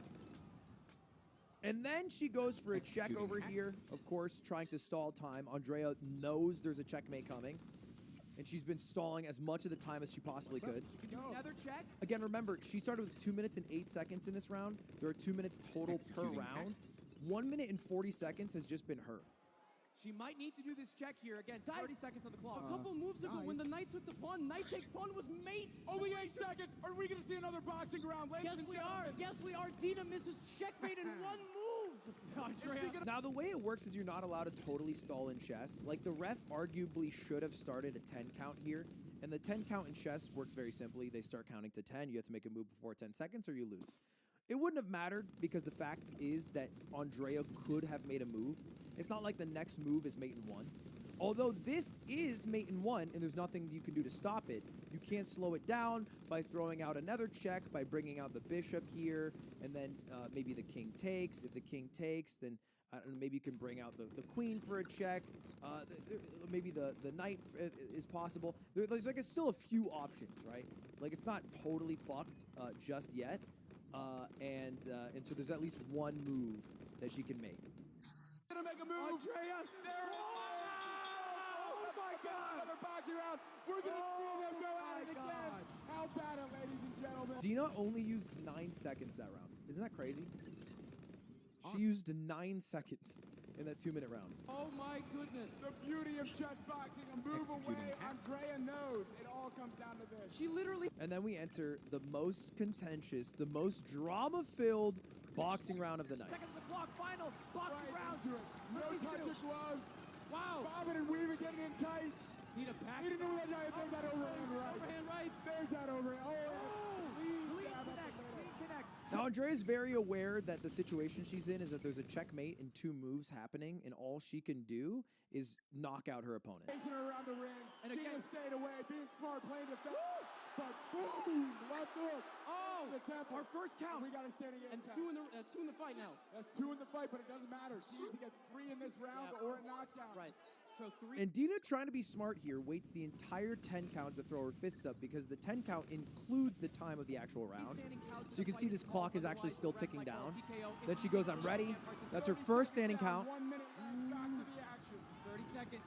Another big right hand lands. She has to defend herself. Dina has to prove that she can keep her gloves up to defend herself. Otherwise, the ref has to call it. Yeah. And she is intelligently defending. She's putting up her arms. She's preparing. Oh, she throws a counter punch. Executing. She does. Oh, looking like she might collapse here, though. There's another stoppage. Just breaks it up into a hug. Count, breaking it up, and they're back to it. Doesn't count. 40 seconds. 40 seconds. 40 seconds. Andrea has to make something happen. She's throwing swings. Dina running for the hills. Now, Dina running around. She's got to be more. Oh, what a hit. That's it.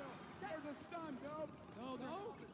This is the second one, the third of the match. If she gets 3 stoppages in the fight, it's over. One more stoppage and it's done. 20 seconds. All right, second stoppage, puts the gloves up. One more stoppage, and it's GG. 20 seconds. 18. 17. Andrea has to deliver the killing blow. Good connect by Andrea. 10 seconds. Will she deliver the killing blow and win, or will she lose to checkmate? Separate. There's 5 seconds. Now, the ref initially stops right here because of the clinch, right? Because they're just, so in each other's bodies and faces that they're not even boxing anymore. So the ref comes over and says, all right, back it off, back it off, back it off. There's 5 seconds left. And then looks over like, he's about to just move on with the fight and say, hey, start again. Like right here. Wait, hold up. Right here, this is my interpretation of it. And tell me if you think I'm wrong. So right here, he stops it. In his mind, I'm just breaking the clinch. They're going to continue fighting. Looks over at Dina. Dina, in the same moment that he looks over, puts her arms up on the ropes. And I think you can see these 2 people who are in Dina's corner saying, no, no. And then sees her resting, looks over Andrea to see if Andrea's resting, sees Andrea's not resting, and then because she's not prepared to fight, takes too long, starts the count. Counts 1. I already have that. Immediately, the moment he counts 1, the bell rings. Oh, there's the bell. Dina waited out time, survived the round, and we're going back to chess. Oh my gosh. And I think the confusion that happened there is because the bell rang. The bell should not ring when a count is going. Like, that is a mistake. You can blame the ref as much as you would like to do that. You can also, in this spot, blame the person who rang the bell, because you never count the bell. You never ring the bell while the count's happening. It's just wrong. You're supposed to let the bell, you stall the bell until the end of the count. Because if that was, for example, like the first count and the bell rang, maybe they don't defend themselves and then the fight's called right there. But after we talked, and we talked for, I swear to God, an hour, all right? With all the referees, including him and the other 2 refs, and then the chess boxing officials, and then also 2 chess boxing world champions, we came to the conclusion that that should have been the call. There should have been a win right there, and Andrea should have won. Wow.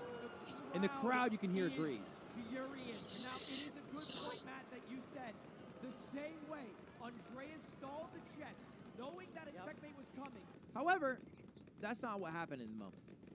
What happened in the moment is that the ref made the call. He was interrupted by the bell, went along with what the bell did. The bell person was like, I'm just doing my thing. The time's over. I rang the bell.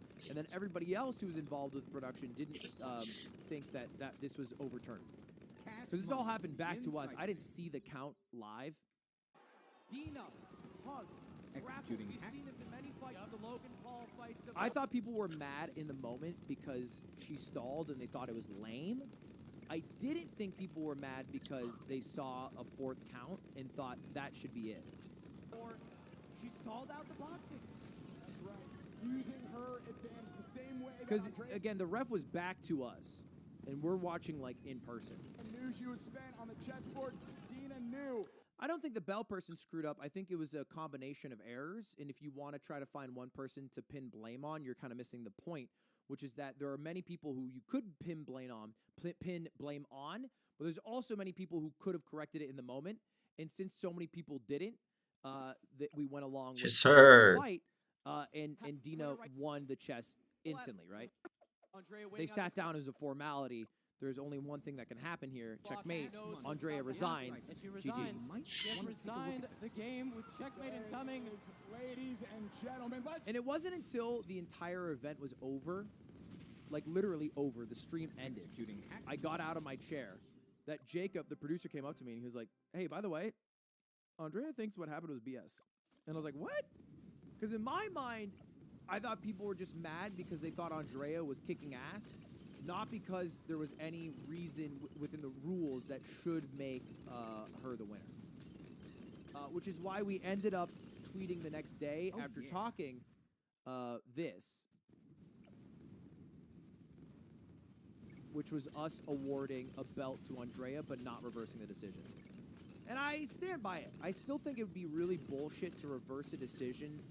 I think if it's not made in the moment, you cannot reverse it. Unless it was made like right there and someone saw it and made the call.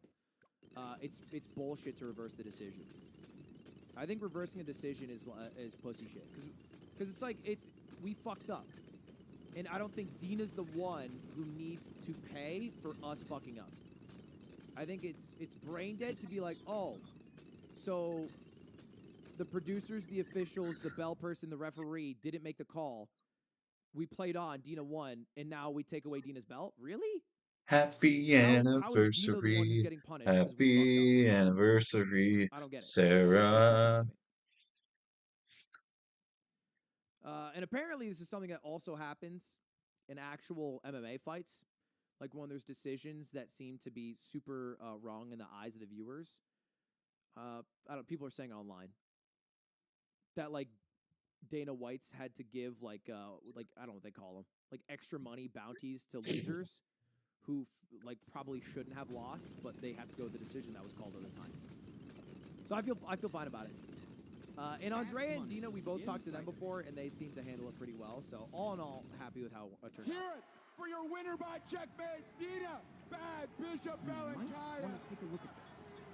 And I love a bit of drama. The whole entire time I was in the meeting, every time there would be like, because it'd get a little tense and everyone would get a little stressed, it'd be like, and guys, fellas, by the way, I don't give a fuck if people are mad at us. It just means they're going to talk about our event more. This is good for us. Insight, dude. And that's what I would keep leaning on. So Absolutely no matter what decision brutal. we made, I was cool with, but I do think we picked the best decision overall. I think ignoring that we made the wrong call and pretending that we made the right call is dumb. I think reversing the decision and punishing Dina for our mistake is also dumb. And I think the people who are mad, I cannot believe I didn't do that yet. trophy, whatever, I'm such a fucking don't idiot. really matter and help make the event a more known. The most lopsided prediction we've had today. Watch Myth's intro. Crowd money. Executing hacks. I got a crush on the girl from Queen's Gambit, so I've been watching it, but we're gonna win, yeah. And this is a matchup that I have been looking forward to since we were able to sign on Chilllll.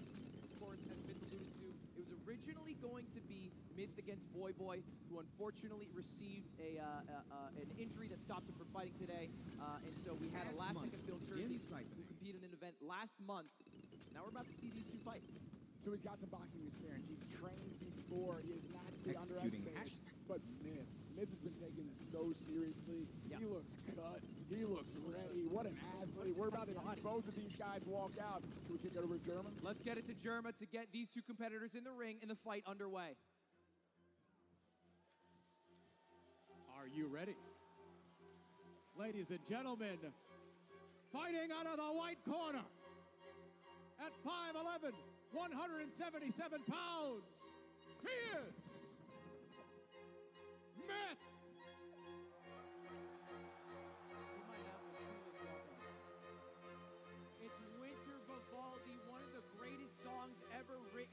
the recorded humanity's history. Guys? Mr. Myth himself, walking out with an epic song, doing his thing, hyping up the crowd. He looks fucking big. 5'11", 100. I'm scared that I'm a commentator. So I jumped the rope, bro. I measured the reach of all the fighters prior to this match, and by far the most disproportionate was Myth. He has such a long wingspan for his height. Now, Myth, a big boy indeed, and he was supposed to go up against another big boy, aka Boy Boy. And this is Boy Boy right here. This is I Did a Thing. You guys might know I Did a Thing because he was in Creator Clash and he beat Odds One out. Ladies and gentlemen. In a very quick round 1 30-second knockout. I remember this was so bad that in the moment you could literally see Alex punching and then looking over at the ref being like, come on, you got to call this. Oh, James takes another one on the head. The referee is not letting it happen. Alex is frustrated with the referee here. He is frustrated because He doesn't want to go further with this, but he has to close the show. This is boxing. We have to leave it all in the ring. The referee is not going to step in until he sees what he needs to. He's just going for it now. Shit. Apart right now. Again, Still goes arguing to with the ref. referee. Another big shot landed. That just speaks to the character of I'm actually shocked at how long the ref let this one go. This is crazy. Alex. He does not want On hindsight, this went on. I mean, there's absolutely no defense right here. Another right hand On hindsight, homie. Guys? So then they make the call there. That was obviously Alex, and this is him here, and he was sparring and training with Boy Boy, and this is what happened in the sparring session. By the way, headgear on.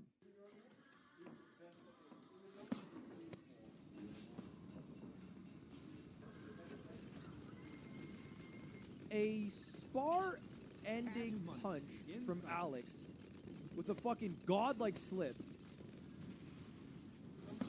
Boy Boy just going for like a really simple, I don't know, jab, maybe 1-2, I don't know.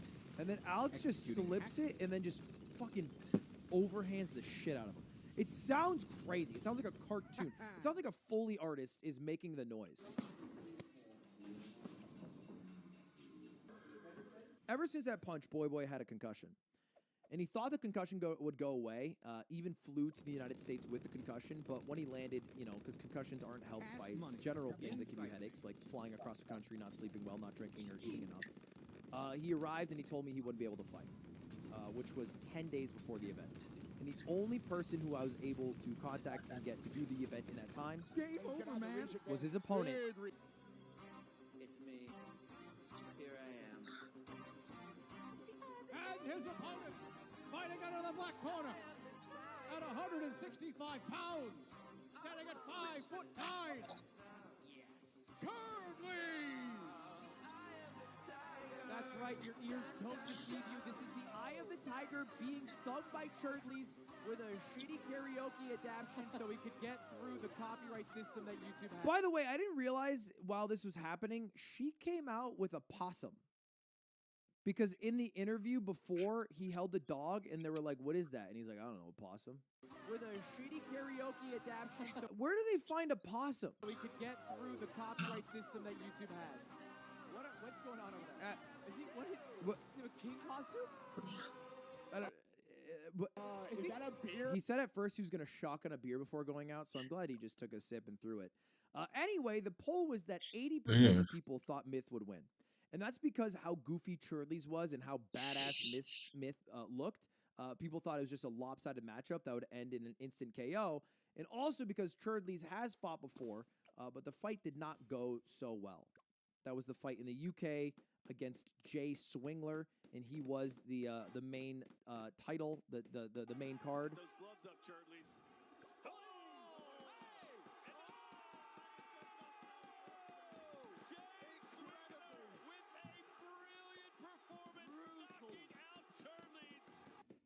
And it didn't go so well. And that was his only other professional fight. So everybody thought going in that Chilll's would just get his shit pushed in. And I gotta say, he actually was quite the fighter. Like the chess was a meme, we could ignore it. It was literally not even worth watching. They have a collective rating of 350 points after getting punched in the face. I honestly think they would have been better off playing for each other. They probably would have done more damage overall. Like I think we would have had a higher elo chess match if they made the moves for each other, trying still for them to win. Really putting a lot of thought into this first move, taking a pawn. And Chilll's was stalling in time the entire time. Like he would take literally seconds, minutes to move. And he would also cheat blatantly. Now, we didn't count it as cheating, but he would point to a piece. And then if the crowd cheered a lot, he would move that piece. He did that a lot, which I thought was interesting. But I don't think it can count as cheating. They just weren't good enough for it to count as cheating. Oh, what? And Floyd Mayweather play chess because one of them could not read. You're heck this is allowed to do it. Have name title. Ooh, clean jab, win second down. But the fighting was kind of hype. Boxing round, here we go. Ding ding. For everything they lacked in the chess, I'm hoping we see them make up for it in the boxing. Ooh, clean jab, landed for both. Yeah, and very competent. Ow, landed for Chilllll. Another body shot. Cleaner shots coming from this. So. Oh! That was right on the button. And this is an even fight. This is so far very, very. This 80% expectation. I didn't notice the skeleton gloves either, sir. To win, I think, came from how he looked in the boxing, but Chilll's showing that. He hurt him again. Chilllll has skills. Triple jabs. Another right hook to the body. That's Chilll's go-to. He's landed 3 hooks. Oh, massive overhand right. Landing on the temple. I just need to place it. Like I'm not gonna spend money on it. I just need to see space-wise before I expand on that other guy. This homie over there doesn't take space. The main card?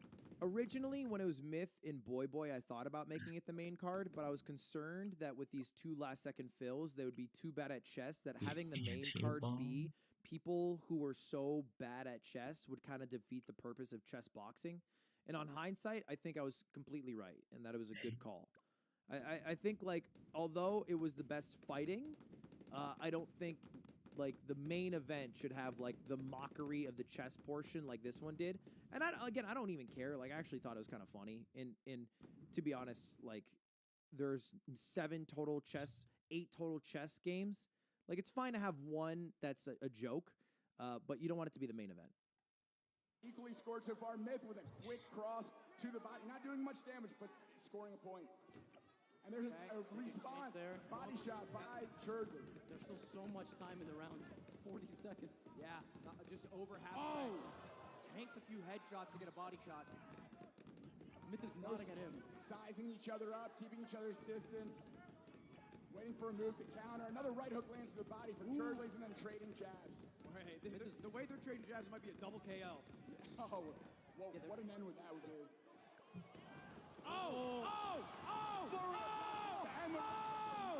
But Chilll's coming. Dude, it's crazy how many hits Myth hits here. And Chilll's doesn't even, like, seem phased. Like, that's just a clean 3 hit. And then another hit. And then another hit. Coming right back at him. And he doesn't stop at all. Like, at all. Fuck. What do I do? What do I do? What do I do? It's insane to me. He took, like, 5 big hits. And then hit him. Crazy. Hands down, missing shots. Oh, Myth got him cornered. You got 5 seconds here. 5 seconds to make some moves. Otherwise, it goes back to the chess. Seconds out and time.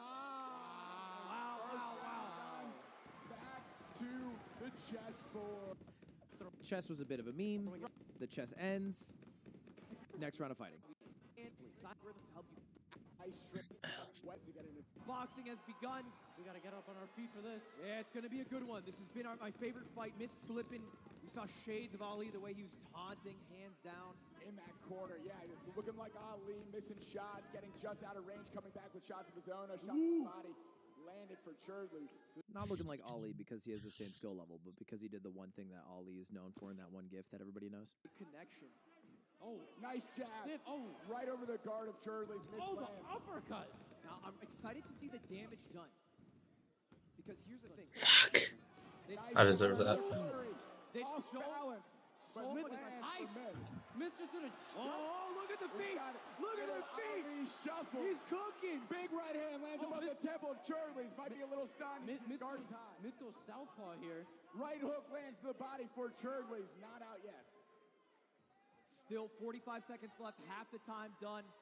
Ali a bit of showboating. That's, of course, Myth's first name, but he needs to connect to make some real damage if he wants to win this round decisively. Coming up on 30 seconds left. That flurry from Myth, the most action that we saw. A few more shots landed for Myth so far. Big right hand from Myth. Jesus. Grab, right hook to the body lands again. That is money for Chilll so far. Yeah, Chilll's has been working that body. Myth after said he didn't even know what the Ollie shuffle was. It's kind of hype. Good connections. 20 seconds remain. Way to dodge the swing there. The reincarnation. Getting the distancing, getting just out of range of that. That was so sick. Look how cocky they're getting. Way to dodge the Chilll's chirps them. Look at them chirping each other. Range of that right hook to the body that Chilll's been going to pretty much every exchange. They're both taunting each other, but we haven't seen a lot of action this round. The ref cuts in. He's like, yo, this is a fight, by the way. Like, I actually love what you guys are doing, but you do need to fight each other. Compared to the first round, they're very 10 slow. seconds left. Action for the end of the round. Let's see it. Chilll's going for a grapple. Ref broke it up. Left. 2, 1, and time. End of the boxing round. We're back. You could tell they were so into the actual Flurry fighting. punches. Good connections there to the Two face. big lefts land right there. But Chilll seems like they were so into the fighting that Myth, I think, easily could have won the chess portion here. Chill's only had 1:39 on the clock. He played very slow. Myth intentionally tanked almost all of the time this round so that it guaranteed them a third round of fighting. Myth is Face right now. catch up. But Yeah, I still, got like, stressed out for a moment. Myth is stalling now. Hey, during this cutscene, I can let you guys know that you can go to chess.com. This being an actual chess game, this is just 4 minutes. I thought that was fucking hype. Being that into the fight that you want to lose the other half of it just so you can keep going is pretty fucking badass. Suppressed. They're going to come with full energy. Let's Chilll's. Yo, let's get on our feet. Let's make some noise for the final boxing round between Myth and Chilll. Come on. And here we go. Clearly our most competent fighter. Crowd was loud for this one. Starts out by Chilll. Big over the top. Put everything into that overhand. There's a different energy level in the beginning of this round. I think we're going to see a lot more action. Clean jab lands from Chilll down the middle. You don't get a right hand over the top. Oh, last chance to prove what you're made of in the ring. This is why you sign up to box. 70 seconds remaining. I'm impressed with Chilll's ability to find shots down the middle. He is finding gaps in Myth's armor that I don't know. If Yeah, the chess is a cutscene. It's a very tense moment here between the fighters. And they don't seem tired at all. 1-1-2 lands for Myth. Answering back. Crowd cheering for Myth. 51 seconds. Oh! Great side by Myth to find a different angle for his left hook. Excellent head movement from Chilll's to avoid all those punches. Half the time has been melted away. It's their time now to prove themselves in the ring. Great roll. Okay, I kept saying stuff like that because I feel like the fighters don't know how much time's left when they're in there because they're so focused. Under the left hook of Myth for Chilll. Let's see what they got. This is the last boxing round. 30 seconds left between these two titans, these warriors. It all comes down to this. Let's make some noise for the end of this round. Oh! Ooh! Big connect. Almost a knockdown. Seeing some action to finish this one out. 20 seconds. Myth goes southpaw, looking for the right jab. In real boxing, they don't hear the commentators, which was actually shocking to me. Because when I originally conceived the event, I was like, yeah, of course I want everybody who's watching in the audience, because there's like, almost 10,000 people there, to hear the commentators to understand what's going on. And then the guys were like, okay, sure. And then the day of the fight, I was like, if we were at like a UFC event, would they hear the commentators? Like, do they hear, any of the people talking? And they're like, no. I was like, what? They're like, yeah, no, that's not how it works. Usually you just watch it. And I was like, oh. So I didn't realize, like, this is weird as a fighter to be able to hear the people commentating.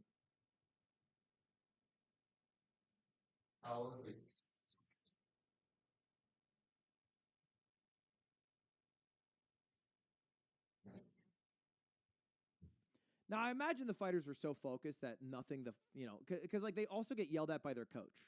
So I don't think they're strangers to being yelled at during a fight. Like, it doesn't actually matter. And they had noise-canceling stuff when they were actually doing the chess. But I did think that was kind of interesting. And I think it's just a better experience for the crowd. I know not every section of the crowd could hear it, but like to be able to hear any of the commentary, I think helps give context. Left cross. Are we going to see a risk? Are we going to see a big shot? Are we going to see a risk? 10 seconds left. Let's hear some noise for these two fighters. Let's go, the 10 seconds remaining. Big shots landing. Oh, huge left hand from Myth. Final 3. Oh, whoa! What a round. Oh my gosh, let's hear for these two warriors. On hindsight, I feel like Chilll's might have won the third round. Going back to their corners. Gloves coming off. We're going the distance in this one. Yep, we are going the distance, and I gotta say, the boxing was amazing. Yeah, absolutely. I totally underestimated Chilll's. His ability to use head movement. Yep. I think he lost first two, but I think he hit a bunch. Hooks and overhand quick. Great footwork. We're about to see some Starforge replays here. A couple of connects. Nice jabs from Myth. Chilll's working that body, man. Not a single knockdown or a single count from the refs. Absolutely. But these guys are so technical and so good defensively, right, Matt? Yeah, defending the shots that come in, responding with ones of their own. Big overhand right there, seen by Chilll. And they can take punches. If you had to make a call, who do you think was winning in the 3 boxing rounds we saw? I think the cleaner shots were landed by Myth. I think the more powerful shots were landed by Chilll. It was a dead even first 2 rounds. I think it really came down to that last round. They're trying to hype up the crowd. They put on a great show. Yeah, and then we go back to the cutscene where Chilll's time runs out, and then Myth is the winner. They thought this is going to be a clean TKO. No, he had great shots. He had an iron jaw. Which leads us to our final fight of the night, which was honestly, I think, the best fight of the night, maybe with the exception of Dina and Andrea, but Disguised Toast versus Point Crow. This shit was crazy. And I think it was for sure the main event because nobody got more people hype and on their feet than when Toast walked out. At your phone, scan the QR code. Think Point. Okay. If you. Big pop. Oh, let me do the walkout. So one of the main card because of the Toast, one of the first fighters. More than Myth? It was loud as fuck for Toast. Eventually made the main card because of the fan favorite and also the work he's put in. 3 to 4 days a week for a few months now, walking out to one of the greatest songs from Millie the Pichu, Last Cup of Coffee. I don't know if it's for him or for Point Crow. Banger. And this one I had no clue how it was going to go. Line up very close. Not a lot of edge to be gained there. Absolutely about the same height, just a slight advantage to Point Crow. About the a little bit of big weight yeah. advantage for Eric. So Eric, what was your guys' predictions? Chet, you guys made predictions. You thought the winner would be. Did we not do a poll for this one?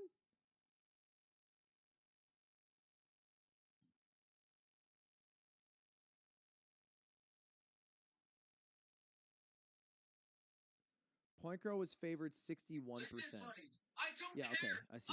He had to go down. He was originally 160. Toast came up. We've talked about how it's harder to come up, but also when you go down, maybe you have a little less energy. You use a little bit of your power. The reach is similar. The only reason I was unsure, so Toast I think trained some of the longest. Like of every fighter, I messaged Toast the most to make sure that he was keeping up with fighting, because I know it was so outside of his comfort zone. So I think about like every 2 weeks, I would like send him a message, and like sometimes he'd answer, sometimes he wouldn't. I'd bump him and I'd be like, "Yo, you fighting? You training? How's training going?" Because I was pretty confident, and like some of the other people, but like I would feel bad if anyone went into the ring without any training, unless they somehow like lied to me and then got $20,000 out of it, in which case, easy scam. In Toast, during the training, went to Japan. A wet raccoon. And in the interview, 7 billion he was talking about it, and he was like, Japan made Toast a different man. There was a lot of introspection that I think he did when he was in Japan. There's a lot of like just general reevaluation, I guess you could say. My house. You can't come to my house. And when he was in an interview talking about it, he was like, oh, I'm a pacifist. Never be Chloe Francis and I'm a gets pacifist. run by rats. And I was like, well, you are about to enter a chess boxing fight. I don't really think you can be a full pacifist.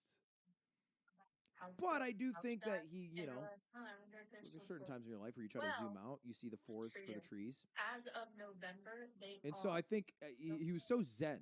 It was so hard for me to get a read on him, both in terms of how confident he felt, how excited he was for it, how nervous he was for it.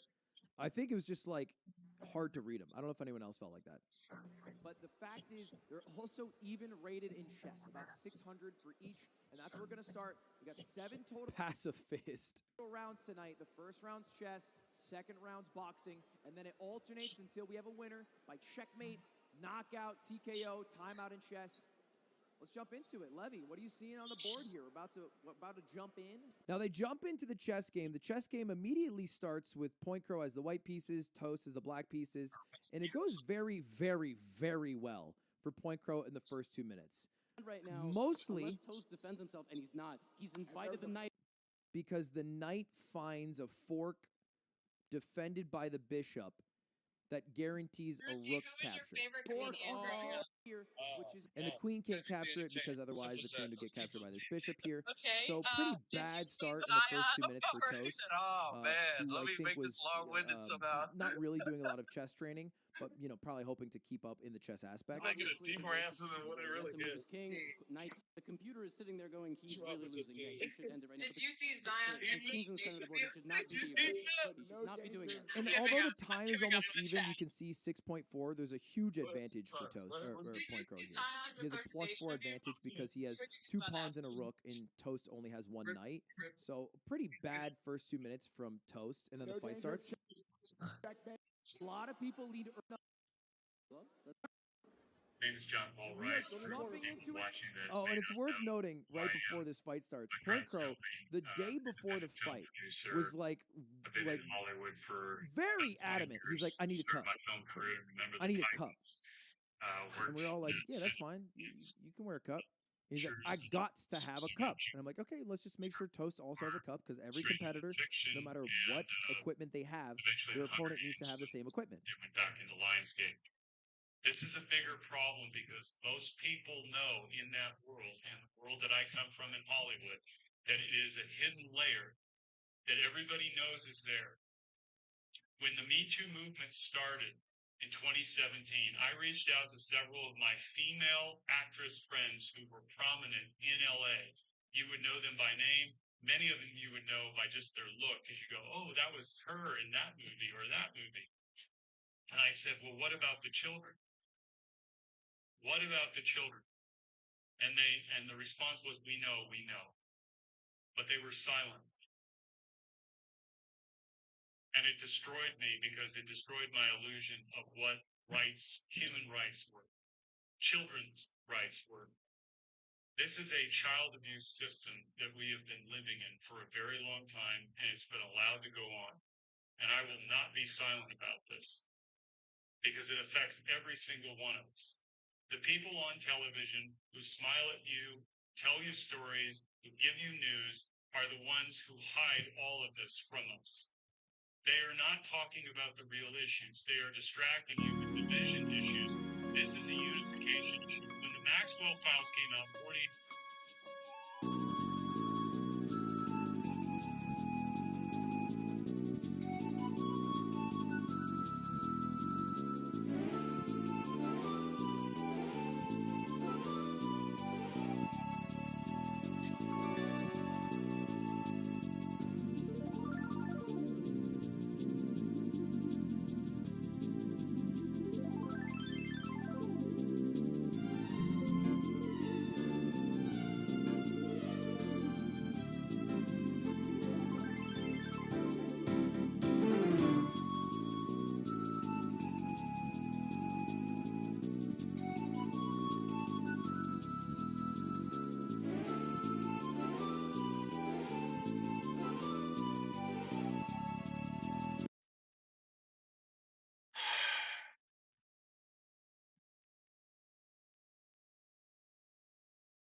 Oh, thank God.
I'm really alone right now.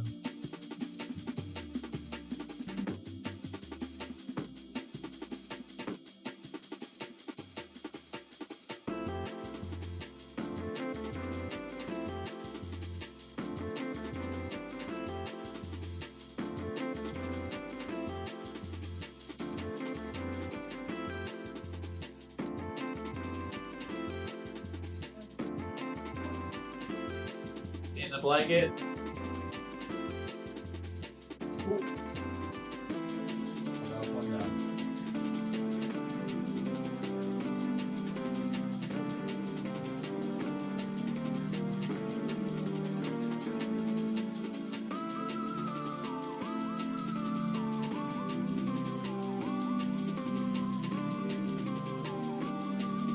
Hey, I was away from my computer for that.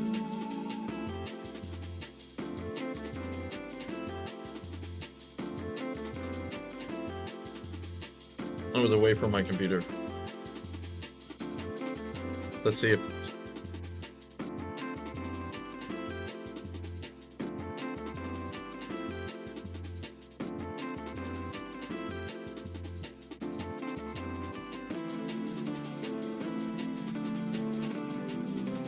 Come on, fat dude.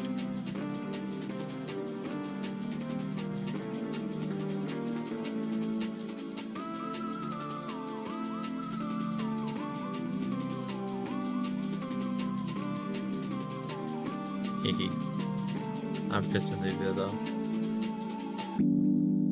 I'm definitely pissing these. Oh, no way.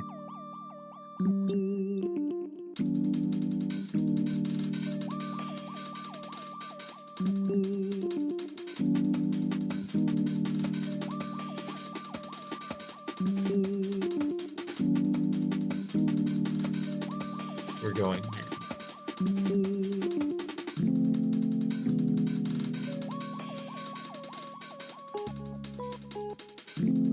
Get it.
Cute. Hey, scoreboard. Scoreboard. I'm.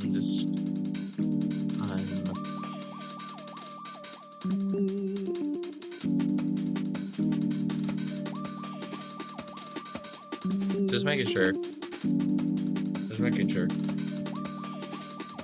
So is that still playing?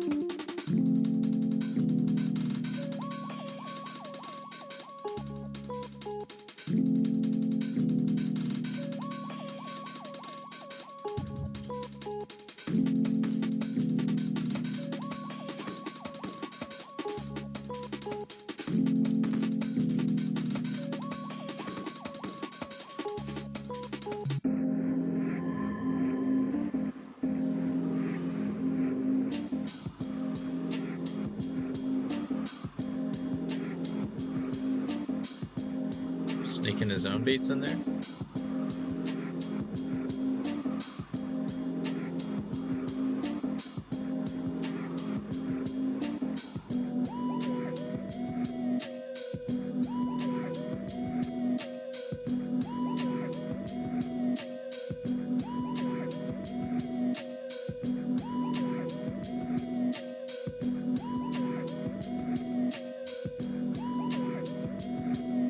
Miss.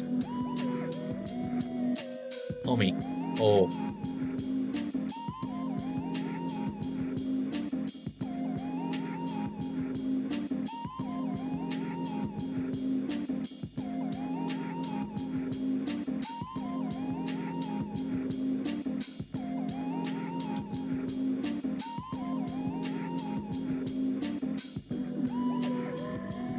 30.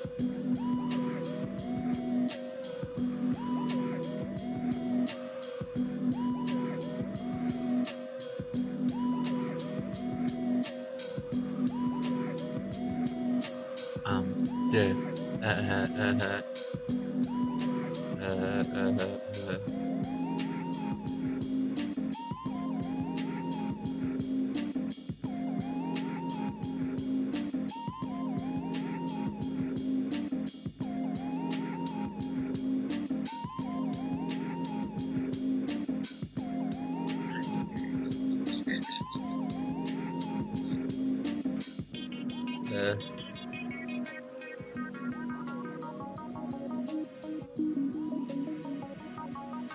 That's crazy. Pings are not good right now.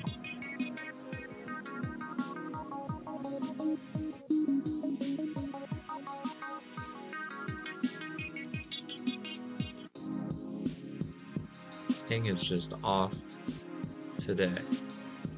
I don't know. But a little bit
It's my ping, and I feel so bad.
Jesus.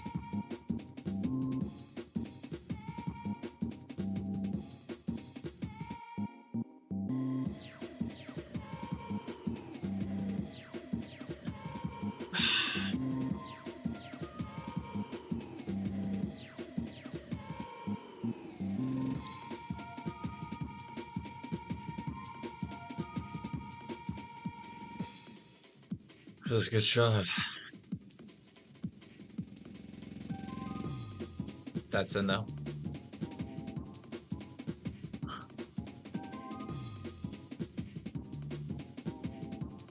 Look at this dime. Dime! Oh my god.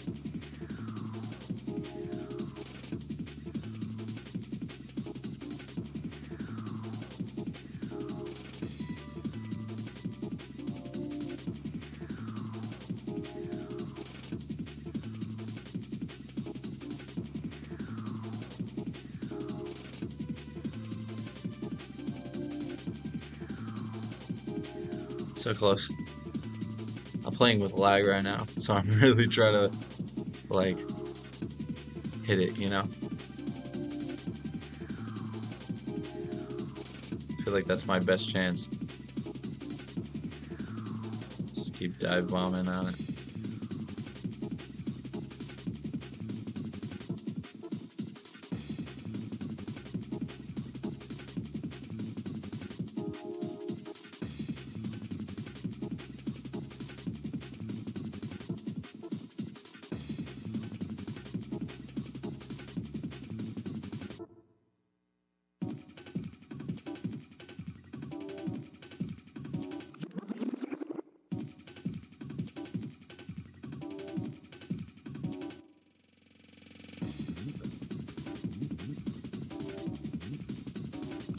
I'm giving these guys a hell of a play.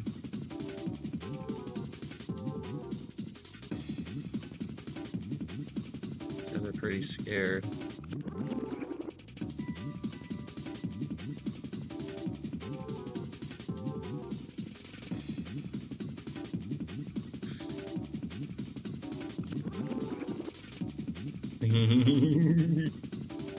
No.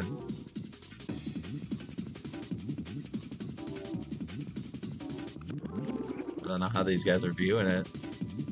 If they're viewing it as luck or if they're viewing it as skill, but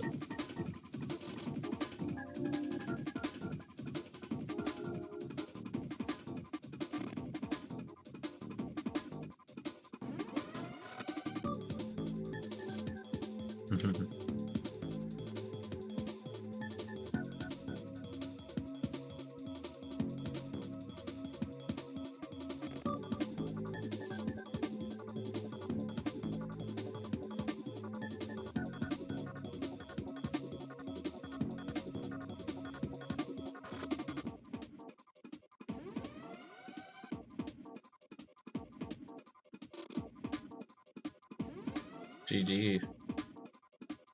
That's game.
Switching the vibes.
All right, y'all. I just hit a point. I'm done. Y'all have a good night. My computer's hot.